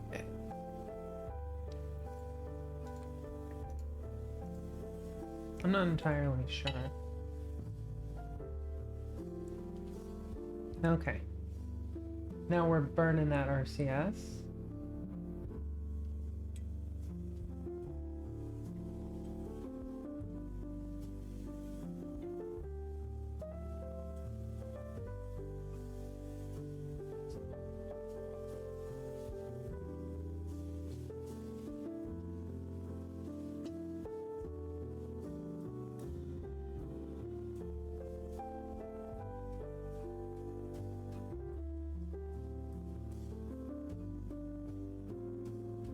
Nothing makes sense. That's not what it's there for.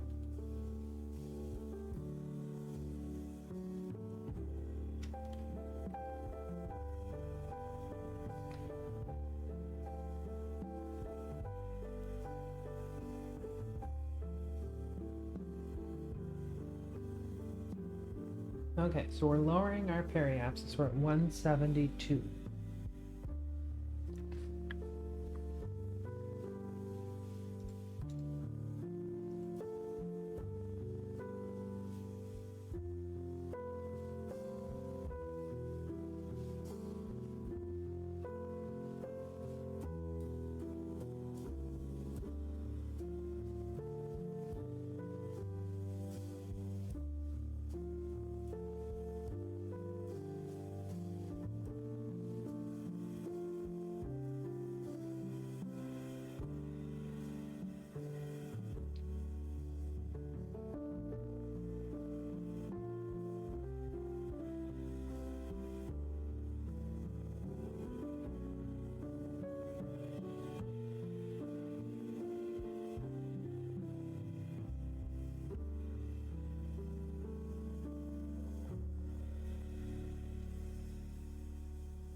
Yeah, this shouldn't be a problem at all, even without the launch escape tower.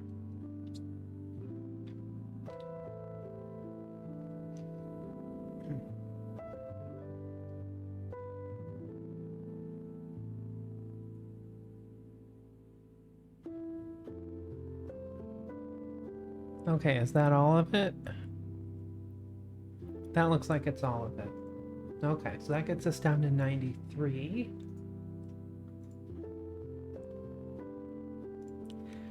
Let's fill up the battery one more time. Okay. So now we will decouple.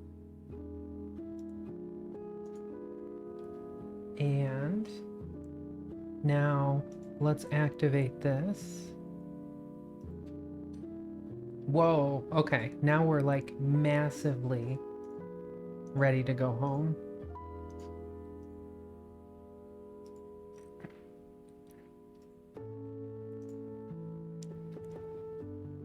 Activate the avionics.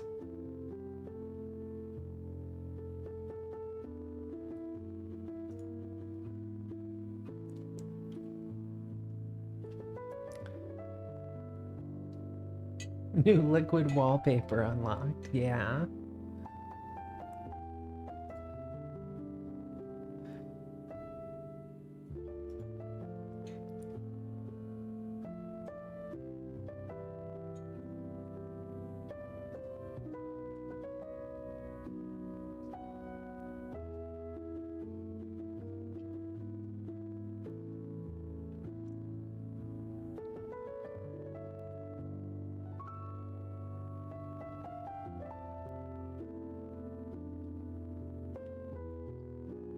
Oh, we beat like all these contracts from this crude altitude stuff.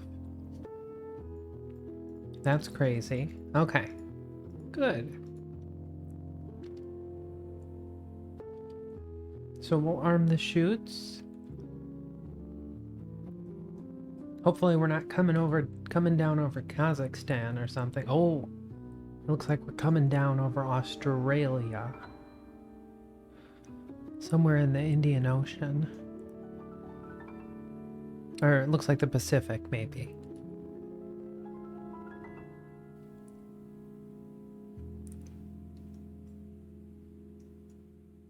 Bye-bye, Australia.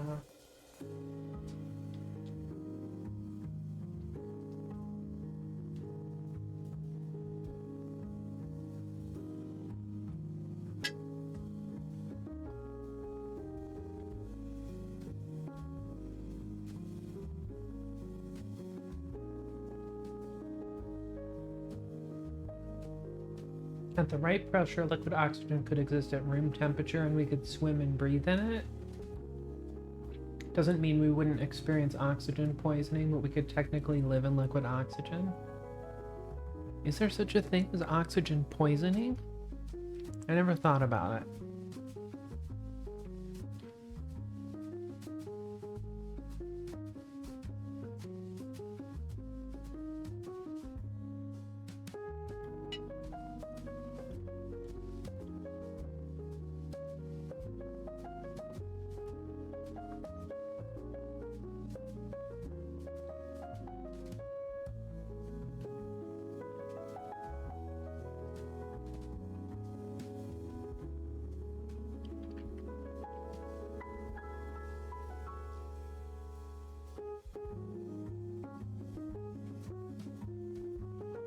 We're at 8 Gs.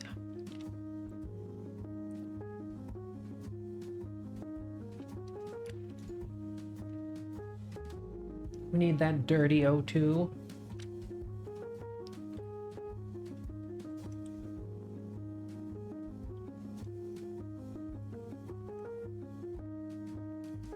Joaquim's reaching the G limit.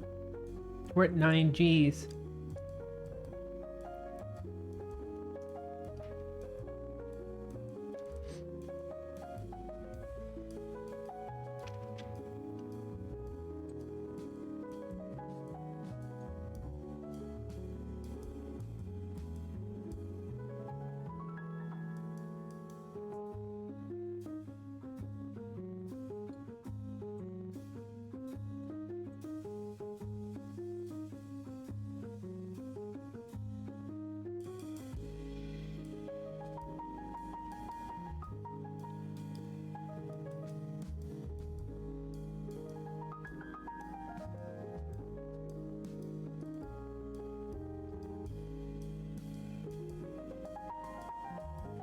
Yeah, it's nitrogen with a splash of oxygen, right?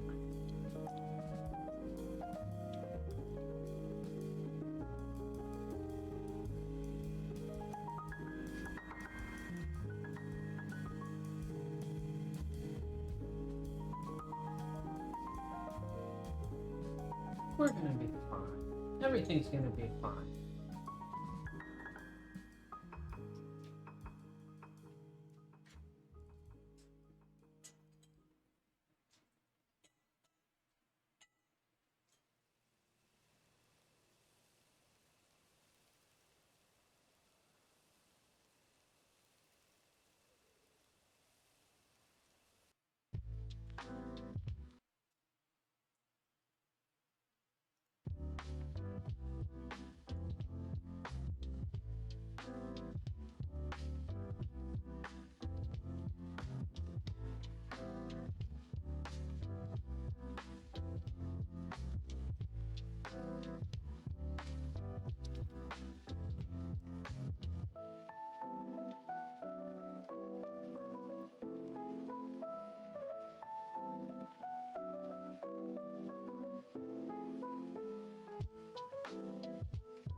Very successful test.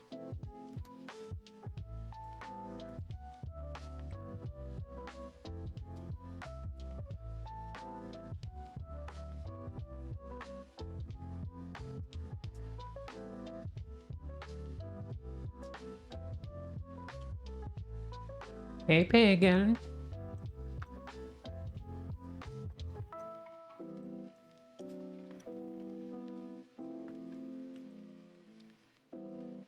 Okay. So we need to make a pad for this.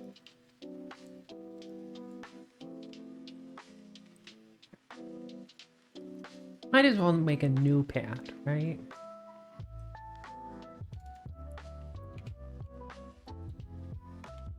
$165. That should do nicely.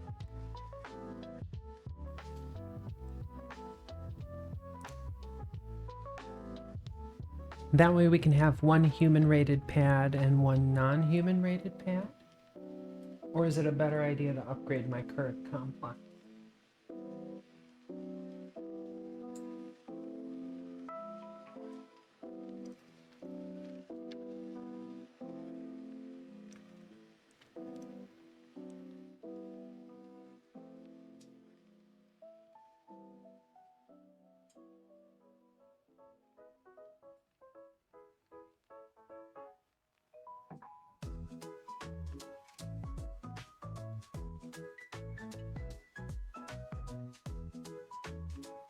Mm-hmm.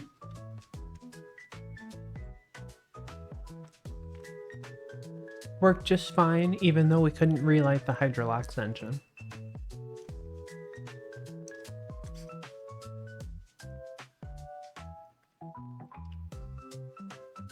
The launch escape tower really cleared it for us.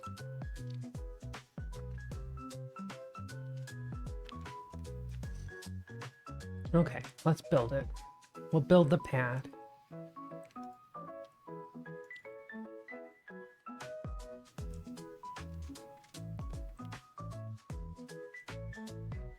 Do do do do do do do do do do do do do.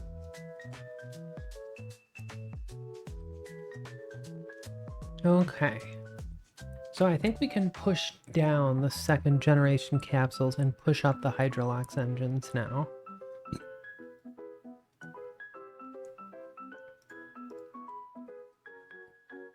Because we need the 1961.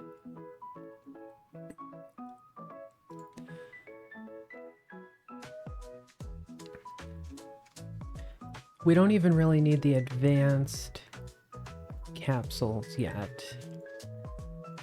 Although that does give us an engineering efficiency upgrade. And we're already 20% of the way through it.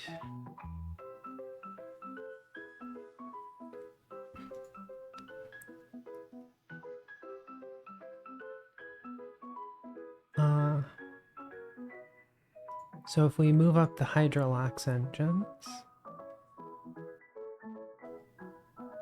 that should get us there pretty quickly. Okay, and right now we're building this next film mission, which we can do that one. So yeah, reach orbit. That one we can do. Orbital test flight uncrewed. Yeah. No problem.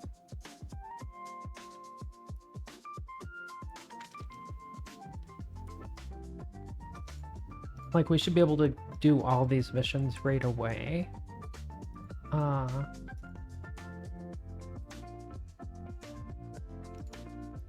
Doing this magnetometer satellite one, I want to be able to do that, and the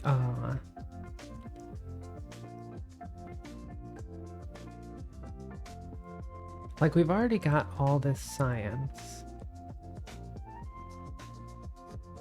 so really I just need to go into this orbit.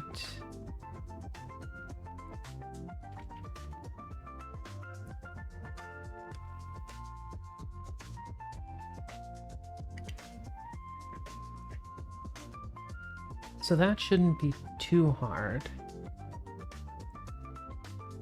But for this one, we need to be above 3 million.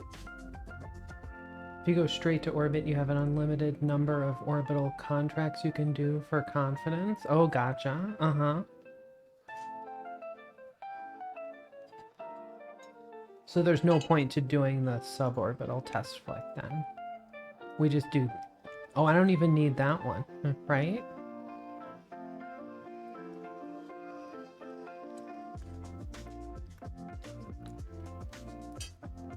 Like, as soon as we do the orbital test flight.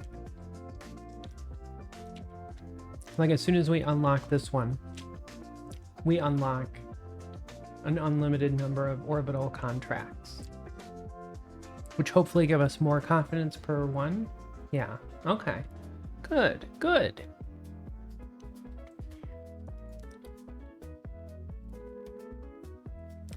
But yeah, I want to do... We're going to do this one next. And then I still want to be able to do... I want to do the advanced biological capsule.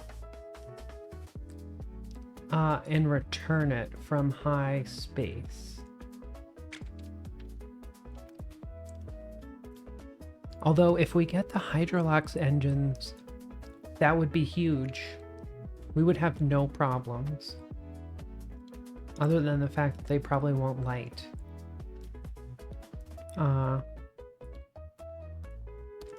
Well, I've got this magnetometer. I tried to do it, but it didn't make it back. That was a simulation and it burned up.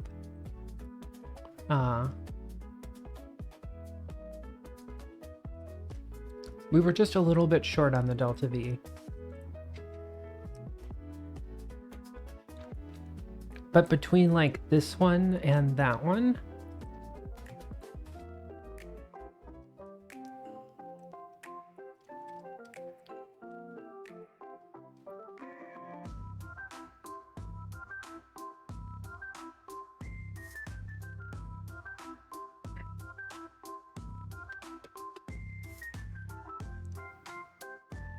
let's see where I left that one.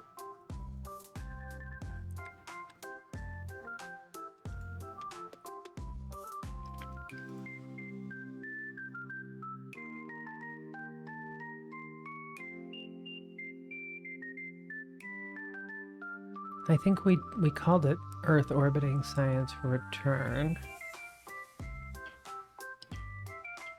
But I think what I did was... Oh yeah, and this is like right at the max. So if I take off this camera... Okay, let's call this one Earth Orbiting Science Bio Return.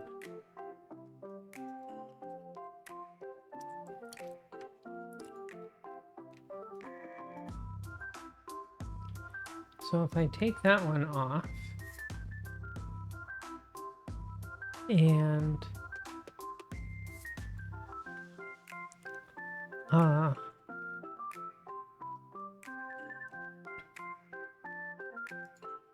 if I take that off,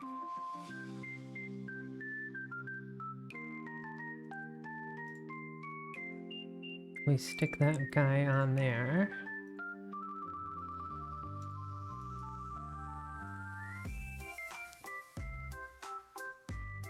So right now we're at 0.2 tons. And if I say apply, yeah, 0.2 tons.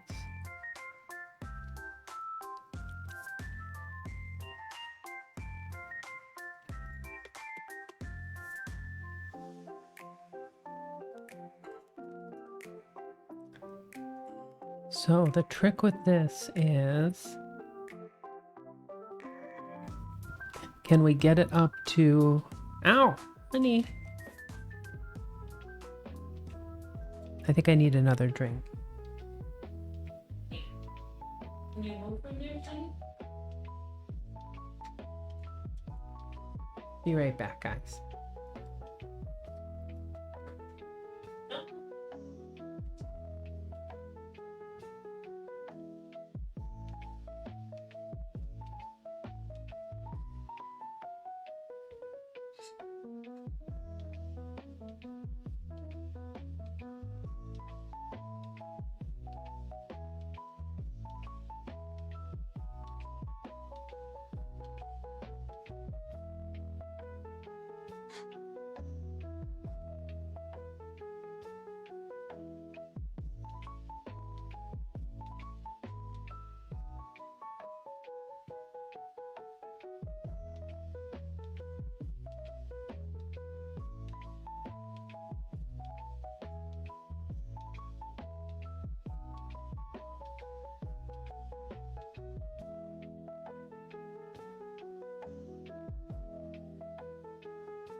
Go for it, honey bun.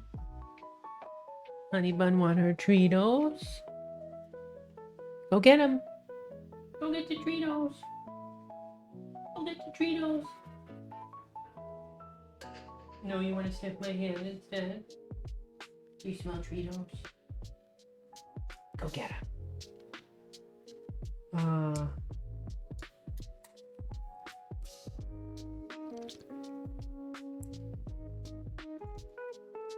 Okay, so I'm gonna save that. Yeah, hop like a bunny.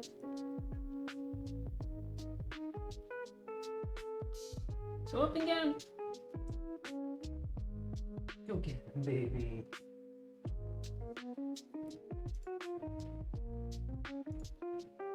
So if I do.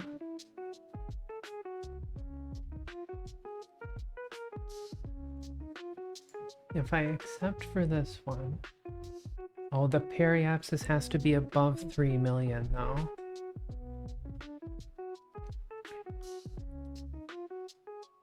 Yeah, that's gonna have to be a special craft, I think.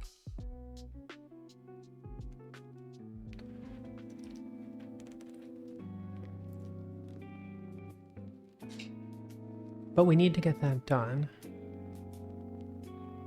I mean, it shouldn't be a big problem, though.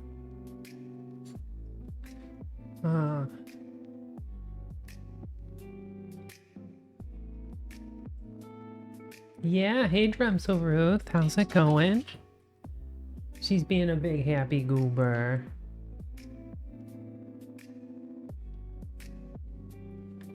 Yeah, we need to get this done, though. I've already got all the science done. So...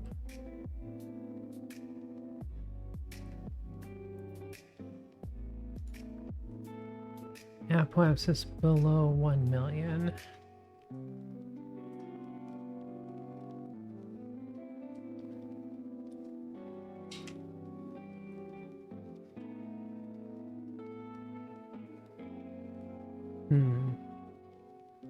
And this requires a weird inclination. So we might just have to take this on as a special mission. Oh, thank you for the pets. Yes, honey. Who's a good baby? Who needs a pet? Who needs a pet? Yes, you need a pet. Are you overexcited? Yeah. She grabbed a tree with her little paw. She's real good at that. She's getting real good. What was the magnetometry one? We have to have a orbit above 3 million meters. Very eccentric. Shouldn't be a problem.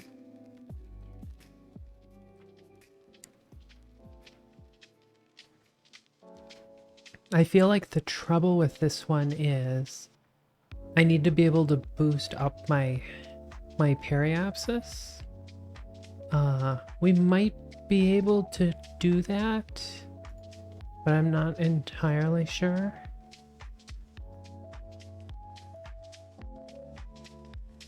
Oh, are you gonna go live in your house?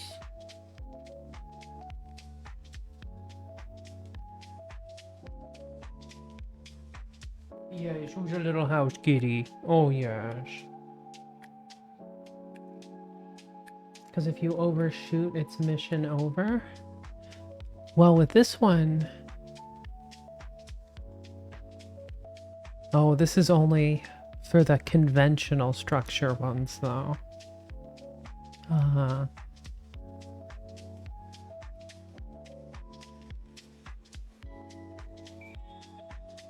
Yeah, who's a good baby? This one also gets us the engineering efficiency upgrade. But if I unlock the Hydrolox engines, I feel like things will mostly work out pretty well.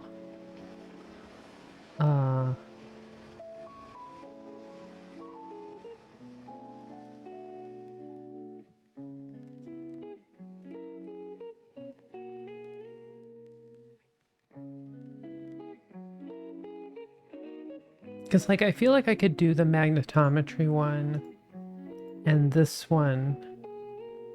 I think it's still gonna, because this one requires a special orbit. You never got the Agena? No, I didn't bother unlocking the Agena.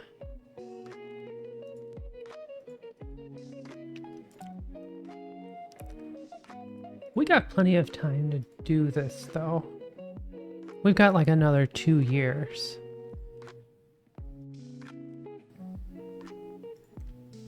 Let's just see if we can pull off this like high orbit return mission just for the science.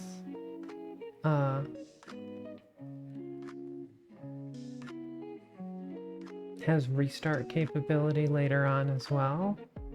Yeah, I just want to go right for the Hydrolox if possible.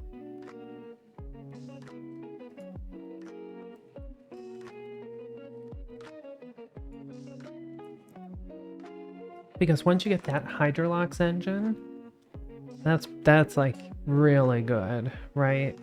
Lots of ignitions. Very high ISP.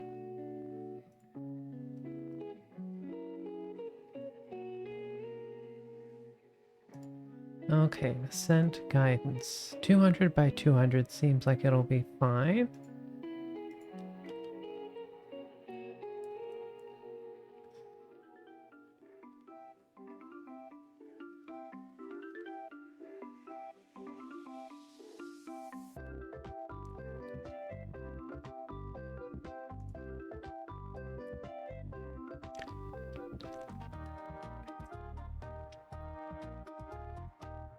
Unfortunately, I don't think we're gonna get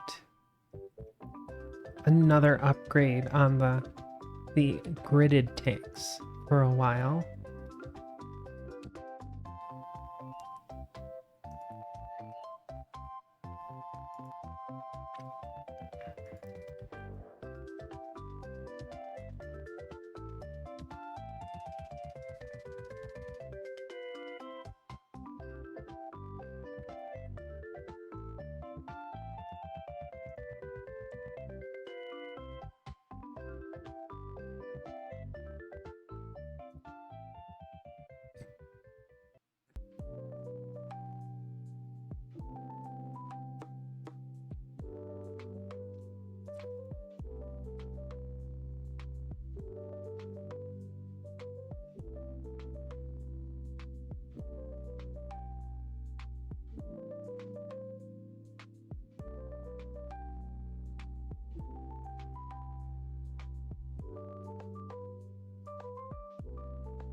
Okay, arms out.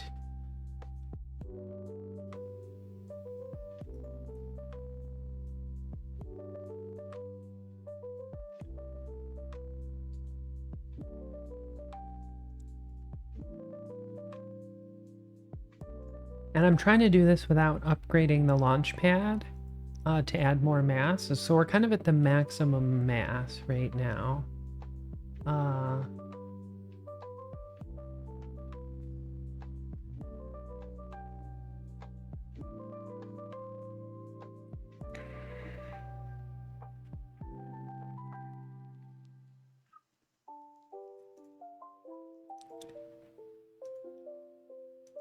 So the other thing I could try to do is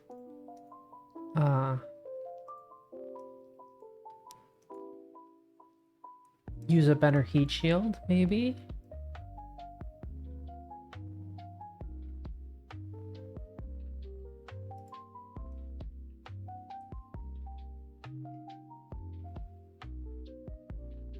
Okay, we've made it to orbit. We're in our parking orbit. Which one am I using? I'm using the Juno right now. The same engine that we've been using for quite a while.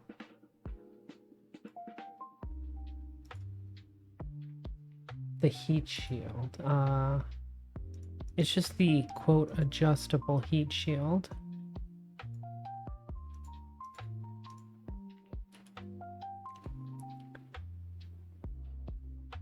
Which I think is like the first heat shield.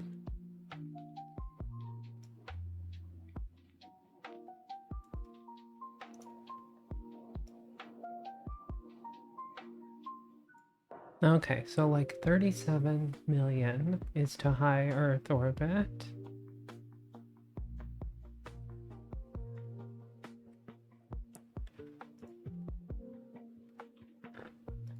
But I just don't think we're going to have enough to make it back.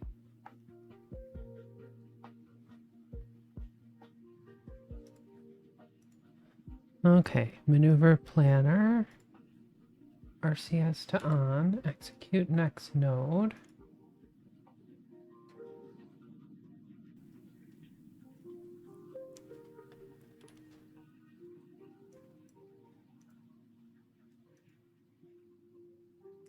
Maybe we should do the magnet one first.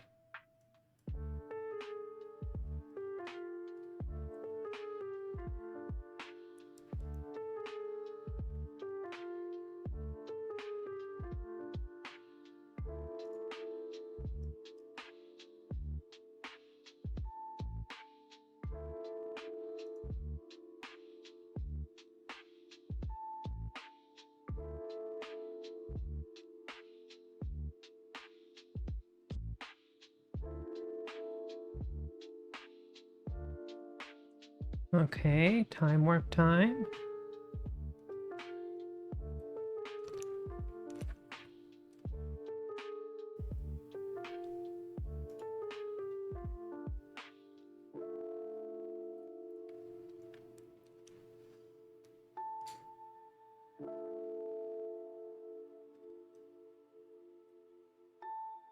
But yeah, if I had a better heat shield, then I'd be able to do more aero braking on the way back. So maybe that's what we need to do.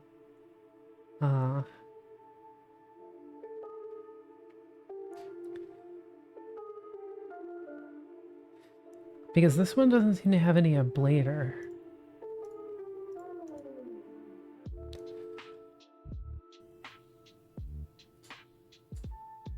Maybe I'm just using the wrong heat shield.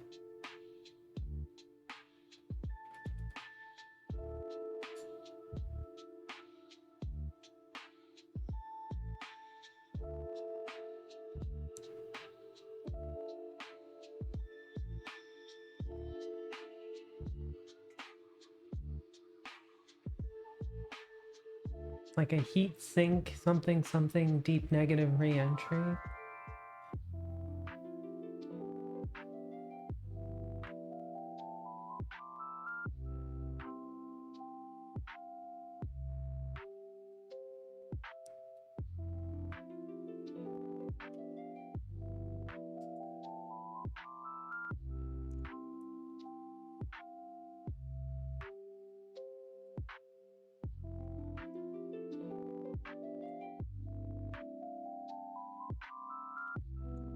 Okay, good.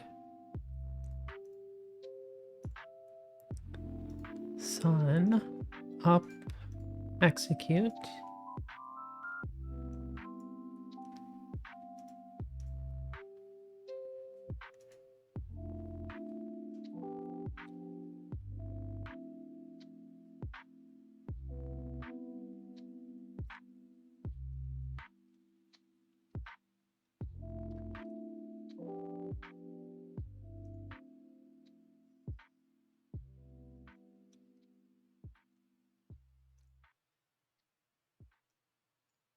I love the word occluded.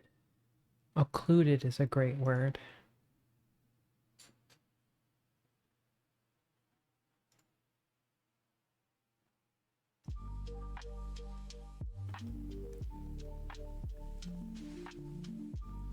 Okay, good.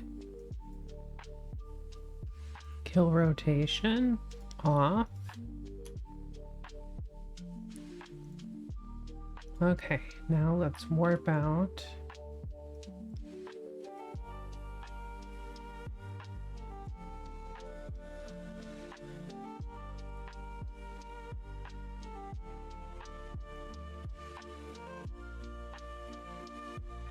See, the only problem is that this takes like a whole day to run. So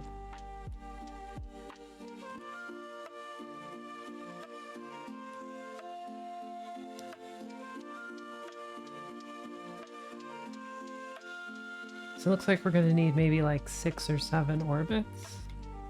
Shouldn't be a problem though, we got plenty of batteries. You ever say a word so many times you start to question language itself? All the time.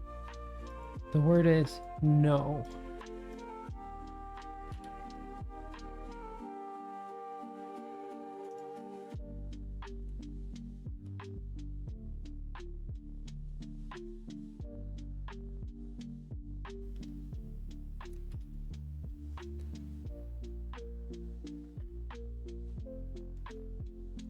Such a simple word that many people just do not seem to understand.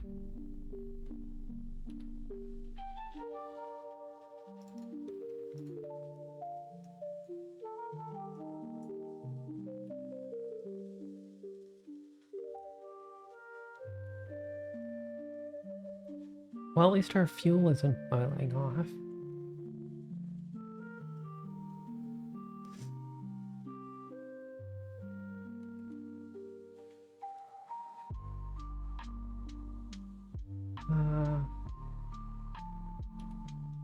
I guess we have to wait one more time.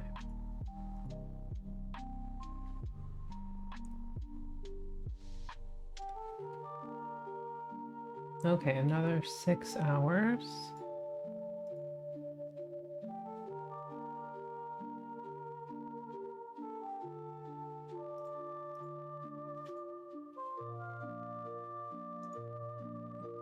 Bloop or thingy? Thingy is definitely a word. Sometimes I feel like a word just looks wrong. Like I've been spelling it wrong for years.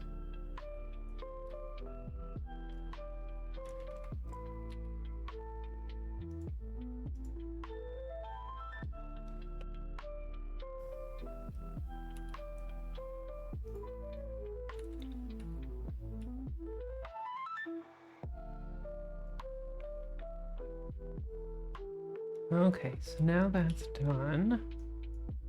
Okay, let's go back out. Well, let's go to our periapsis here.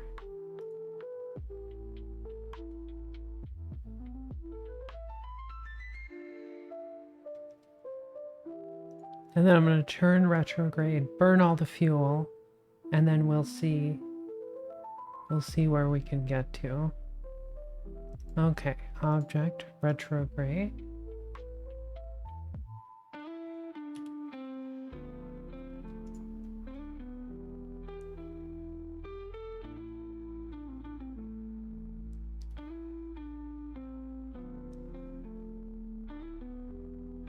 Okay, we're ready to start the engine.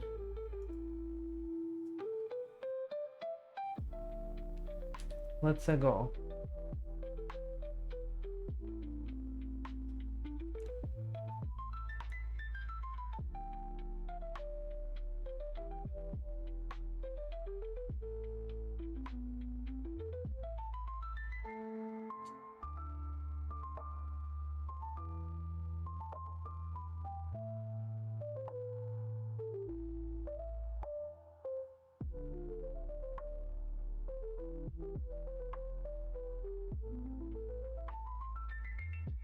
Okay, fantastic.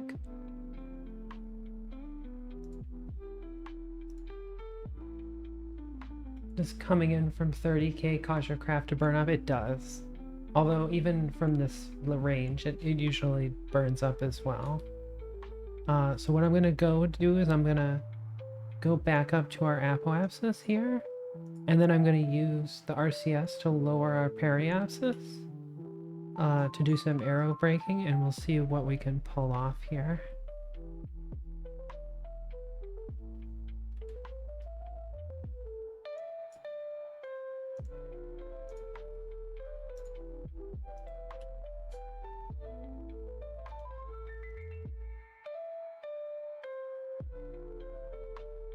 Give me that action.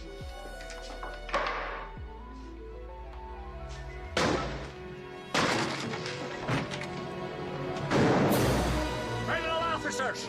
Get your hands in the air! Nobody move! This is a raid! Hey Boomer, how's it going? Thank you for the raid. Welcome raiders. How was your stream? What were you streaming? What you been up to? It's good to see you. How's your weekend? Tell us all the things. Or else. Silk Song? I have no idea what that is. You'll have to tell us. I'm just a simple rocket scientist. I don't understand such things.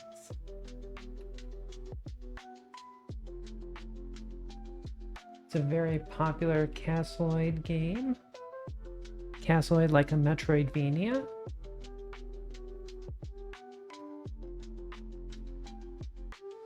Okay, we're burning. Very yes. Hollowed by the night.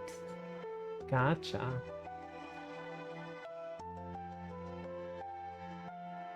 Gotcha. Yeah, we were playing some Castlevania Symphony of the Night the other day. A wonderful game. Wonderful game.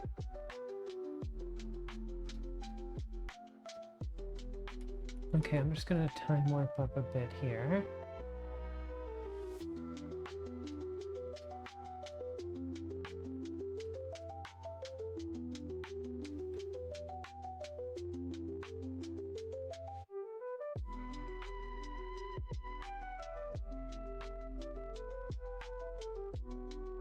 Maybe if we lower to like 100k, we'll be okay.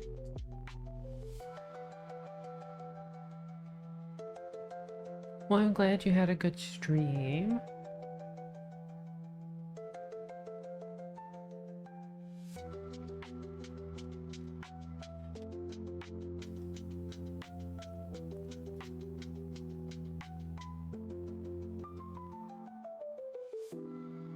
Okay, that's 100k right there.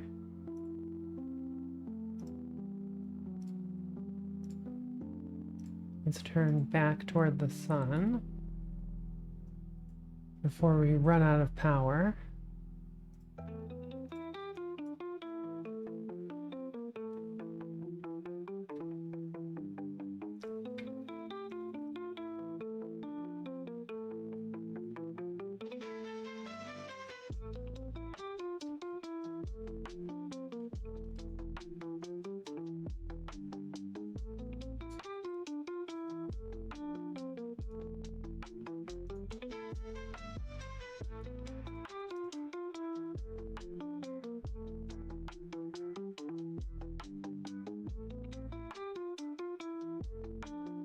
Yeah, see, it's boosting my periapsis up again. Okay, but that should be fine. Let's just see how this goes really quick. But yeah, maybe I just need a better heat shield.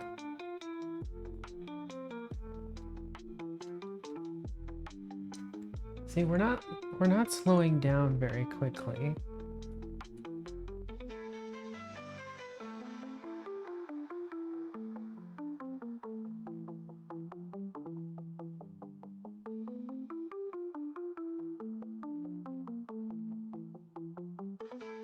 Like, I feel this is going to be like a multiple pass kind of deal.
Like, it is coming in a little bit.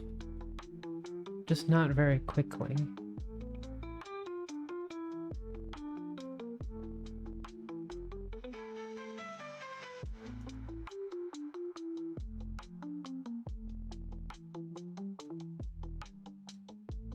Like, I feel like we might be able to pull this off, but I'm extremely patient.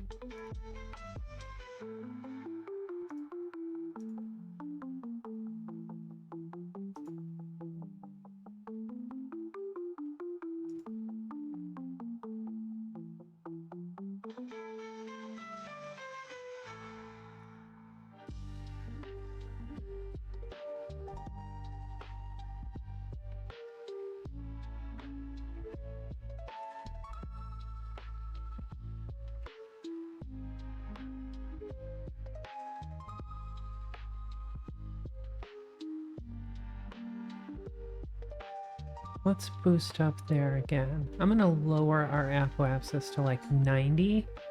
That might be a little bit too much for it. A little too spicy.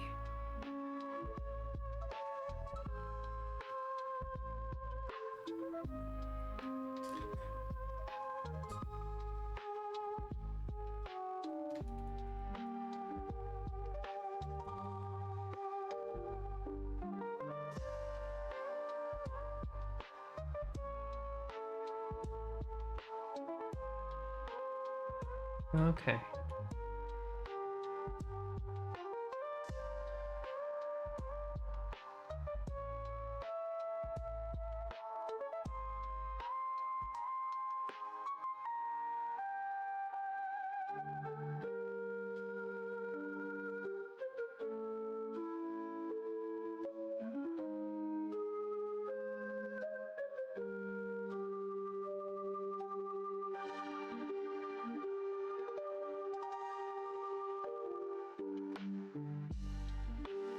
Okay, so there we are at 90.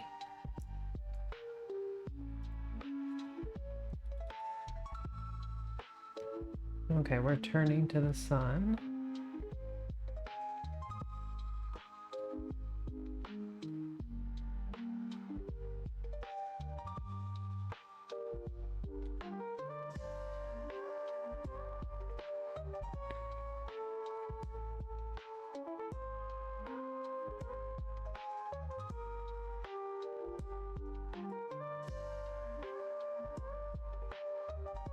Whoa, okay.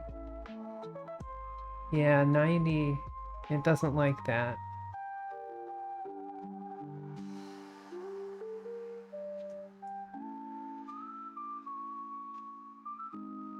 Oh, there they go. It's a big bada booms.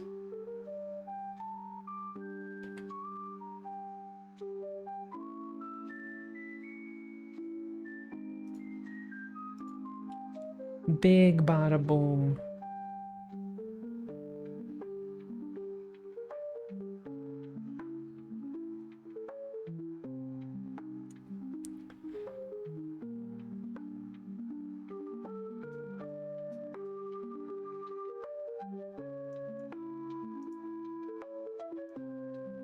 Oh, heatsink type. Okay, Mercury HS type. Rated for non-lifting LEO reentries. Rated for lifting LEO reentries. Rated for lunar reentries. Okay, so let's try that. If I up the diameter a little bit, it gives me more ablator.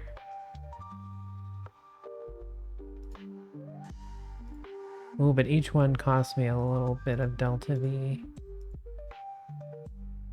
We'll just keep it like that. We'll see if this works.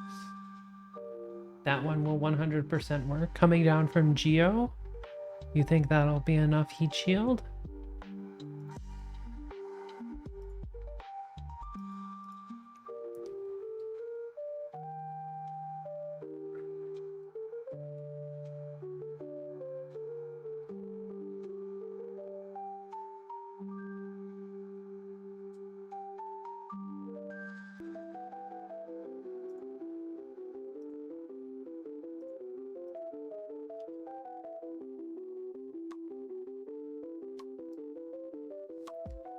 What could possibly go wrong, right?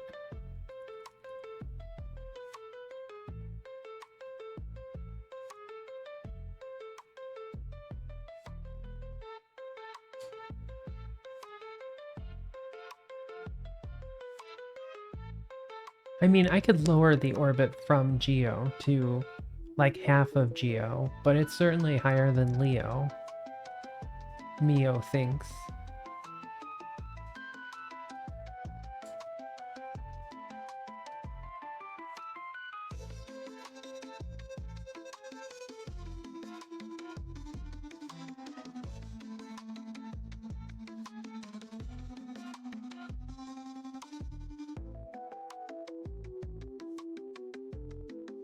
I could always just add another heat shield on top of it, I bet.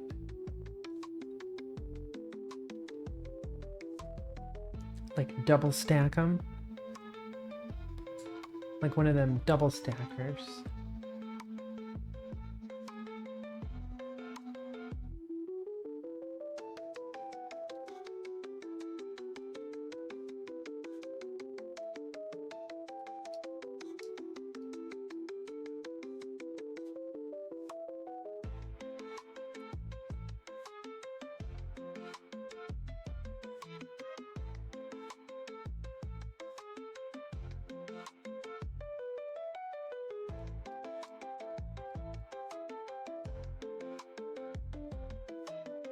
Lucky me.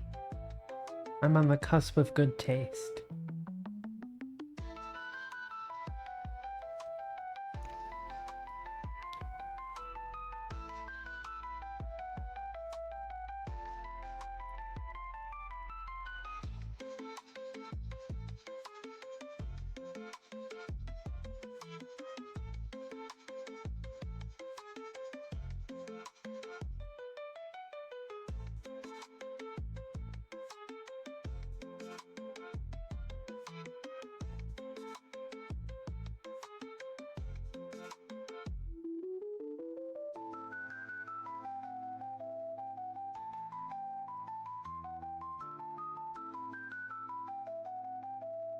Okay, 200 by 200.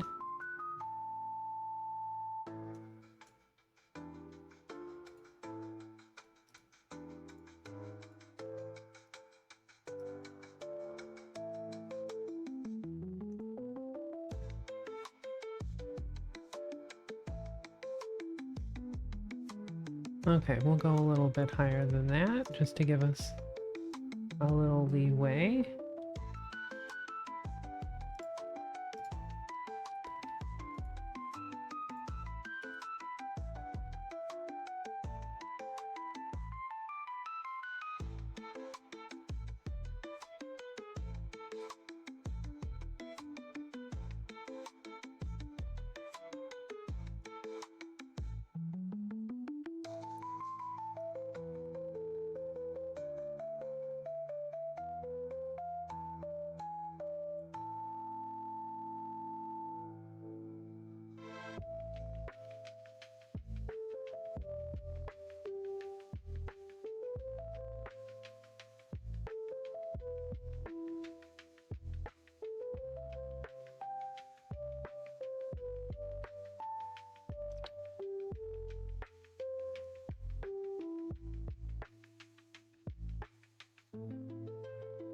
Okay, we're burning.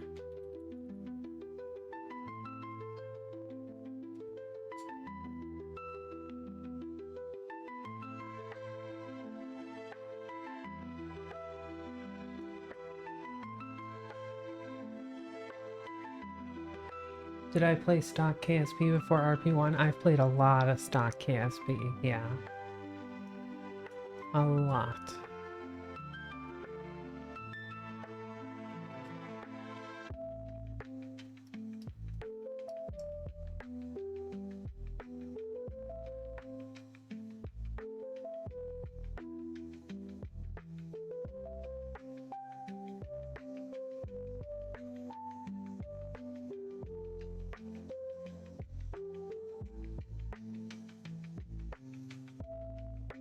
Okay.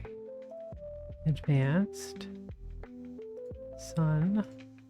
up, execute.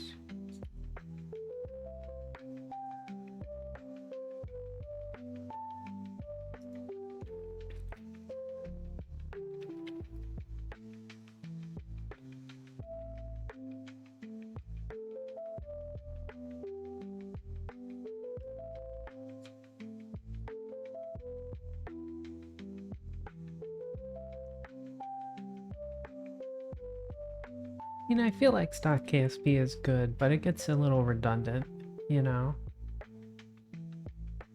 I like going to Jewel though. Jewel is good.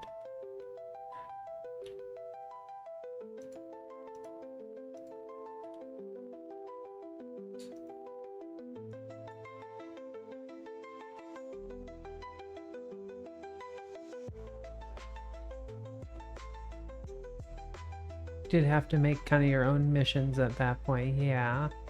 I love doing a lot of rescue missions. I'm really good at Orbital Rendezvous.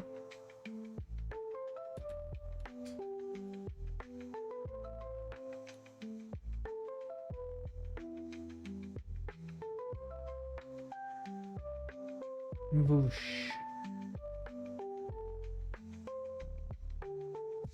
And whoosh.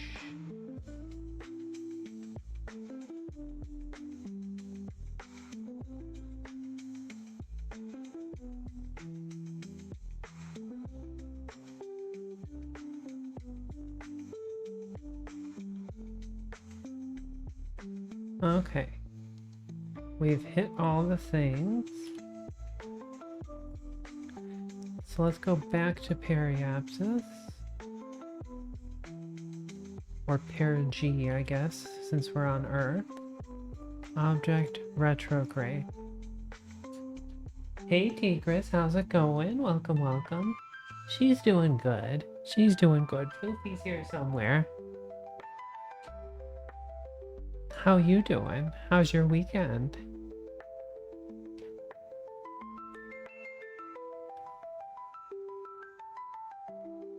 I'm with Scoot Movely on this. We don't need a new name for every orbit. I guess that's true.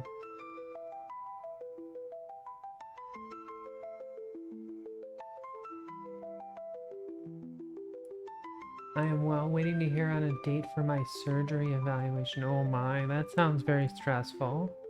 Well, I hope it all goes very well. That sounds like a stressful deal. I hope you're okay.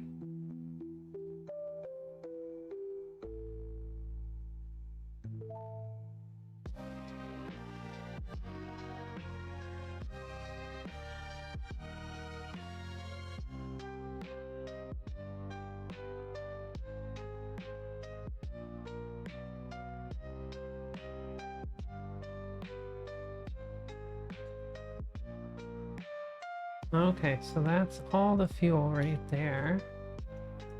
So now we go up to apoapsis. My pulmonologist recommended open chest surgery to fix my pulmonary hypertension. Wow, that sounds really complicated. I really hope all that goes well. That sounds very complicated.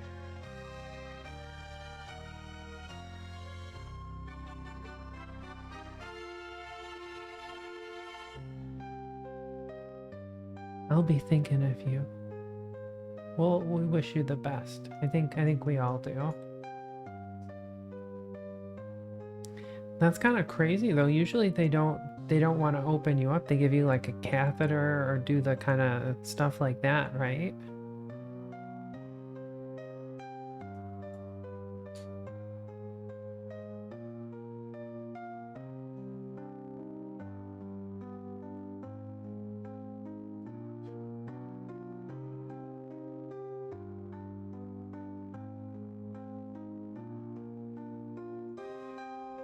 Okay, let's burn the RCS here. Lower us down. They say I'm good for surgery. I'll be unable to drive or lift over 5 pounds for a whole year. Wow. That's a lot. That's a lot. But I guess it's important. I guess it's important.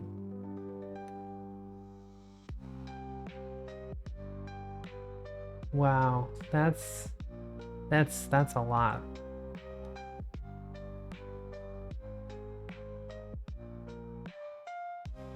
But hopefully it'll all go fine.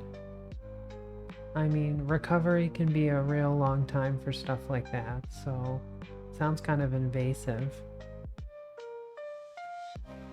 At least you'll have plenty of time to hang out here with us.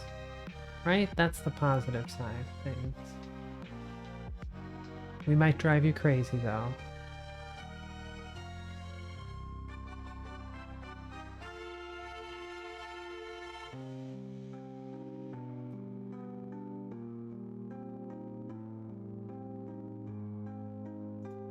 Just a little crazy.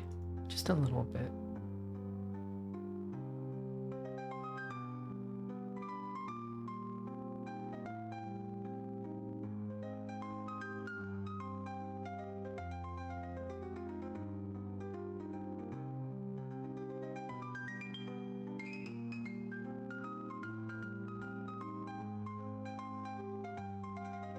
The clots in my pulmonary artery are too deep to do the balloon and catheter. Wow.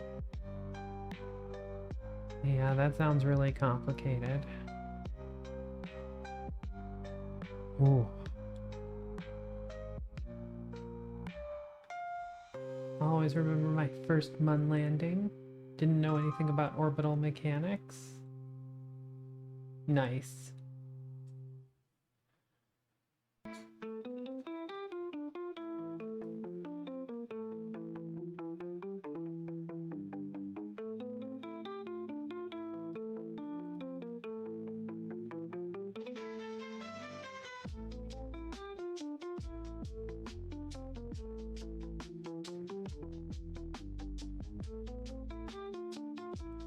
Referring me to the best hospital in New England? Yeah, you better, I mean, it sounds like it's something that, you know, doesn't have to happen like right away, which is good. So you can find the right people in the right place to do it. So that's really good. Yeah. I'm glad you're finding the right people. It's important.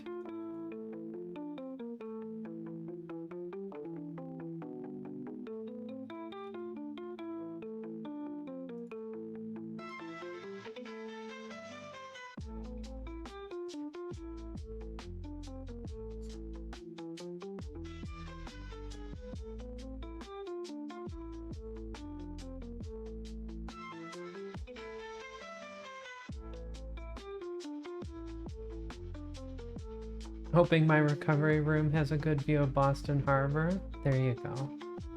You'll have something to watch. Well, you'll have a computer probably, right? So I would hope so. I would be crazy if I was stuck in a hospital for a long time without a computer.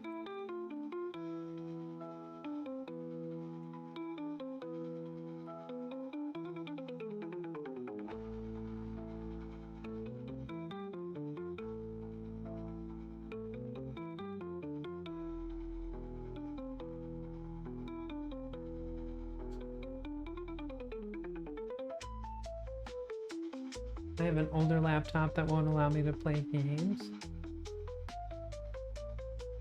Get very good at Minesweeper, and hopefully you can at least watch Twitch, right?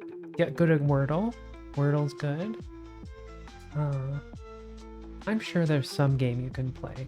Play older games. Get yourself some retro variety, right?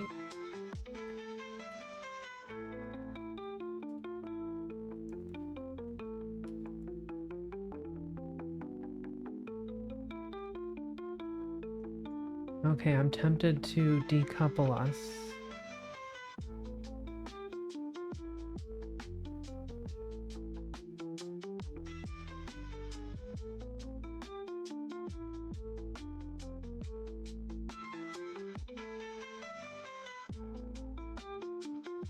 Okay, we're getting pretty close now. Or get yourself like a switch or something like that. A switch would probably be perfect. Okay, I think I'm gonna eject.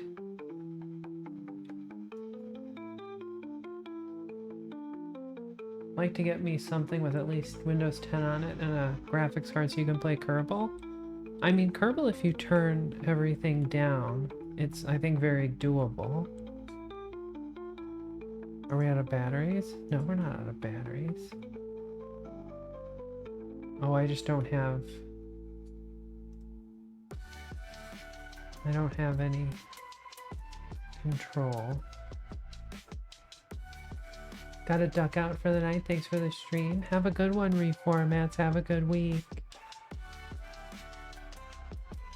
Oh yeah, radial out would be just fine. Radial out. Radial out.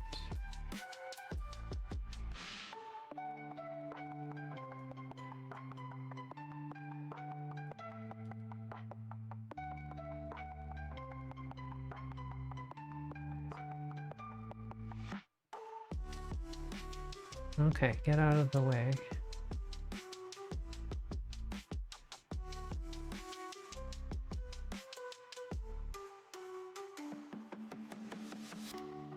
My cat at 9 p.m. turns 5 years old. Oh, that's so cute. Do you know when they were born, or is that when you adopted them?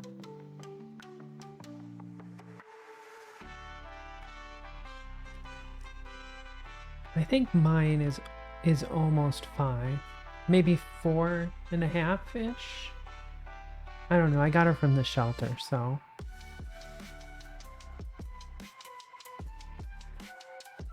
Hard to tell, really.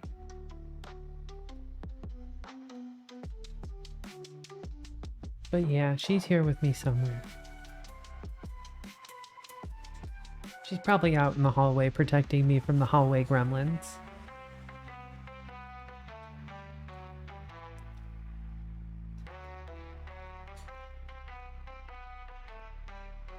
Okay, we're pretty low now. We're slowing down a little bit. She was delivered by my friend during the evening on this date, Thanksgiving that year we adopted her. Oh, that's so sweet. That's so sweet. That's cool that you got to know them as a kitten too. I wish I knew my Priya as a kitten. I mean, she's a really good cat, so I think she was raised pretty well. She has a very good temperament. But, you know, like, kittens are just the best, right? At least when they're not causing too much trouble.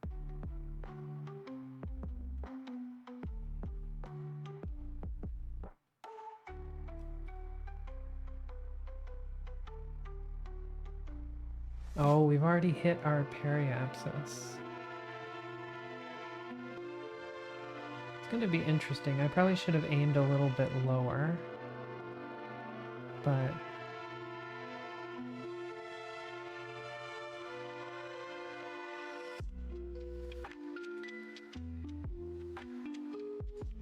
we learned flea baths required padded clothing to keep from getting clawed. I'd believe that.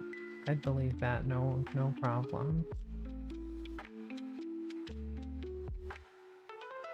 Yeah, that doesn't surprise me in the slightest. Did they ever get used to getting a bath? Sometimes if, you know, like you train them early enough for stuff like that, then they get to be more or less okay with it.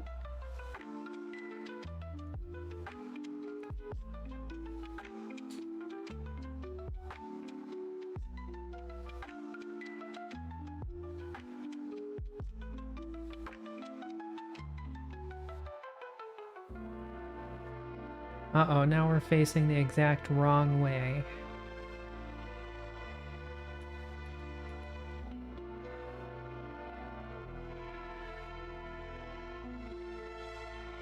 GG's. So I do the topical stuff between her shoulder blades to kill the fleas. There you go. Oh, it looks like we might turn around after all. Nope. Not this time.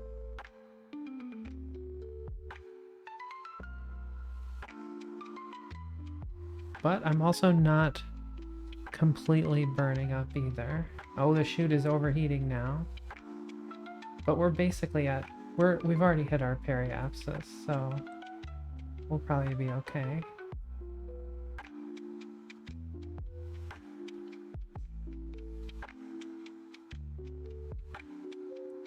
I have a weird deaf calico. Weird because she's the tamest cat I've ever seen. Friendly with everybody. Never hisses, never claws. Just meows really loud. That is always funny. Yeah, the deaf cats that meow super loud. I think it's because they can't hear themselves meow. I told her as a kitten she was named wrong. Instead of Mischief, she should have been named Wolverine. Oh. Oh, yeah. That sounds like a spicy one.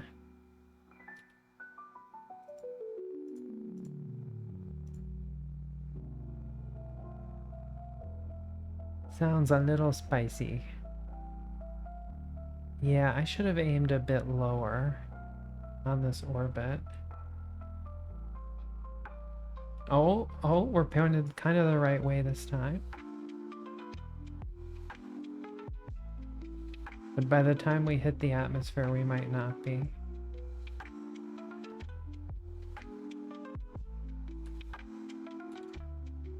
Oh, come on, turn around. Turn around the other way. The other way.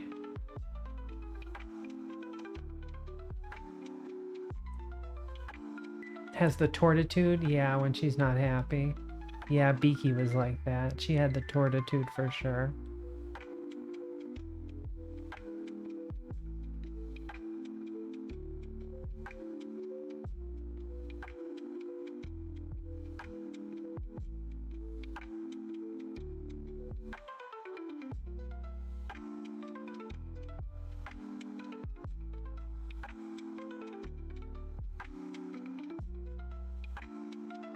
The comm is forwards, it'll fix itself.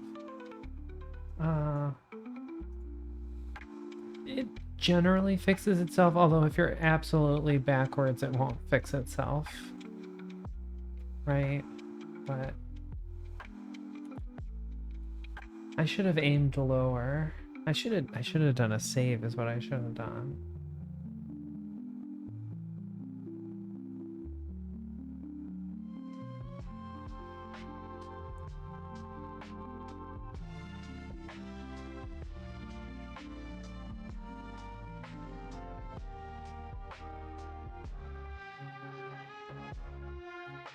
Because now we're just completely turning around. Yeah, but this is a simulation anyway, so it's okay if it fails. It's just one of those things like I'm trying to test something, and now I've realized how I've messed it up.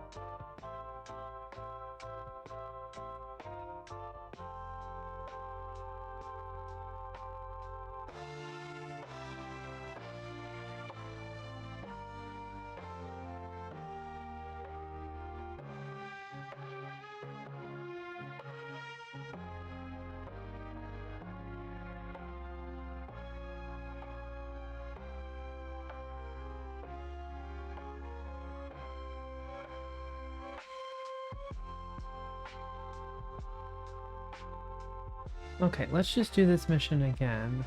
Oh, can I load an autosave maybe? Is there an autosave?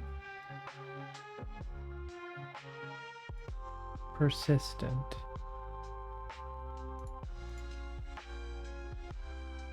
May 27th. That's 4 days ago. Oh, no autosaves in Sims. Okay. Well, let's just try this again. And I'm just gonna... We should set our periapsis to like 70k or something, right?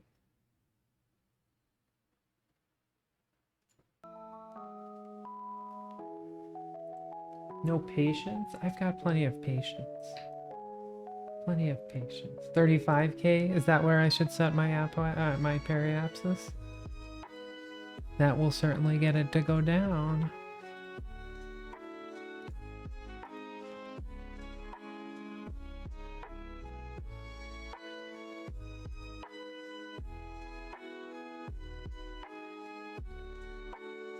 Okay, 35K it is.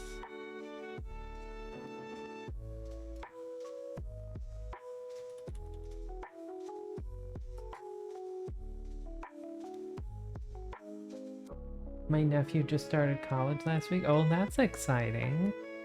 That's exciting. Are they kind of freaking out? Are they happy? Just last week. That's kind of a late college start, isn't it? Oh, maybe not.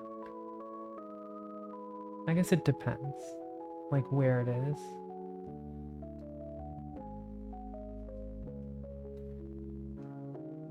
I think in the States by now, where people are, they're, you know, a lot of the freshmen are starting to freak out and they're like, I don't know anybody. I can't go to the bars because I'm not 21.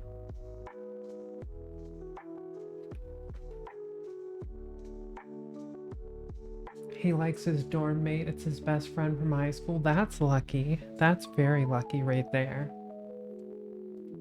That's like the most important thing for like the first year student, right? Hi, sweetheart. Are you here to visit me? That's so nice.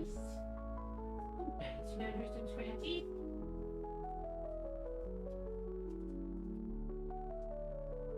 Yes, who's a tall girl?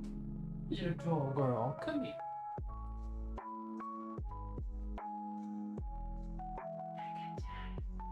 I got my Floofy here. She's gonna sit on the desk and entertain us with her floofy pantaloons. Yeah, I got to go to college with a bunch of my high school friends. It was really, you know, it was good, but on the other hand, I didn't meet a lot of people that didn't go to our high school. But a lot of our people from high school went to the same college, so. To be a bladesmith? Haha, taste of my blade.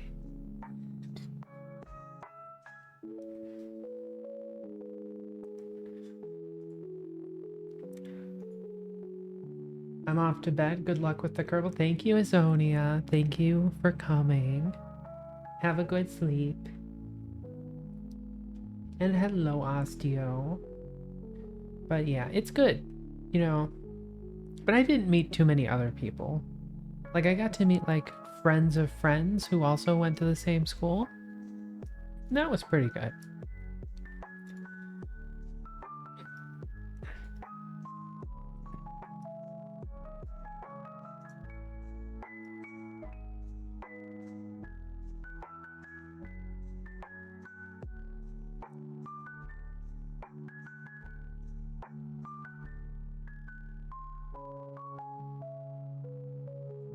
Okay, that should be good enough.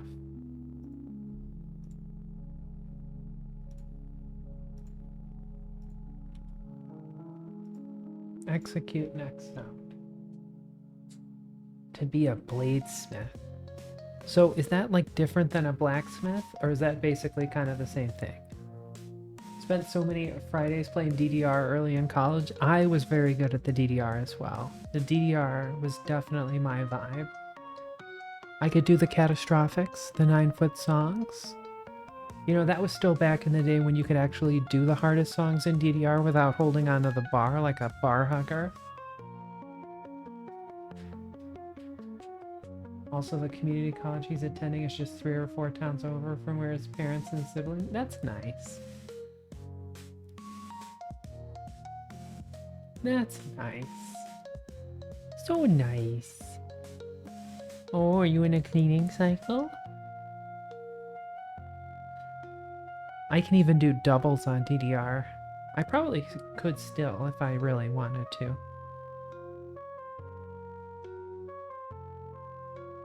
I just don't have the heart for it anymore. Like, my cardio stamina is not good. Not good enough, at least, anymore. Look, that Dynamite Rave, you know, SSR, not where I'm at anymore. A bladesmith is a blacksmith who makes knives, axes, and other cutting tools. For some reason, I thought of the Terminator 2, where, you know, the T-800, you know, Arnold is like, well, you can't make moving parts, but you can make blades, knives, and stabbing weapons.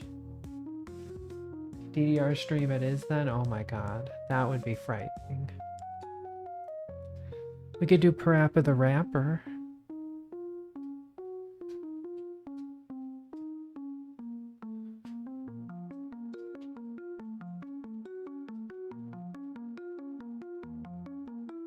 I'm no dancer, but I never needed to hug any bars. Yeah. I wouldn't say I'm a great dancer at all. I'm a terrible, like, but, you know, if I can read the notes and know what I'm supposed to do, then I'm usually okay. Right?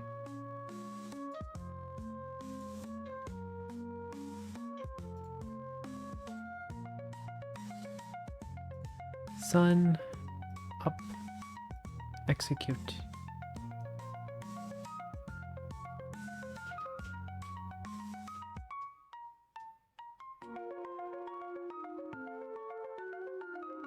Okay, we can kill that one. You want to be big? You want to grow big? That's my favorite stage. Wait, what song is that?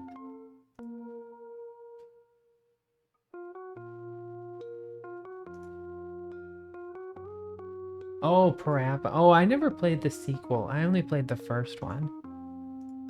Is the sequel good? You gotta believe. You gotta relieve. You gotta receive. One of my friends like made like an entire essay on how basically Parappa the Rapper was like a Jesus-laden thing about the sacraments and stuff, and about how, you know, you gotta fix your problems and learn to be a warrior for Christ and everything. And the funny thing is he hates the Bible stuff, so it's just like he got deep into this game. I don't know how it compares to 1, but that song's genuinely good. I'd say working with metal runs in the family. His dad is a welder, metal fabricator. Wow, okay. Heavy metal.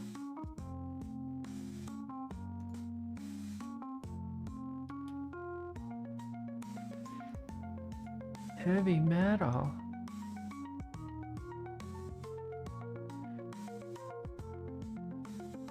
Yeah, I've always wanted to be able to do stuff like that. Maybe you could make me a samurai sword. You know, something fancy like that.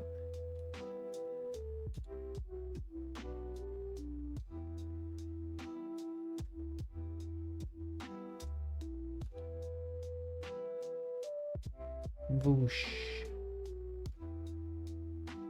Okay, this time we'll save.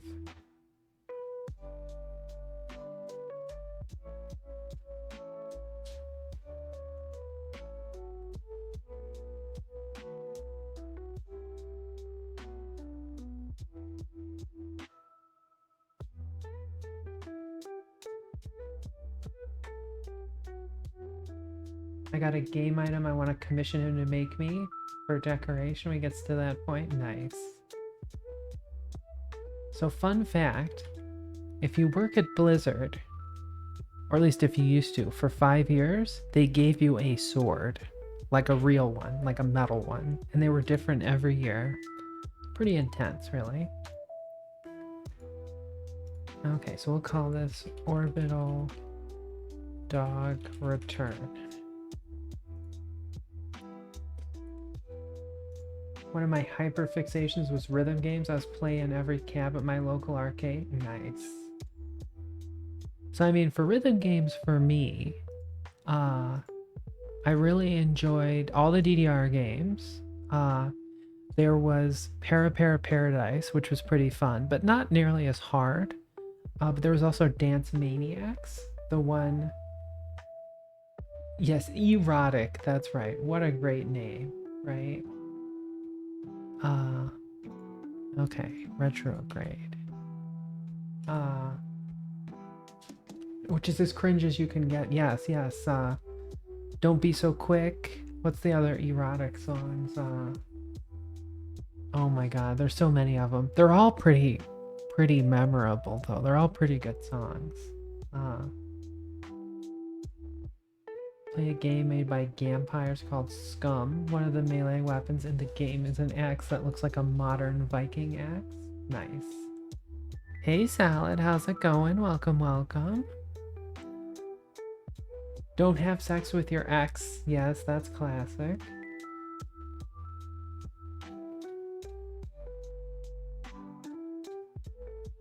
Okay, so we'll try this one first.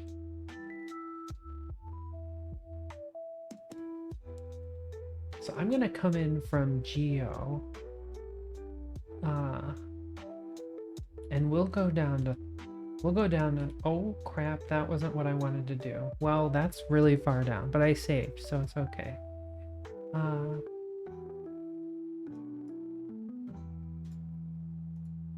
But yeah, Nick, don't be so quick. Oh my god. Okay, we're gonna have to turn to prograde pretty quick here. Well, I accidentally hit the main engine, so we're definitely coming in super hot and we're going all the way down.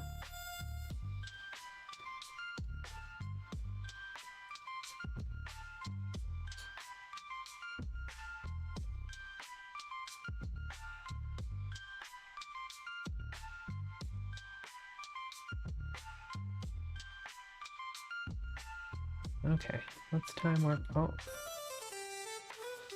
come on.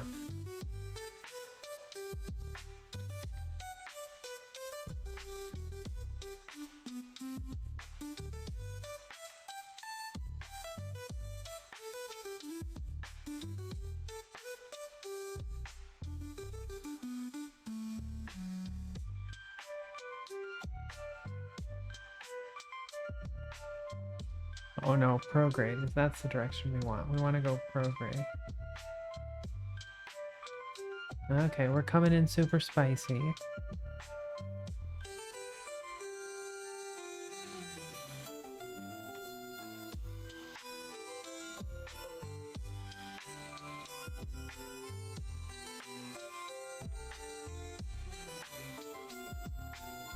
I want to give us enough time to orient properly. Some song based on the Gradius theme. There was that one with the Twin Bee one that sounded like an NES game, which was pretty good. But yeah, I played all the rhythm games. Parappa the Rapper, Bust a Move. Anybody remember? Or is it Bust a Groove? Bust a Groove, the PlayStation 1 one. That one was a killer. Although that one was kind of boring because you're just playing on the controller and stuff, so.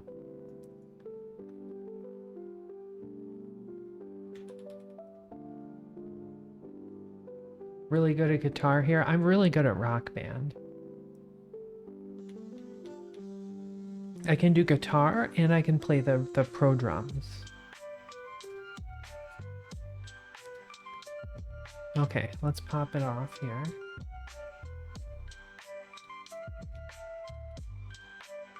Let's give ourselves a wide berth.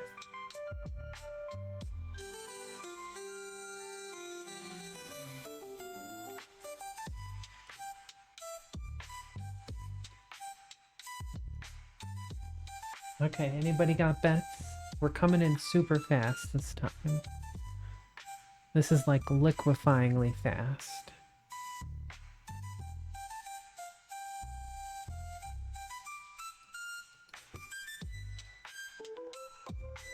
Begin liquefaction.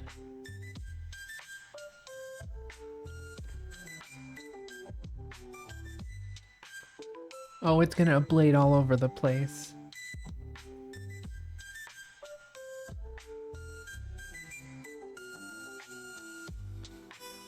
My girlfriend at the time was super into going into the local golf and stuff and playing DDR. Nice. Nice. Now that's a good time. Oh, see, we just got hit by the other one. No! Did you just see that? We just got beat by our own craft.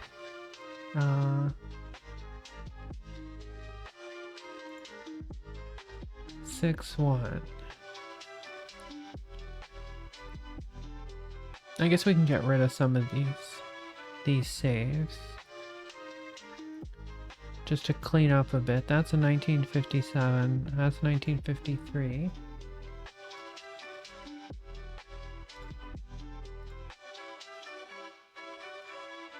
1951.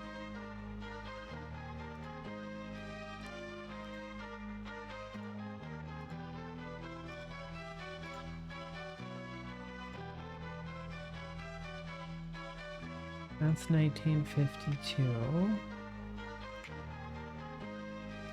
That's a 1953.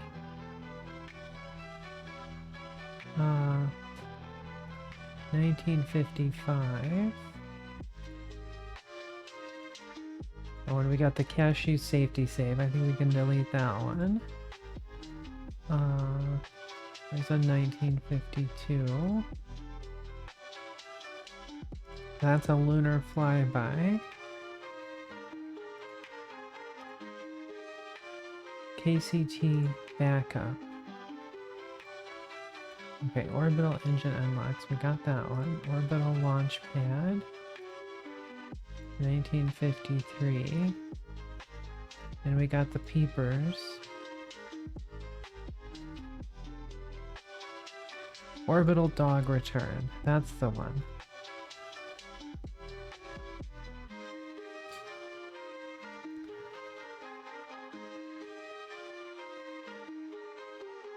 Your orbital resupply pod? Yeah. Okay, this time I'm gonna try to do it better.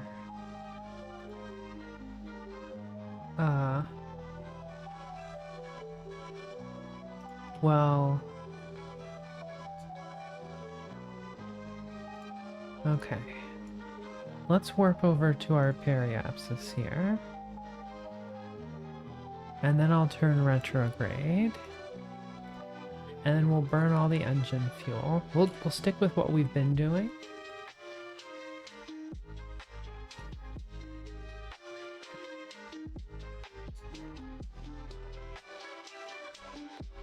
But yeah, the B-Money games were all really good. But yeah, I love the one with the hands, where you have like the two pods and you go up or down. I was actually really good at that one. I think that one was called Dance Maniacs.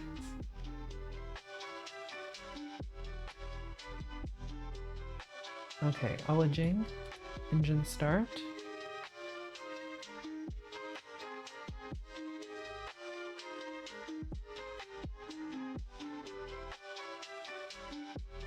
Huge fan of Wacka. Wait, what's Wacka?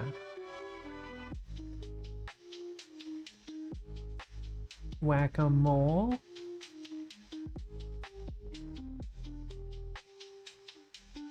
Beat Mania. That's it, yeah. The only problem is if you hit your hand on the thing, it was really painful.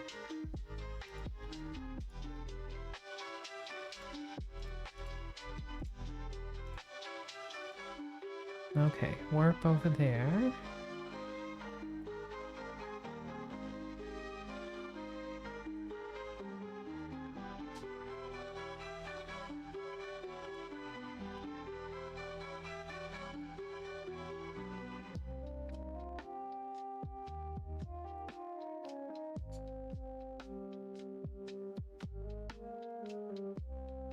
And what I'll do this time is, I miss arcades. Arcades were great.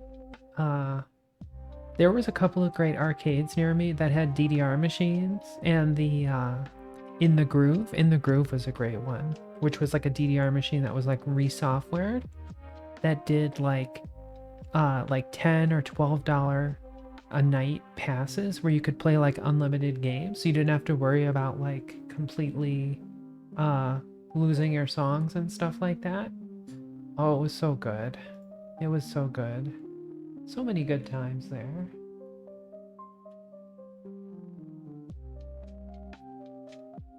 Big circular touchpad physically surrounding you. Slide your hands or tap as each note comes in. Oh, I've never played that one.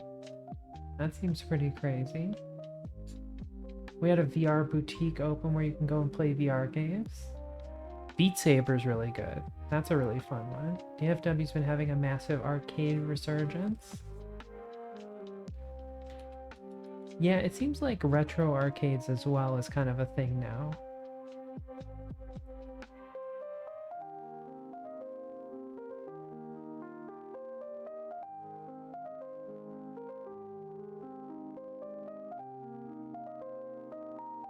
there's a local place that does like, I think like $12 a night, and they have like all the old games, like all the classics like Pac-Man and stuff like that, like the 80s games.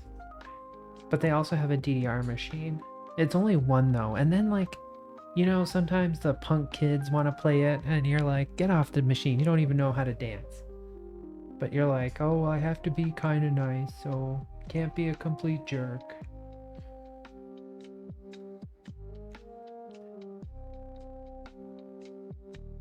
How much RCS fluid do I have? Still got plenty. Okay, so now we're at about 80. Spy Hunter, that was a classic. That's the one with like the infinite road where there's all the different cars, right?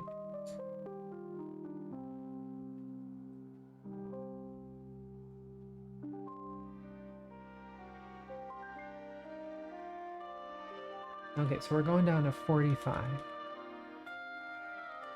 45. You try to run him off the road, that's right. Paid $15 a month for unlimited arcade access. Wow, that's a great deal right there. I would pay that for like a day, and that would be a great deal.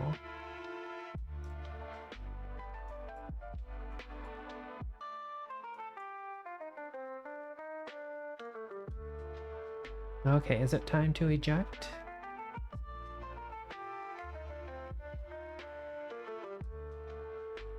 Why is my periapsis going up?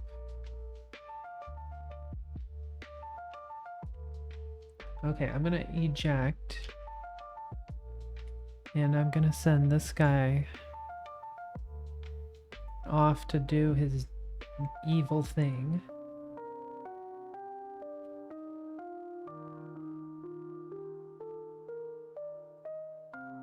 Go that way. Whichever way it is, just don't go whatever way I'm going.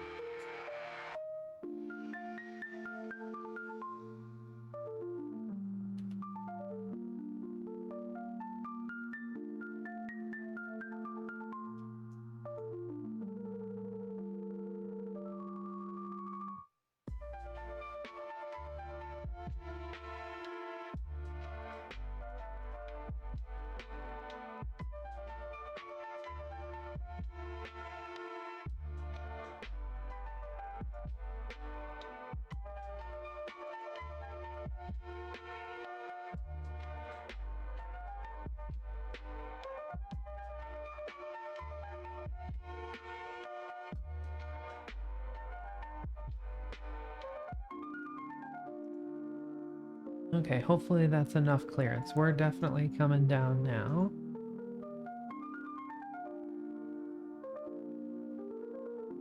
Okay, we're ablating. Okay, we're slowing down. We're wiggling. Wishing that there were an arcade for all the cool kids? Yeah. Oh, we're getting spicy. The heat shield looks quite upset. Looks like it's gonna blow.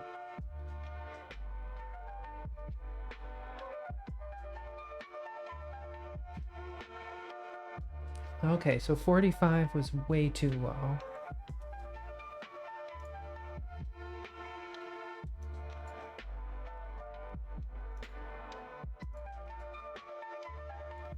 I think 70 is probably where we need to be.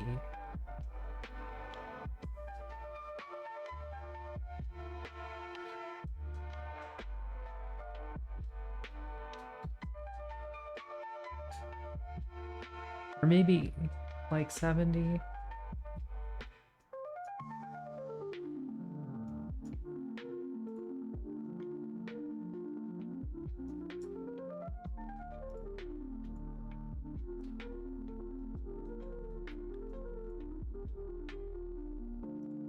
Okay, object retrograde.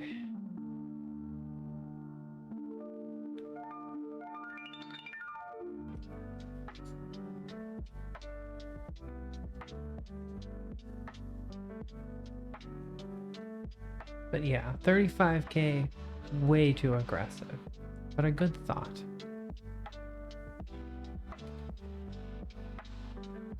But yeah, we'll burn up all this fuel.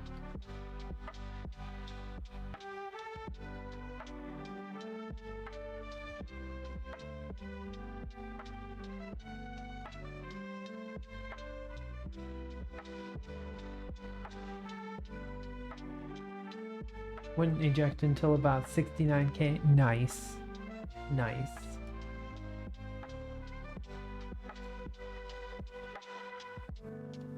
Okay.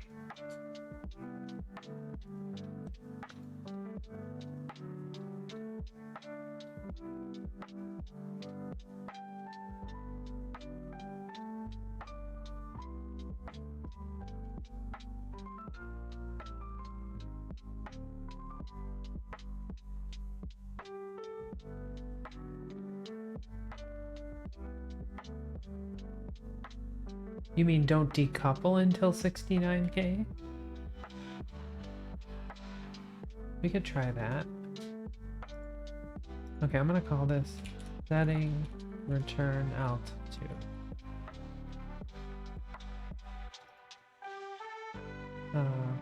Okay.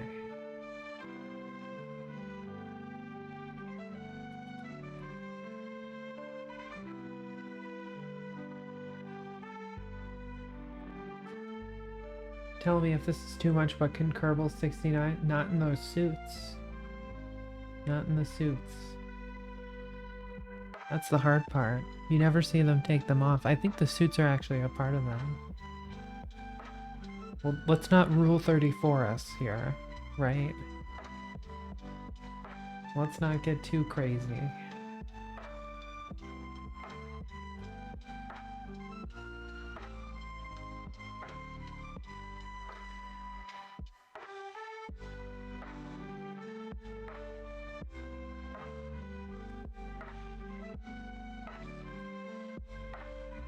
Valentina and Jeb haven't reached that point in their friendship. Yeah, that's about right. I guess that's where the courage and stupidity come in, right?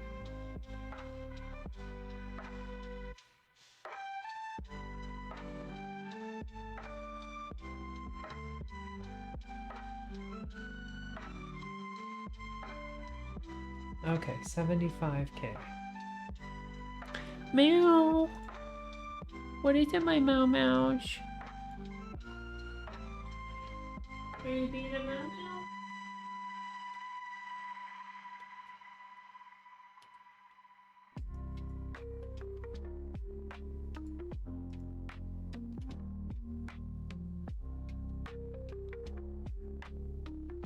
now? Okay, let's turn prograde.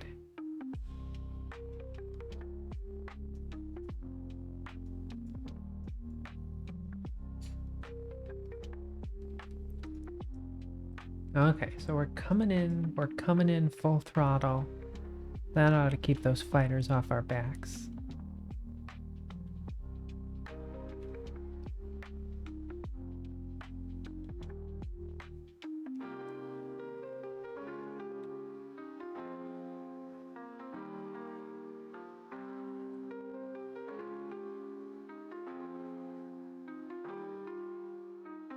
Okay, we're at 130.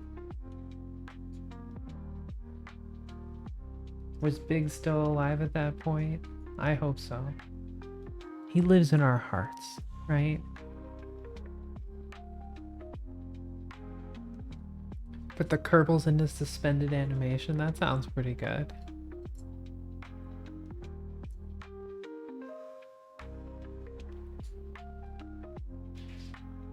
What you doing there, sweetheart? You being a little sweetheart over there?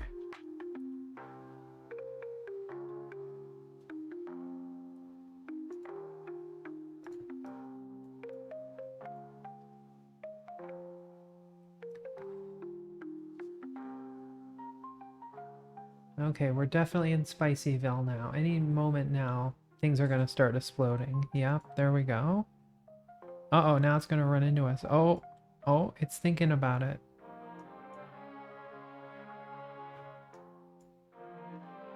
Whoa. Thankfully, it seems to have missed us.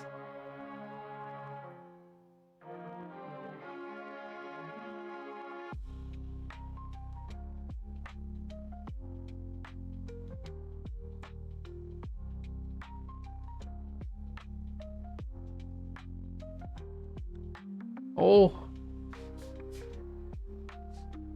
Holy moly. Holy frijoles.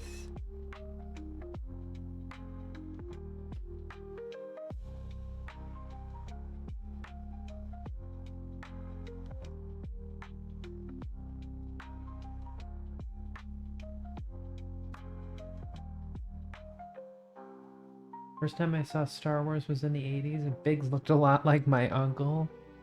Nice. I mean, everybody's uncle back then had a giant mustache, right? Biggs is the one with the mustache, right? Okay, we're halfway through our ablator. For a while I thought my uncle was killed in Star Wars. Oh man. That's pretty brutal. I guess we can separate that decoupler.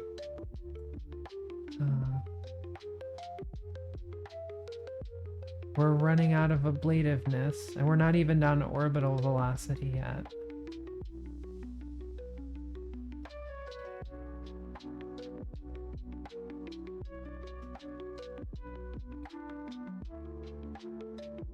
I always get them confused between Biggs and Wedge.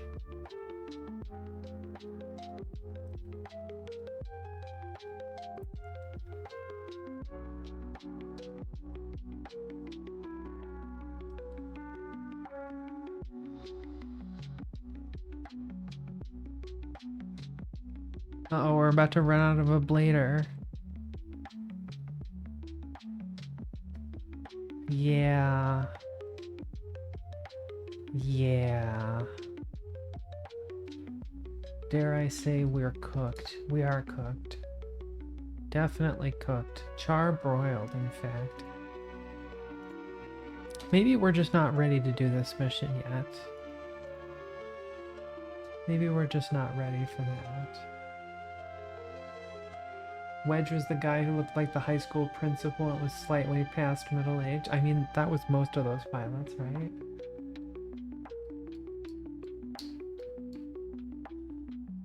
Well, maybe we're just not ready. We're not ready for that yet. I'm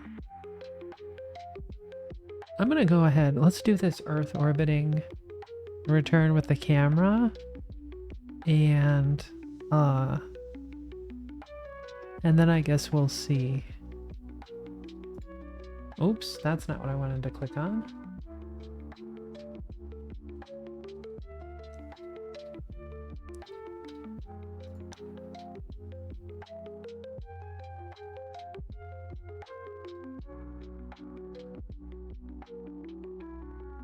But I think we can still... We could probably pull off one of these.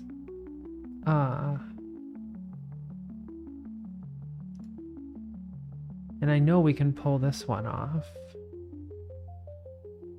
Like if we say 500 by 500 parking orbit, then we boost that up to higher. Well, maybe not. I don't know. But we're gonna do the film mission. I've already accepted that, I believe. The Chernikov detection balloon LEO.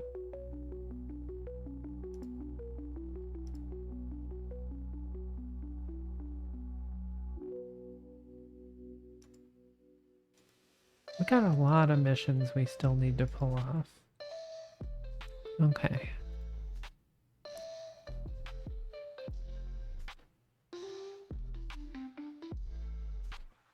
Okay, we'll roll out this one.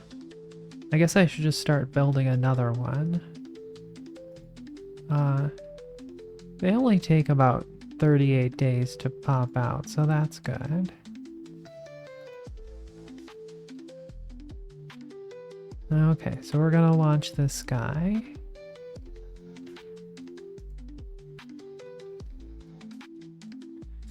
All my principals were kind of angry boomer women. Yeah.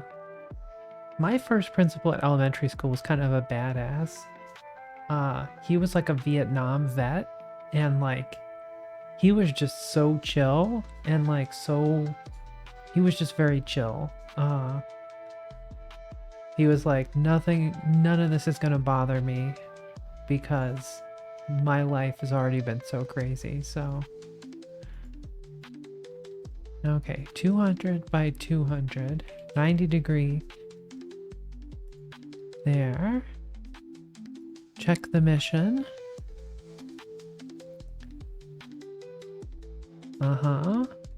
Below 445. Achieve desired orbit 2 days.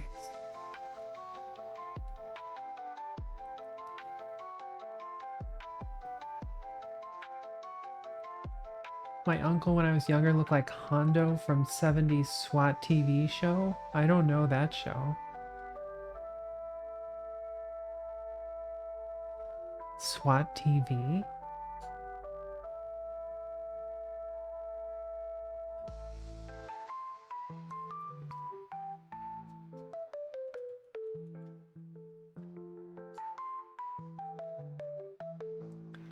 When I think Hondo, all I can think of is that's that crazy admiral from Star Wars, right? My favorite teacher from elementary was an elderly choir teacher. I think my favorite teacher from elementary school was actually my math teacher. Although funny enough, he played organ at our church. So, like, yeah, but he was just a great guy.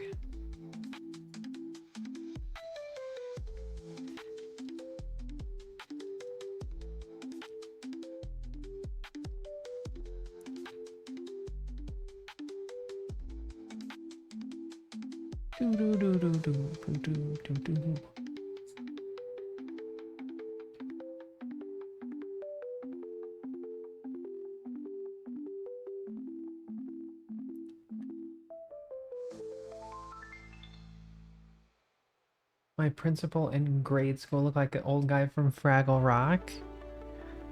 You mean like the human guy? He was pretty classy, I think. Yeah. That guy was like a very nice guy.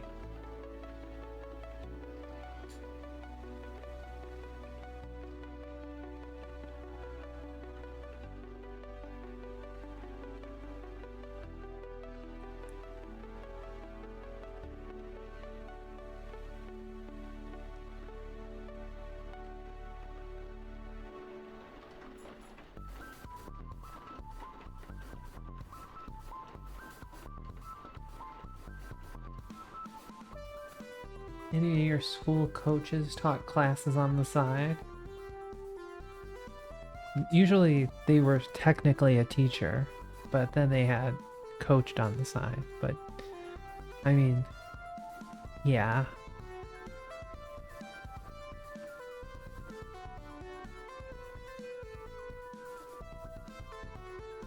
Okay, so here we go.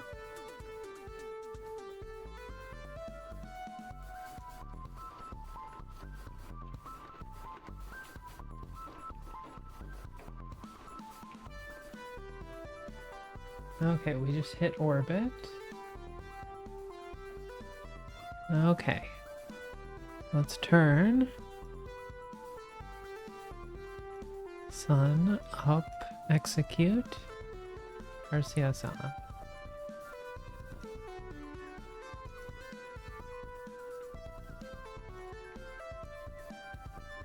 Or turn on the photographies.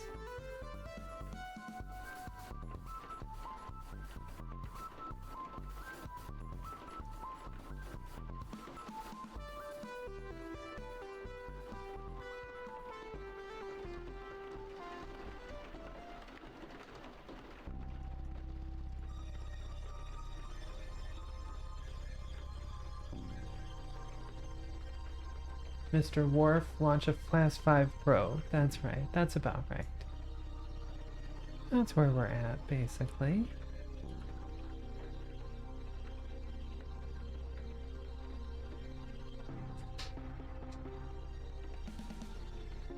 Our football coach was a biology teacher for whatever reason. Same was mine.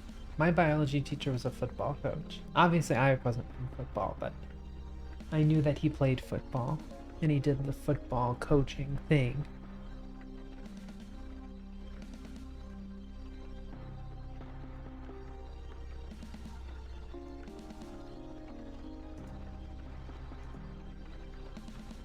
My biology teacher taught driver's ed after school. See, teaching driver's ed, that must be just inherently frightening. That is one class I would not want to teach.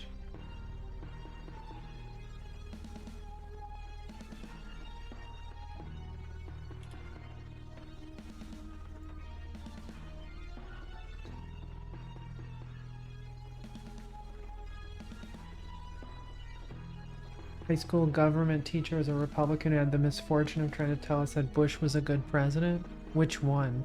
I mean, both of them were bad presidents, but one set a bad precedent for the other.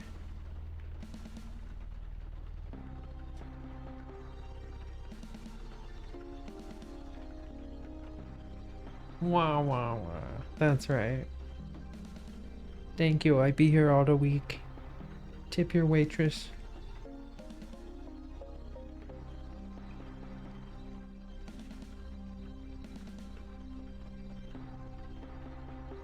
Is getting more and more depressed as each month went on.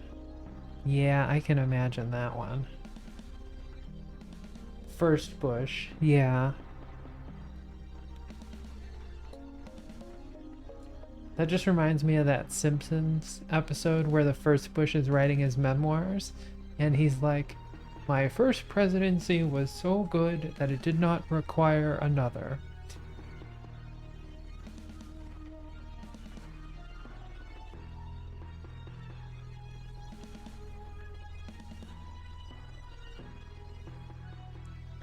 Every time I think about Bush now, I just think about the Kanye and Mike Myers broadcast. Sorry, song Bush. Might be a bit drunk. There you go. With these bushes, you have to be a bit drunk, right?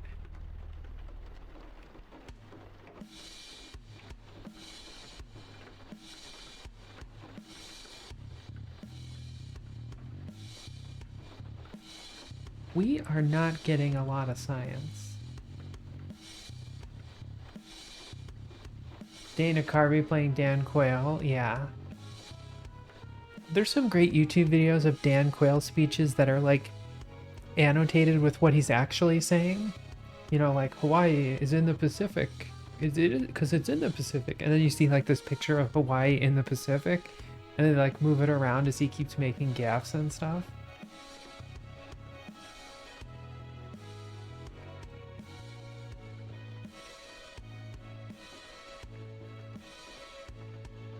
Super happy about Bush 2. Yeah, that's even worse. Frickin' Patriot Act.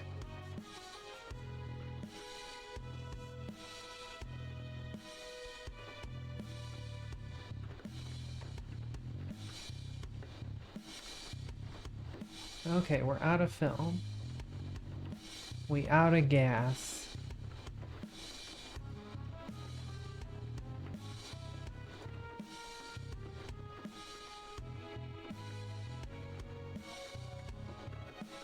Let's see for that. Oh, let's do some GoldenEye. It's like a very good like spy dealio, right? Okay, to retrograde we go. Move the samples. Transfer data there. Okay, good. I want to go to the Rocket Ranch outside Boca Chica, catch a Starship launch. There you go. That's good. It's good to have something to plan for. Next year, next summer, I am bound. I want to go to Canada. This is my plan. I want to go to Canada, and I want to go to the cottage the lake that I used to go to in the summer as a kid. Like my grandparents used to take me there, and I want to go swim in the lake again. That's what I want to do.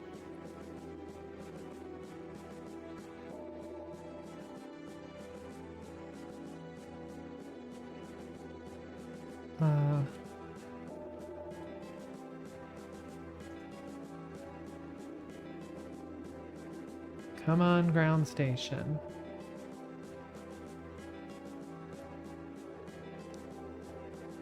Yeah, they're very loud, and the biggest problem with trying to go see a rocket launch is you never know when they're going to scrub.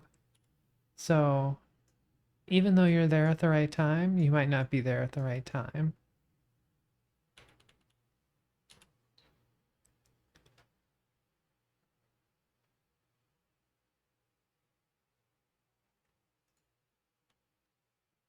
Okay, Oulage the tank. Said I'm just going to praise the GoldenEye N64 song. Yes, indeed. Indeed. There's a lot of great YouTube shorts about like millennial dads like dancing to the GoldenEye music. It's really good.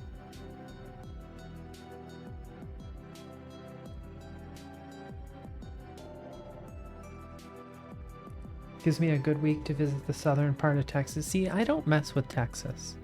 They've already taught me that. I don't think Texas is the place for me.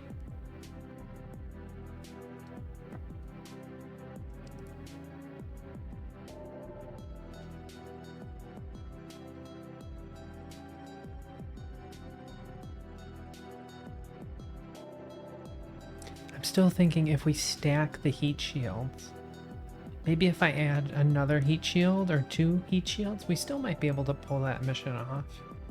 I don't know.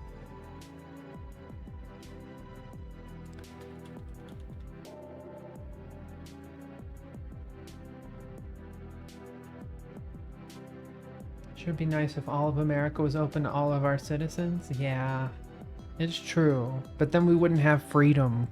They took our jobs.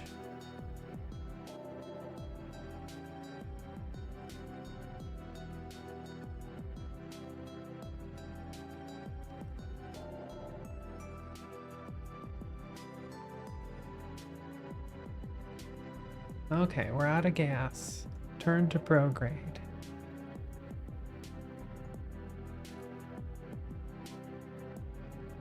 They took their jobs. That's right.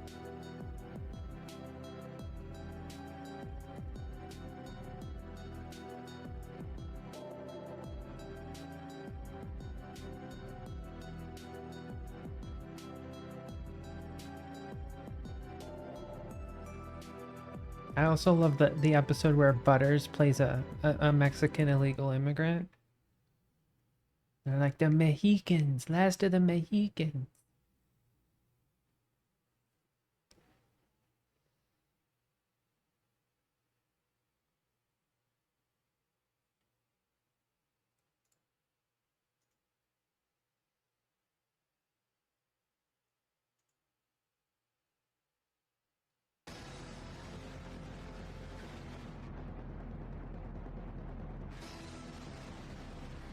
Okay, are we ready to eject? We've got the data.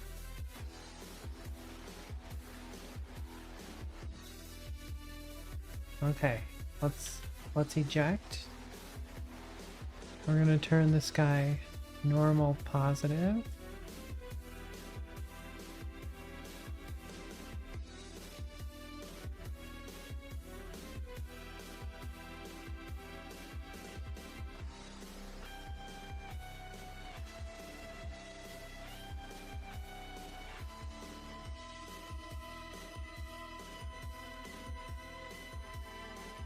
Haven't watched South Park in years. Yeah, I mean, it is definitely. It's South Park, but I've heard the most recent season is good where they're lambasting Trump again.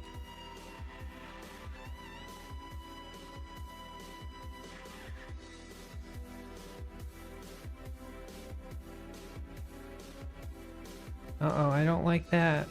I don't like that. No, I don't like that at all.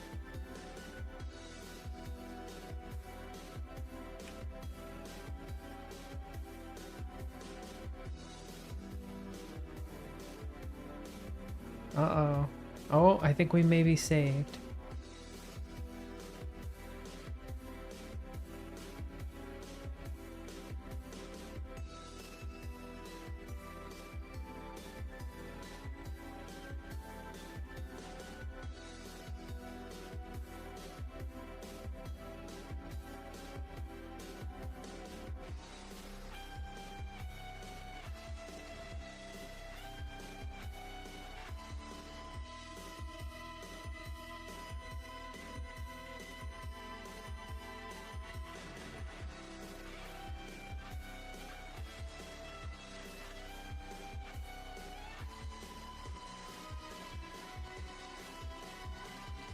Where are we anyway?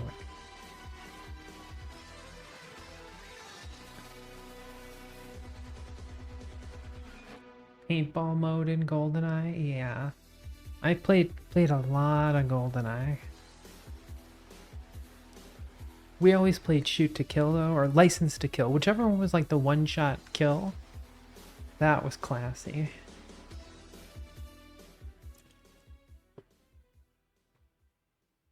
Of course, one of the people always had to play odd job, so the auto aim would always screw up. They were always a jerk. That's when you chop them. You chop them.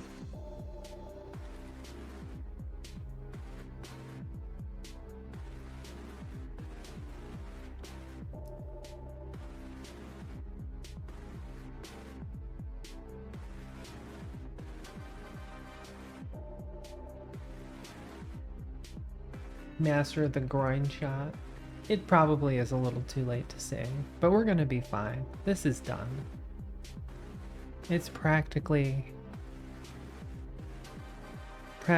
done.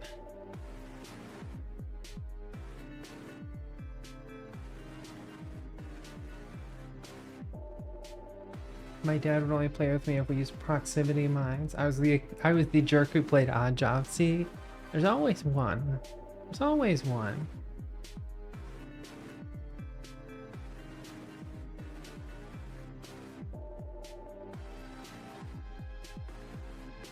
The remote mines were also pretty hilarious, right?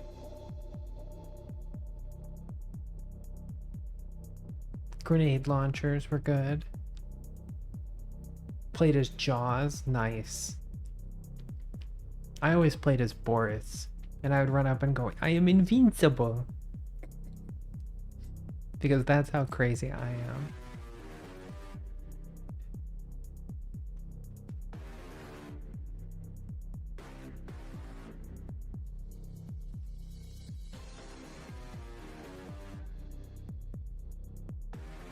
Wow. Wow. I've made it a wow.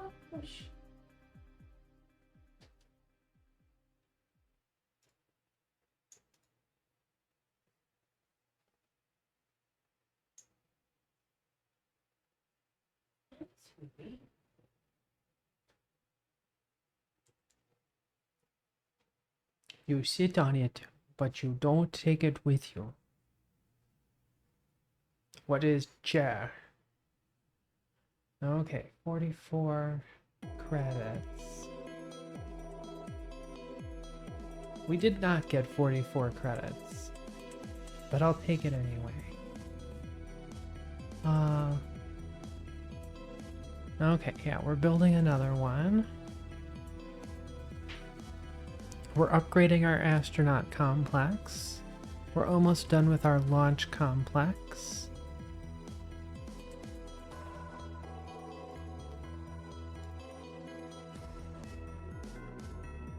They can open very large doors.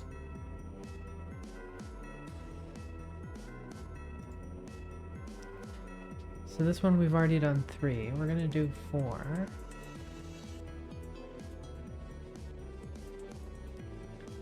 So I feel like if we go to 500 by 500 for this one at a 50-degree inclination, and then I Oh. I might not be able to boost my periapsis that high. Typical computer programmer, that area. Very socially awkward, but smart as a whip. That's right. That's right. I actually really like his character.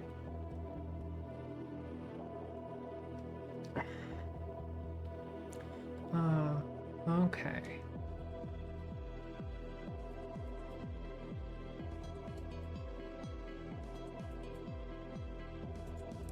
Oh, and there's this one. This one just says periapsis between 200 and 500.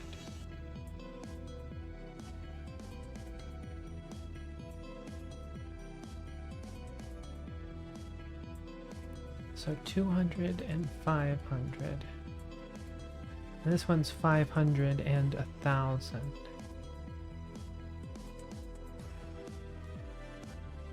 Like, I feel like we could do this one and this one together. Periapsis between 200 and 500. And then... But this one has a low eccentricity. So if we say 500 by 500, and then we just burn the rest of our fuel. Such a good time. Played GoldenEye, Tekken 3, Soul Calibur. Oh man, I was so bad at Soul Calibur. Last 007 game I played was The World Is Not Enough.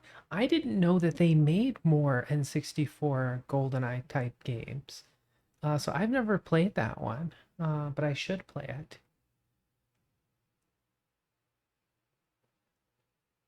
Okay,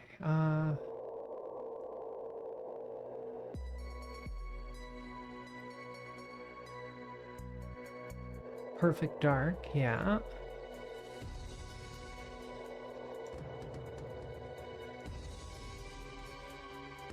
Okay, let's try to nail these two really quick.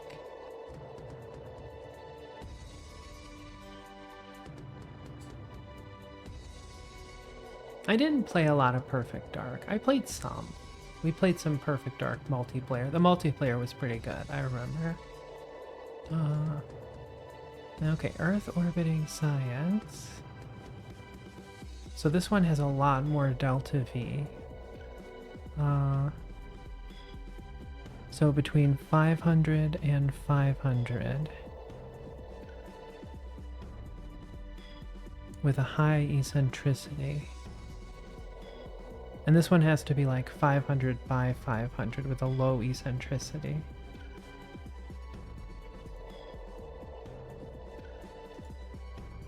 Remember the maps not being as great. That's kind of what I remember too. Okay, cosmic ray science.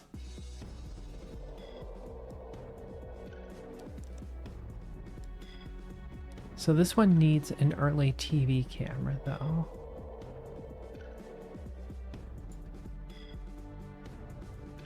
Early TV camera.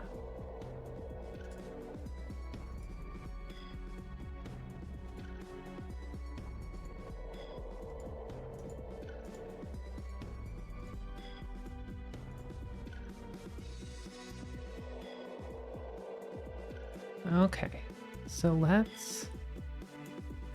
I'll do is we'll slip it into a 500 by 500 orbit, and then I'll boost up my apoapsis to get the eccentricity, and then that should help us there.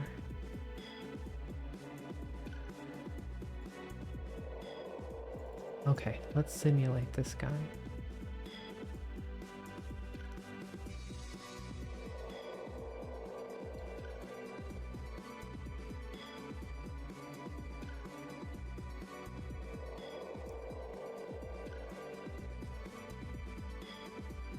Okay, let's check the mission. Okay, orbit, periapsis above 500,000. Okay, so ascent guidance.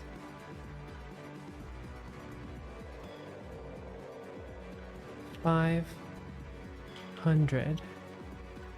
by 500. Inclination above 50 degrees, so we'll say 53 degrees. Engage autopilot.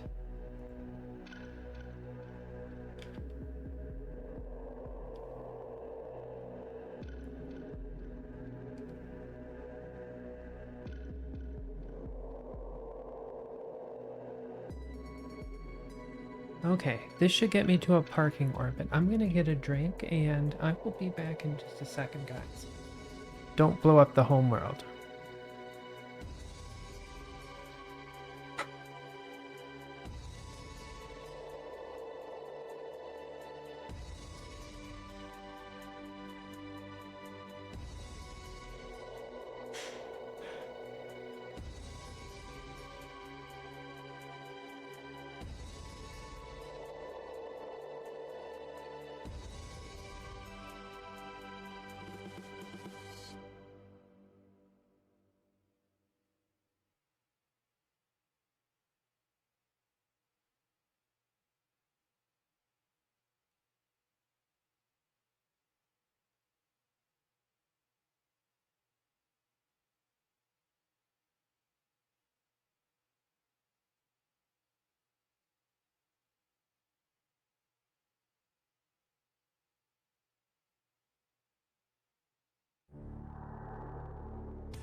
I return.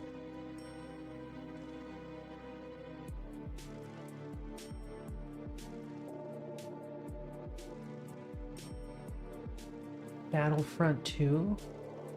Ooh, the Star Wars pod racing game. I never got to play that. I played it in the arcade. It was pretty good in the arcade.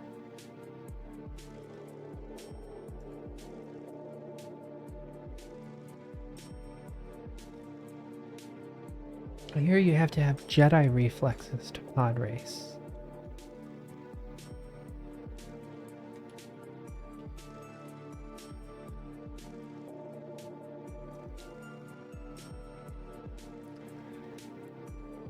That no good Slamo Saboba.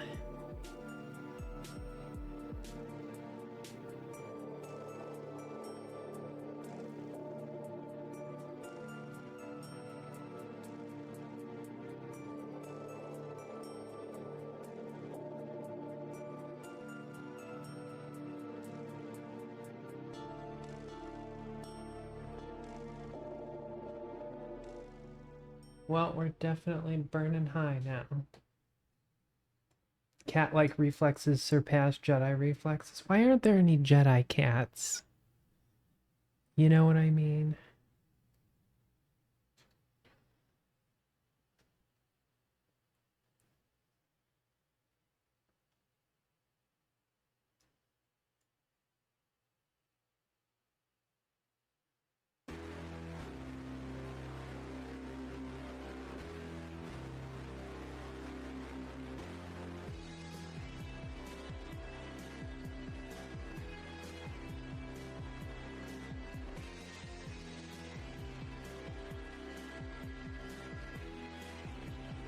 Okay, we have to boost up our periapsis a bit, but that's fine.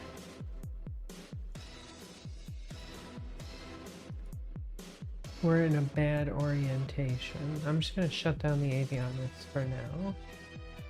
Level 3. This is the frigate. The other one was the bunker.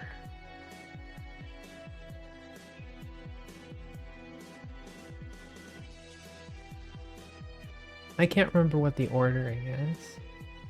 The first one is the dam, the facility, right? Okay, activate avionics, object, prograde. RCS to on.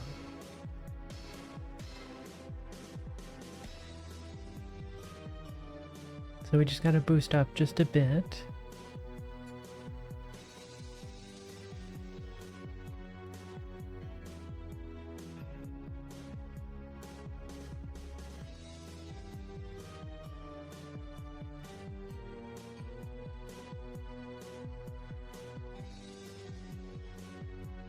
The frigate is unironically my favorite level, but that's just because you get the best gun in the game. Is that the one that has 80 bullets?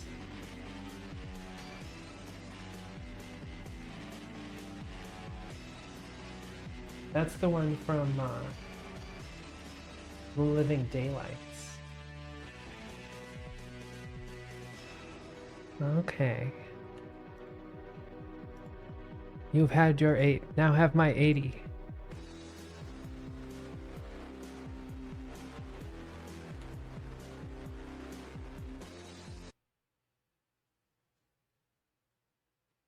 All the cats in the Star Wars universe become Sith Lords. That sounds about right.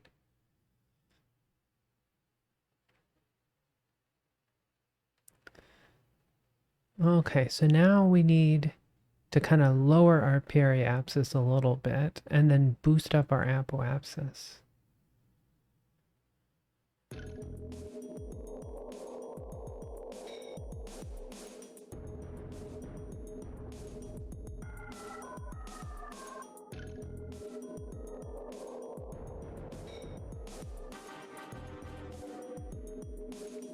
We need a high eccentricity. Cat Sith pushes the glass table off the table from a distance. That's awesome. Yeah. I was also thinking Kate Sith, right?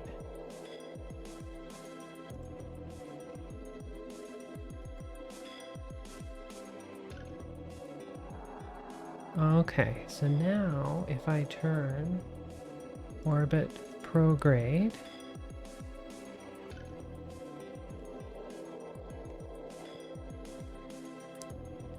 and if I fire the main engine here,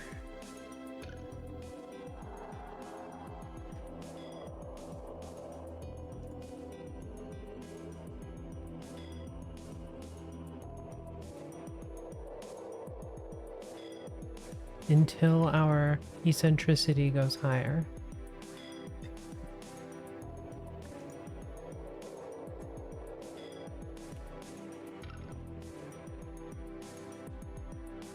You're really making me want to connect my N64.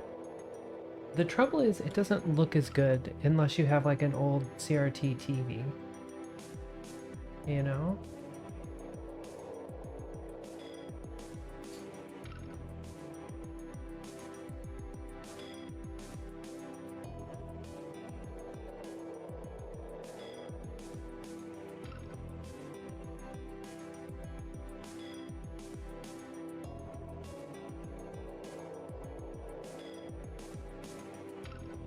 Although I do want to emulate some N64 games for stream. Like we could play GoldenEye, we could play Pilot Wing 64, I could maybe do some Mario 64.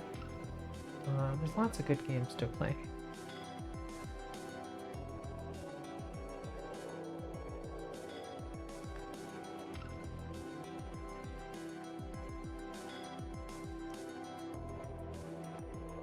I don't got an N64 no more. Cat I had in high school chewed through the power cord. Ooh. Yeah.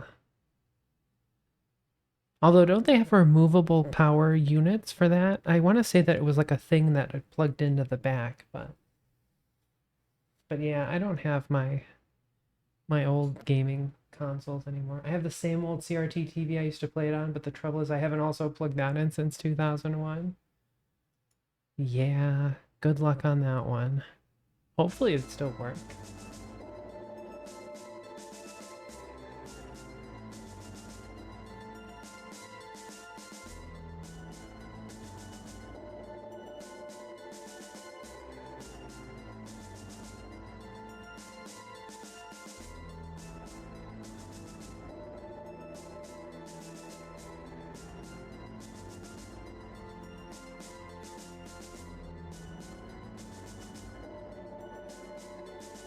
Okay, this one's gonna be close.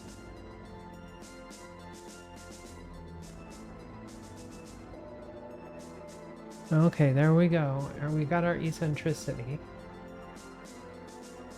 I'm just gonna burn all the fuel.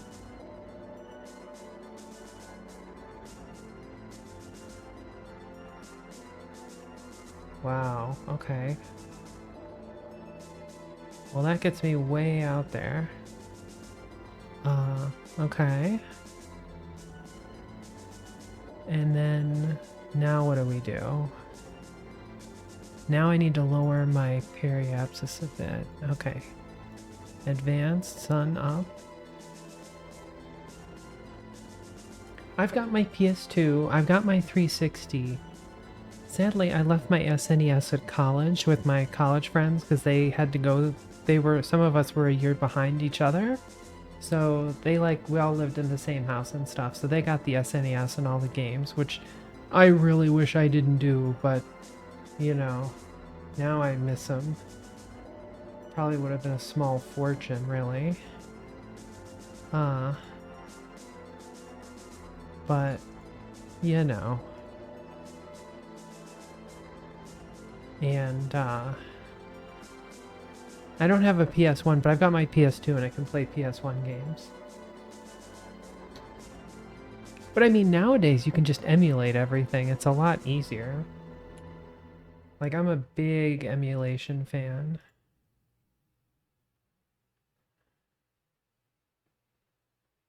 Why did I lose controls? Okay, unlocking controls. So now we need to go object prograde.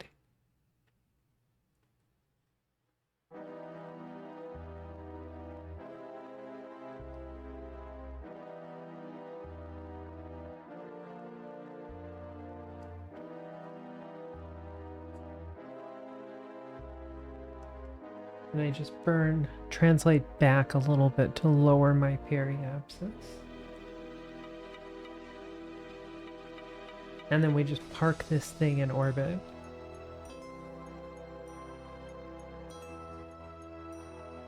Sega CD was a system for sure. The CD systems aren't nearly as, you know, bulletproof as the cartridge systems. It seems like the cartridge systems last quite a long time, so...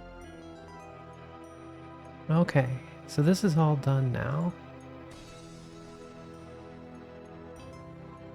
Been meaning to play Neverwinter Nights. Wow. Wasn't that an MMORPG game?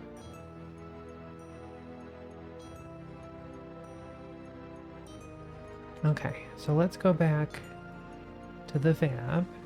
This all worked out very well. So let's build one of these and we'll do this mission real quick. These are the archives, I believe. It says statue, but these are like where the archives are, I think. Oh no, it's kind of like the archives, but... Okay, we're building this one at Launch Complex 2. NASCAR 1999. I don't think I ever played that one. Maybe I did, I don't know. Is that the one with the really boxy looking car? Integration. Okay, Earth orbiting science. Yeah, and you're just going around the NASCAR loops. Okay, so 37 days for that one. So we'll warp to that. Okay, good. I'm sure burning a lot of money, although we're building the launch complex and the astronaut deal. Okay.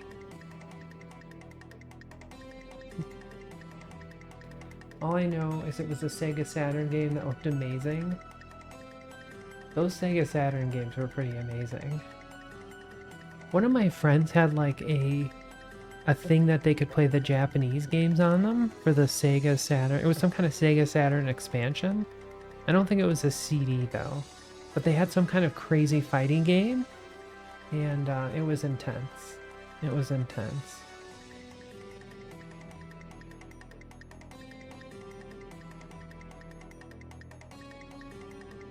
Craft must have electric charge. We might be able to do this mission at the same time. If I save a bit of fuel, well, I can accept it anyway, right? We can run all three. Okay, so what I'm gonna say is we start off at 500 by 500 for this one, and then we boost up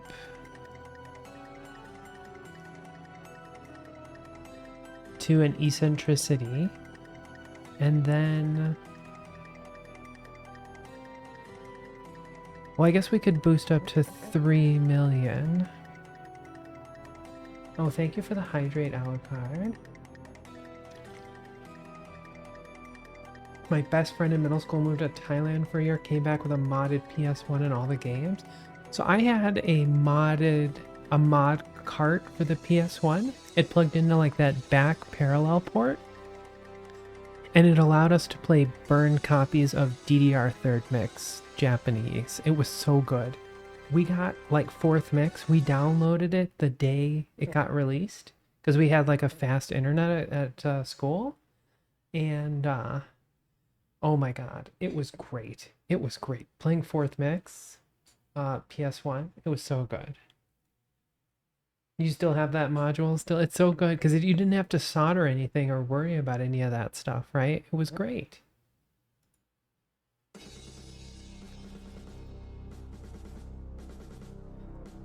Okay, check our missions. So we're going to start at 500 by 500. Engage autopilot. Autobots, roll out. The only issue was with later consoles, they didn't have that serial I/O port anymore. Yeah. Oh, I didn't know that. I guess the slim PS1s, the remakes, they probably didn't have that port. Played FF8 at his house like 8 months before it came out. Nice. Little did I know that Squall was a douche. See, I never really got into 8. I mean, 4, 6, and 7 were totally my jam. And Tactics was my jam.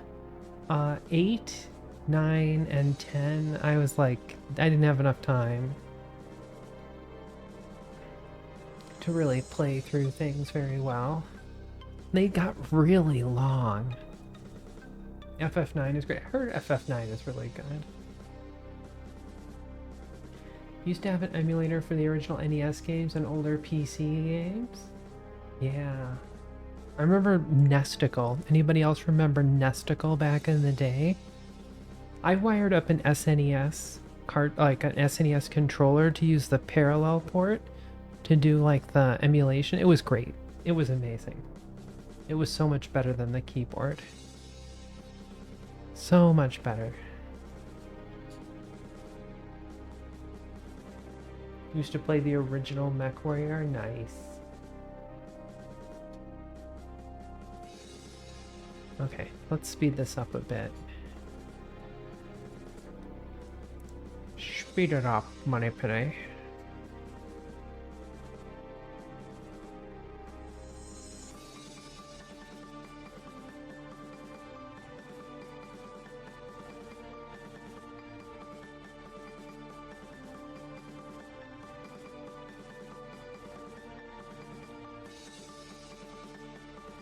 I played a lot of MechWarrior 2 on the PC. That one was pretty good. Pretty fun.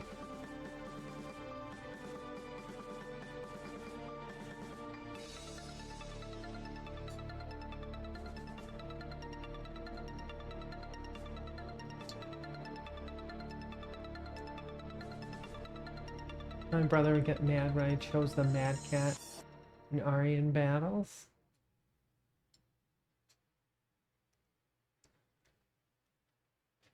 They also had those BattleTech pods, right? Like where you could go, they had like an arcade where it was like MechWarrior, but like you were in a real pod. Cost like $1 bajillion too, right? The simulator pod, yeah. I always wanted to go try one of those, but I never had the chance.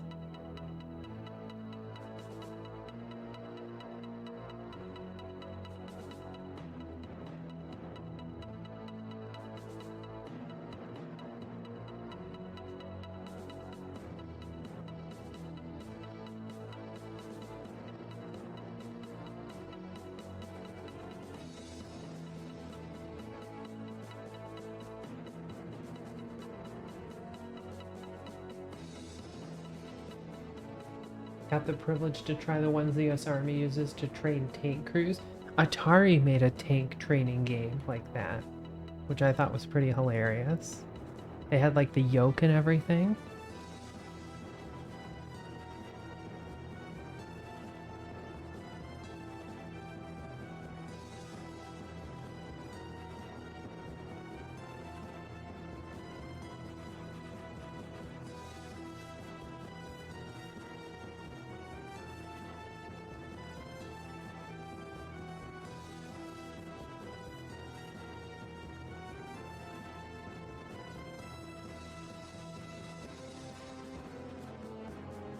Built 3 Soviet tanks with messed up optics before the 4th tank got me. Nice. Driving a tank is hard, right?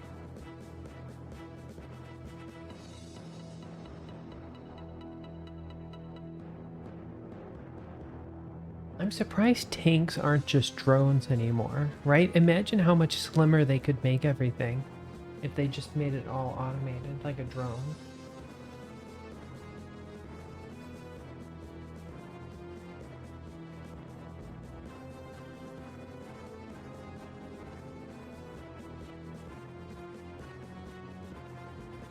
They don't fit in the Mickey D's drive-thru. It's true. It's true. You also have to wait until you get 5 stars before you can steal one. Working on an automated Abrams battle tank as we speak? I believe it, yeah. Okay, so here we are. So if I can boost my periapsis up just a touch.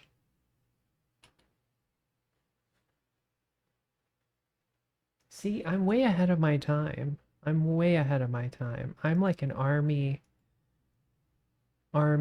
what's the word? Consultant.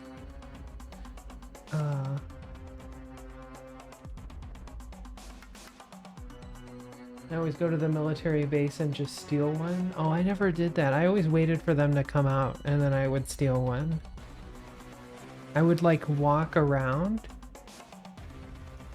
the tank, like they would get out and then I'd walk around and then they would be confused. Gotta go, gotta be up early. Have a good one, Cashews. Thank you so much for hanging out with us. It's always good to see you. Have a good week. We'll see you next time.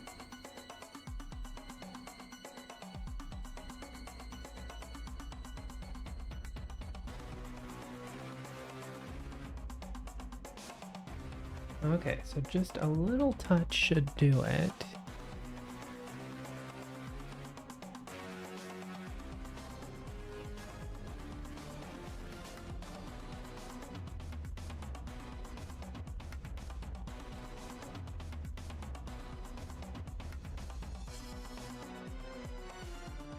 Okay, bada bing, bada boom. 500 by 500.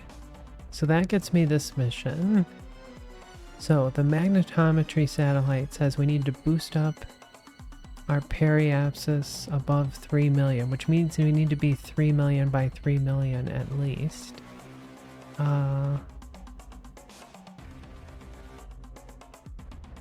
Okay, but this one says our periapsis needs to be below 500k. So now I'm going to lower us to below 500k. Okay. So eccentricity above 0.75. Okay. So, I'm just gonna burn this engine until our eccentricity is 0.75.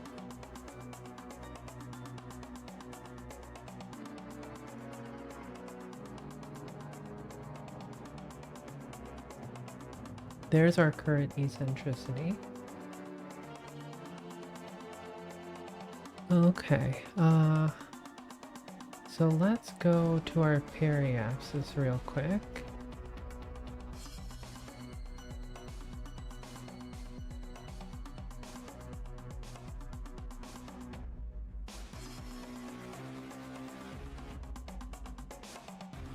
Plenty of electric charge. Okay, good. So now we need to boost our eccentricity above 0.75. Thinking of uninstalling FarmSim for a bit, reinstall KSP. That's a plan. The other thing you could do, you could always play Stardew. Stardew's a good, like, easy, fun game.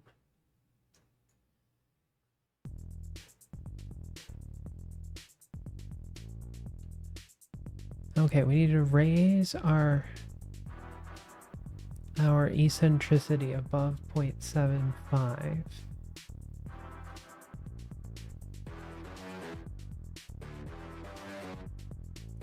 Spy on them commies, that's right. We love to spy on some commies.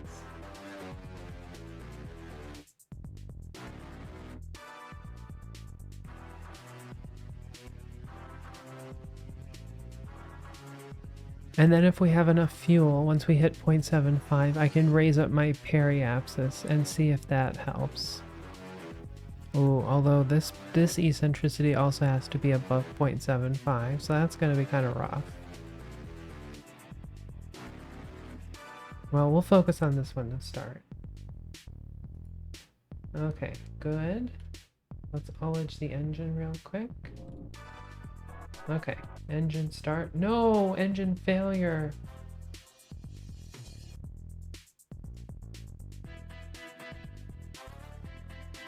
I'm not gonna take that. I'm not gonna take that. .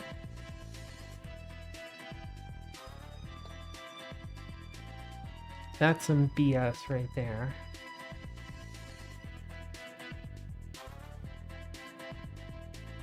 I will look at whatever I want to look at. And they will like it. You know, it's funny because what really saved everybody from nuclear war was spying.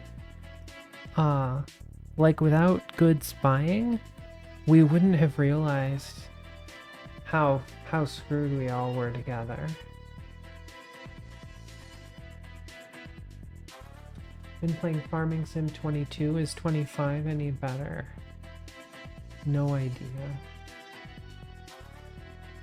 Soon all them rural farmers are going to be playing Farming Sim because they're going to have to give up their farms because they don't make any money. No money. No money, more problems. I believe that's what they say.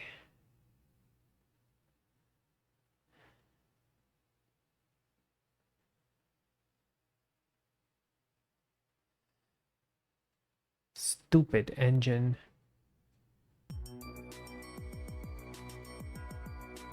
Oh, I love this song. This song's a winner.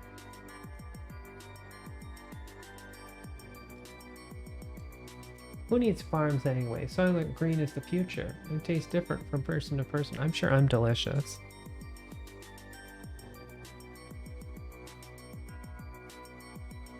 I'm sure I am delicious.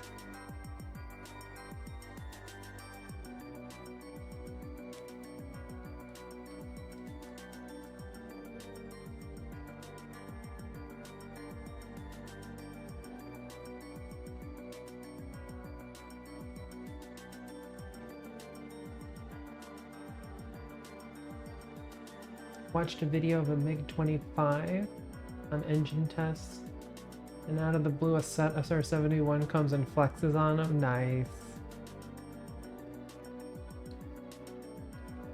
I am probably delicious. I probably taste like Fruity Pebbles today, because that's what I ate. I ate a lot of Fruity Pebbles today.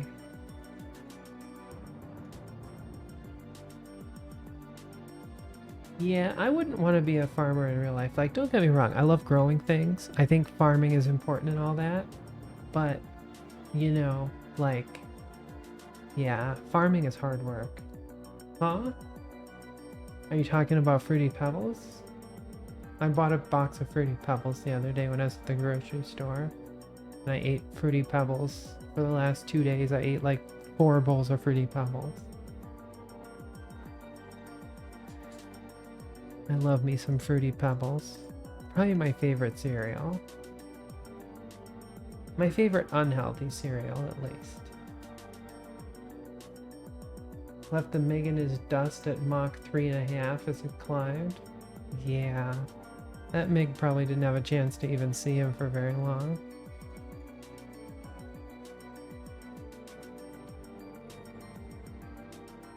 Okay, approaching orbital velocity.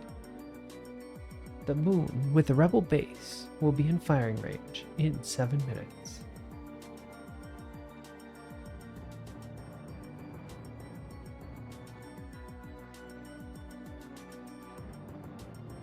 Can't be unhealthy if it tastes good. That's right. That's right. Okay. So we're good on that one.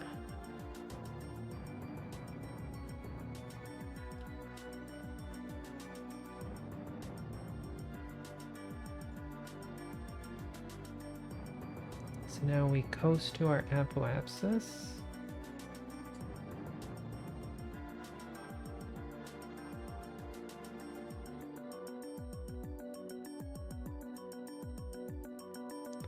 Turn to prograde. RCS to on. Evacuate in a moment of triumph? I think you overestimate their chances.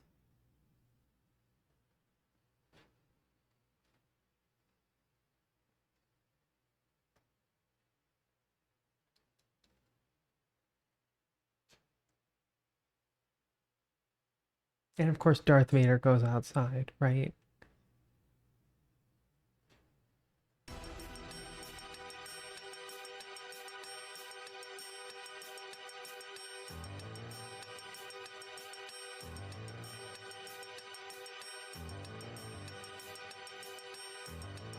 Okay, just gonna take a touch. Just a touch.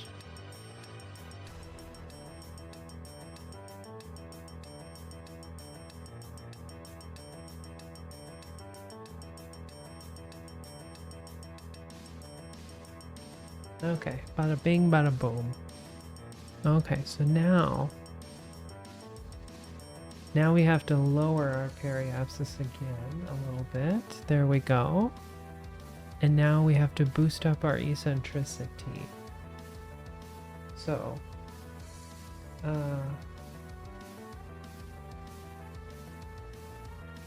I guess I should go to my periapsis now. And then we're gonna burn the engines. We're gonna turn prograde. Used to nail womp rats in my T16 back home. They aren't much bigger than 2 meters. And may the force be with you.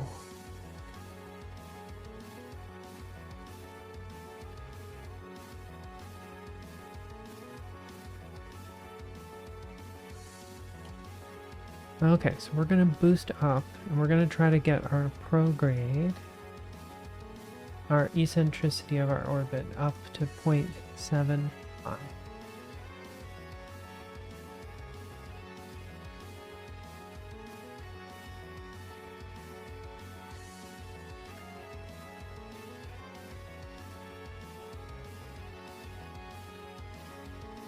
Yoda, you seek Yoda. You know him? Take him to you, I will. But first, let's eat.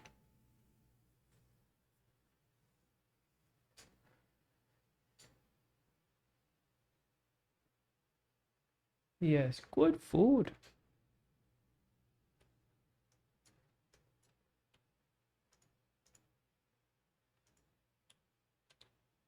Okay, engine started this time.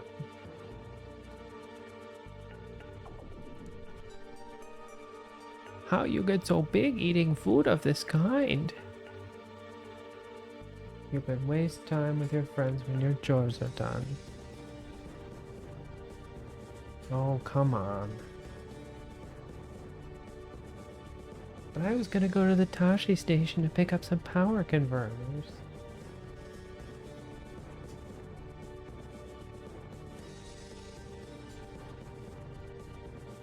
Force has nothing on the Schwartz. That's right.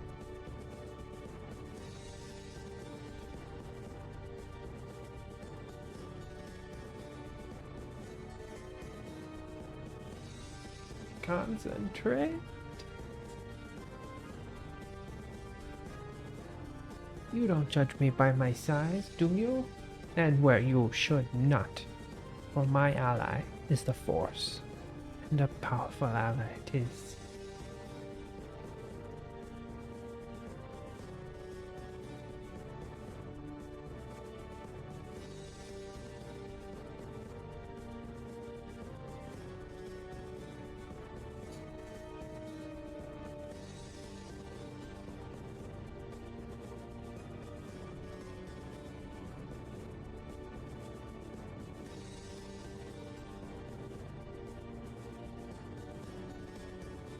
Okay, we got 40 more seconds. We're at point 0.55. 0.6 eccentricity.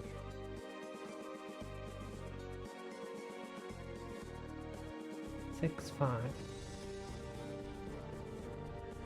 0.7. Meow. 0.76. Okay, good. So let's shut down the avionics.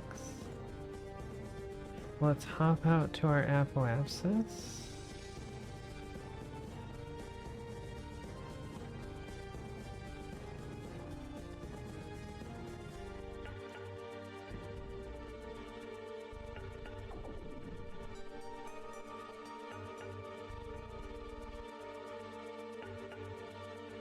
I wonder if your feelings on this Lord Vader are clear.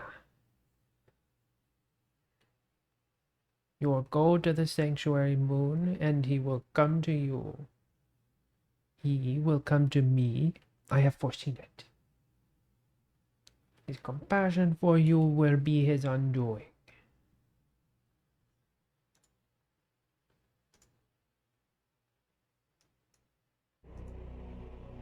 And it's funny because he says he doesn't see it, and then he says he sees it right away. Which I think is hilarious. I think it means he's a liar. Okay, so now we just need to get our periapsis above 0.75. But that's going to be tricky because once we boost up here, we're not going to be able to get that eccentricity, I don't think. I only have one more engine ignite remaining. Let's turn over here real quick.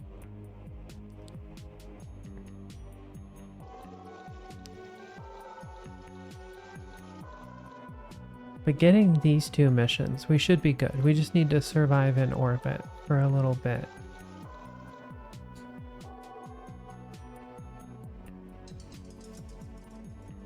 And this magnetometry satellite, we need to get our periapsis above 3 million.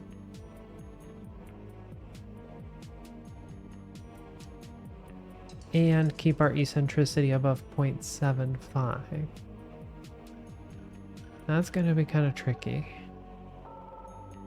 Because really what that means is I probably should have burned this burn a little bit longer. But we'll see what I can do out here. How much? I do have a fair amount of hydrazine though.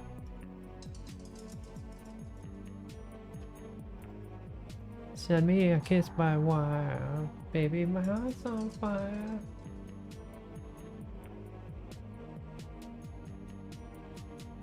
Look, I want you to take her. I mean it. Take her. Look, she's the fastest ship in the fleet. You'll need all the help you can get. Alright, old buddy. I know what she means to you. And I'll bring her back and she won't have a scratch. I got your word, right? Get going, you pirate.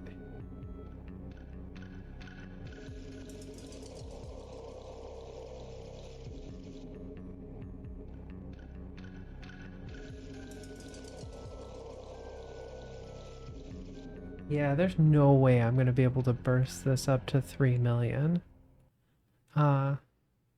Let's stick with these two missions first. Sun up.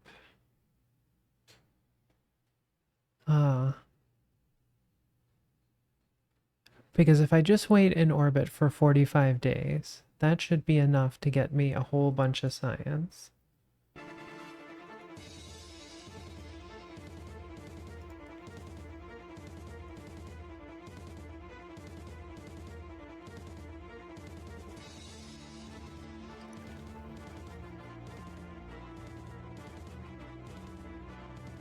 Hi, sweetie.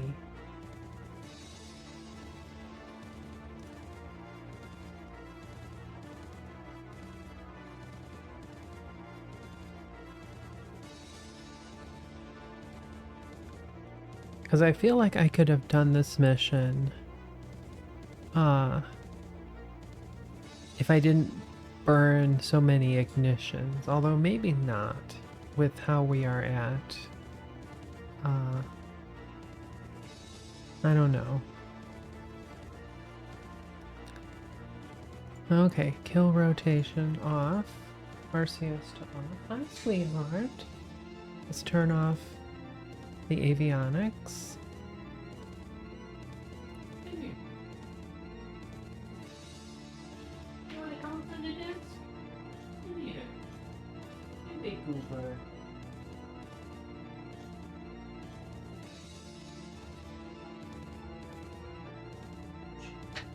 My special little girl. Who's my special girl?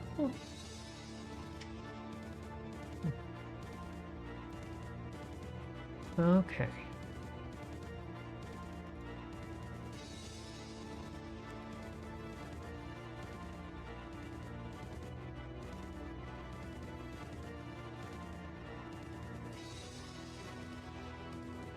Okay, so we're going around and around. Where we stop, nobody knows. Time for bed. Need to make phone calls in the morning. Have a good one. Sleep good. Tigris, we'll see you next time.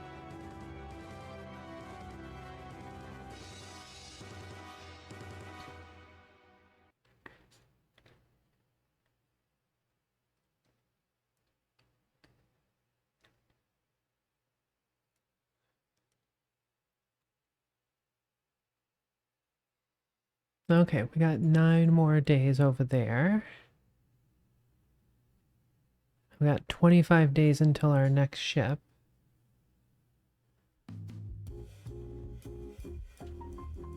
We already listened to this one.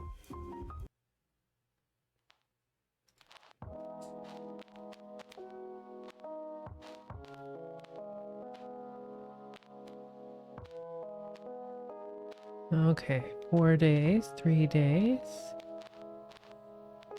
Okay, so we got the infrared radiometry satellite done. That's good. The Chernikov detector one. We've got another 29 days.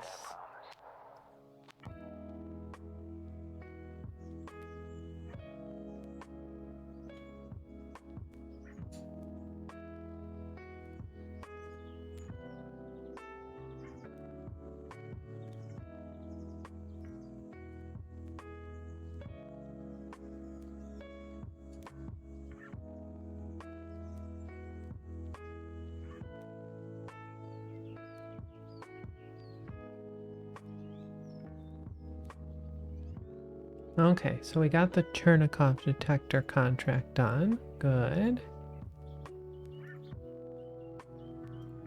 So now we just need this magnetometer one.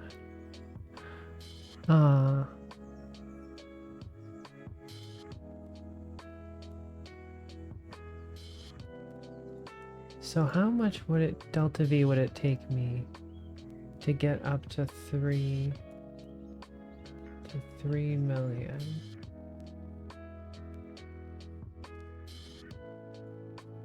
Take 200 meters a second of delta V. I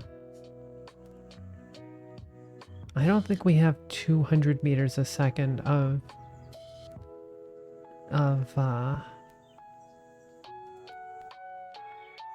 delta V in the RCS, but if we burn that,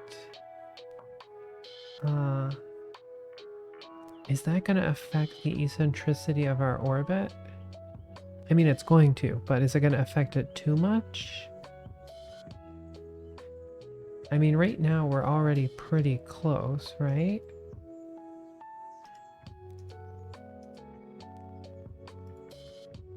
We're at 0.76.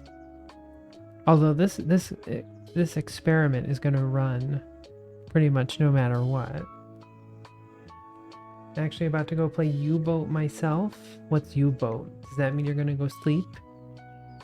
Or are you going to go in a submarine? Because, you know, we love submarines.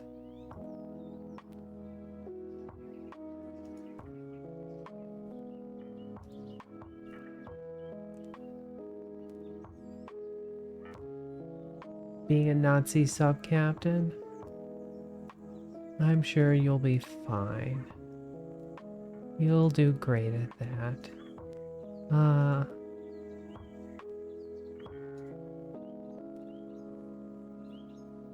Okay, let's activate these avionics. And RCS to on. Let's execute this node and see what this looks like. I bet you my next ship is ready. Yep, my next ship is ready. Let's start rolling it out.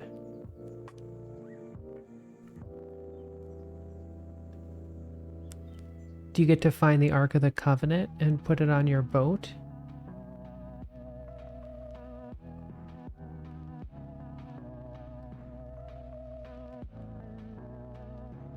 We all love the Ark of the Covenant. It took me a while to realize that line in Last Crusade where they're like going down under the church in that catacombs. And they're like, I wonder what this picture is of. And he goes, Ark of the Covenant. And he goes, are you sure? She goes, the girl, the Nazi girl goes, are you sure? And he goes, pretty sure. I didn't realize that was a throwaway line to get that figured out, which was pretty funny.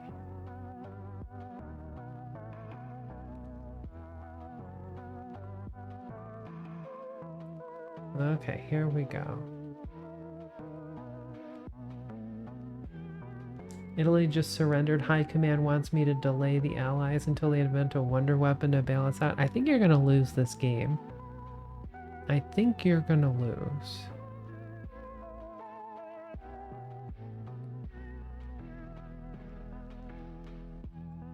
I don't want to spoil it for you, but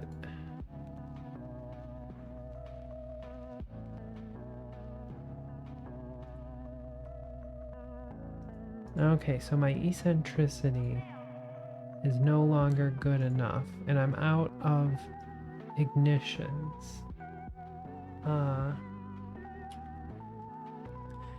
So now I guess we gotta go to our periapsis and see if the delta V of the RCS is good enough to get us up to 0.75, although I don't think it's going to be. I'm gonna save the game. Okay. Quick save. Magnetometer. Save.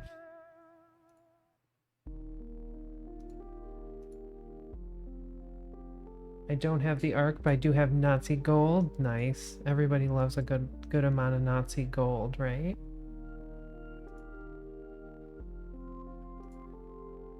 Okay, activate avionics. Go to prograde.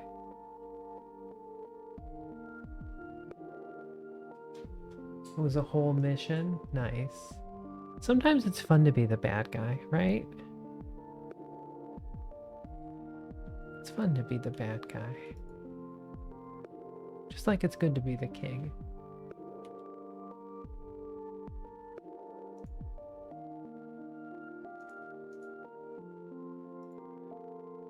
Okay, 0.69.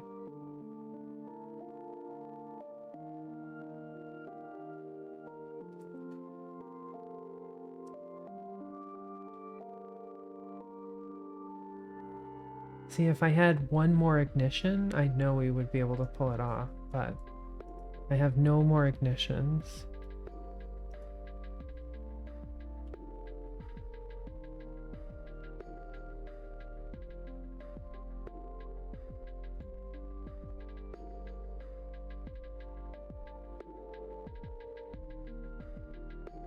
Mel Brooks is my favorite director. Mel Brooks is definitely classy.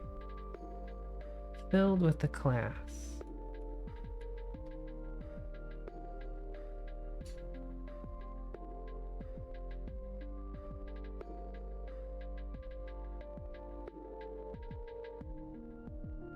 There is no way I'm pulling this one off. It is just not moving at all.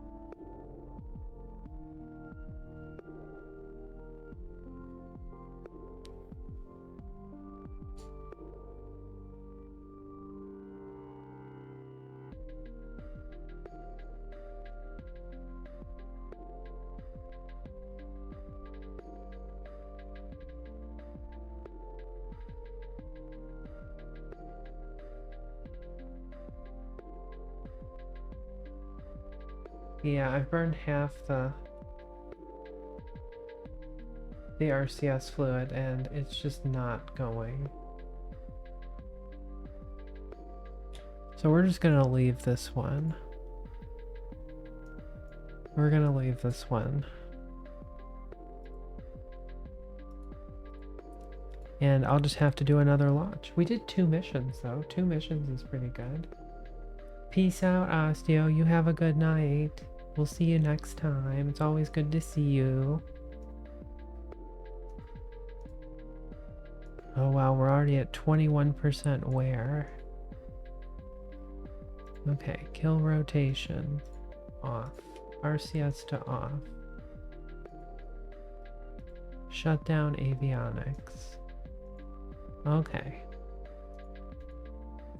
So we're getting about 200 watts, but we are using probably just like 100 watts or less.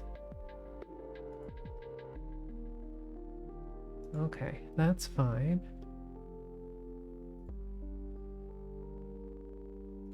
And we're rolling out the next mission. So that just leaves this magnetometer mission. But I think that's where we're gonna call it too, guys. It's already much later than I'm usually up streaming. But it's been wonderful to have you all. So you guys all have a wonderful night, and I hope your week starts off really well. And hopefully I'll be back tomorrow. We'll do this magnetometry satellite one. And hopefully that'll be fine. I feel like we could pull that off without too much trouble.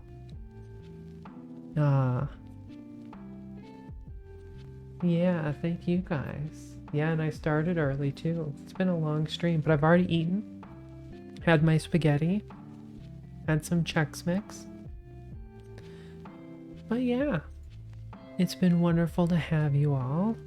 And we got the orbital rocket figured out. We did a couple more missions. So it's all good.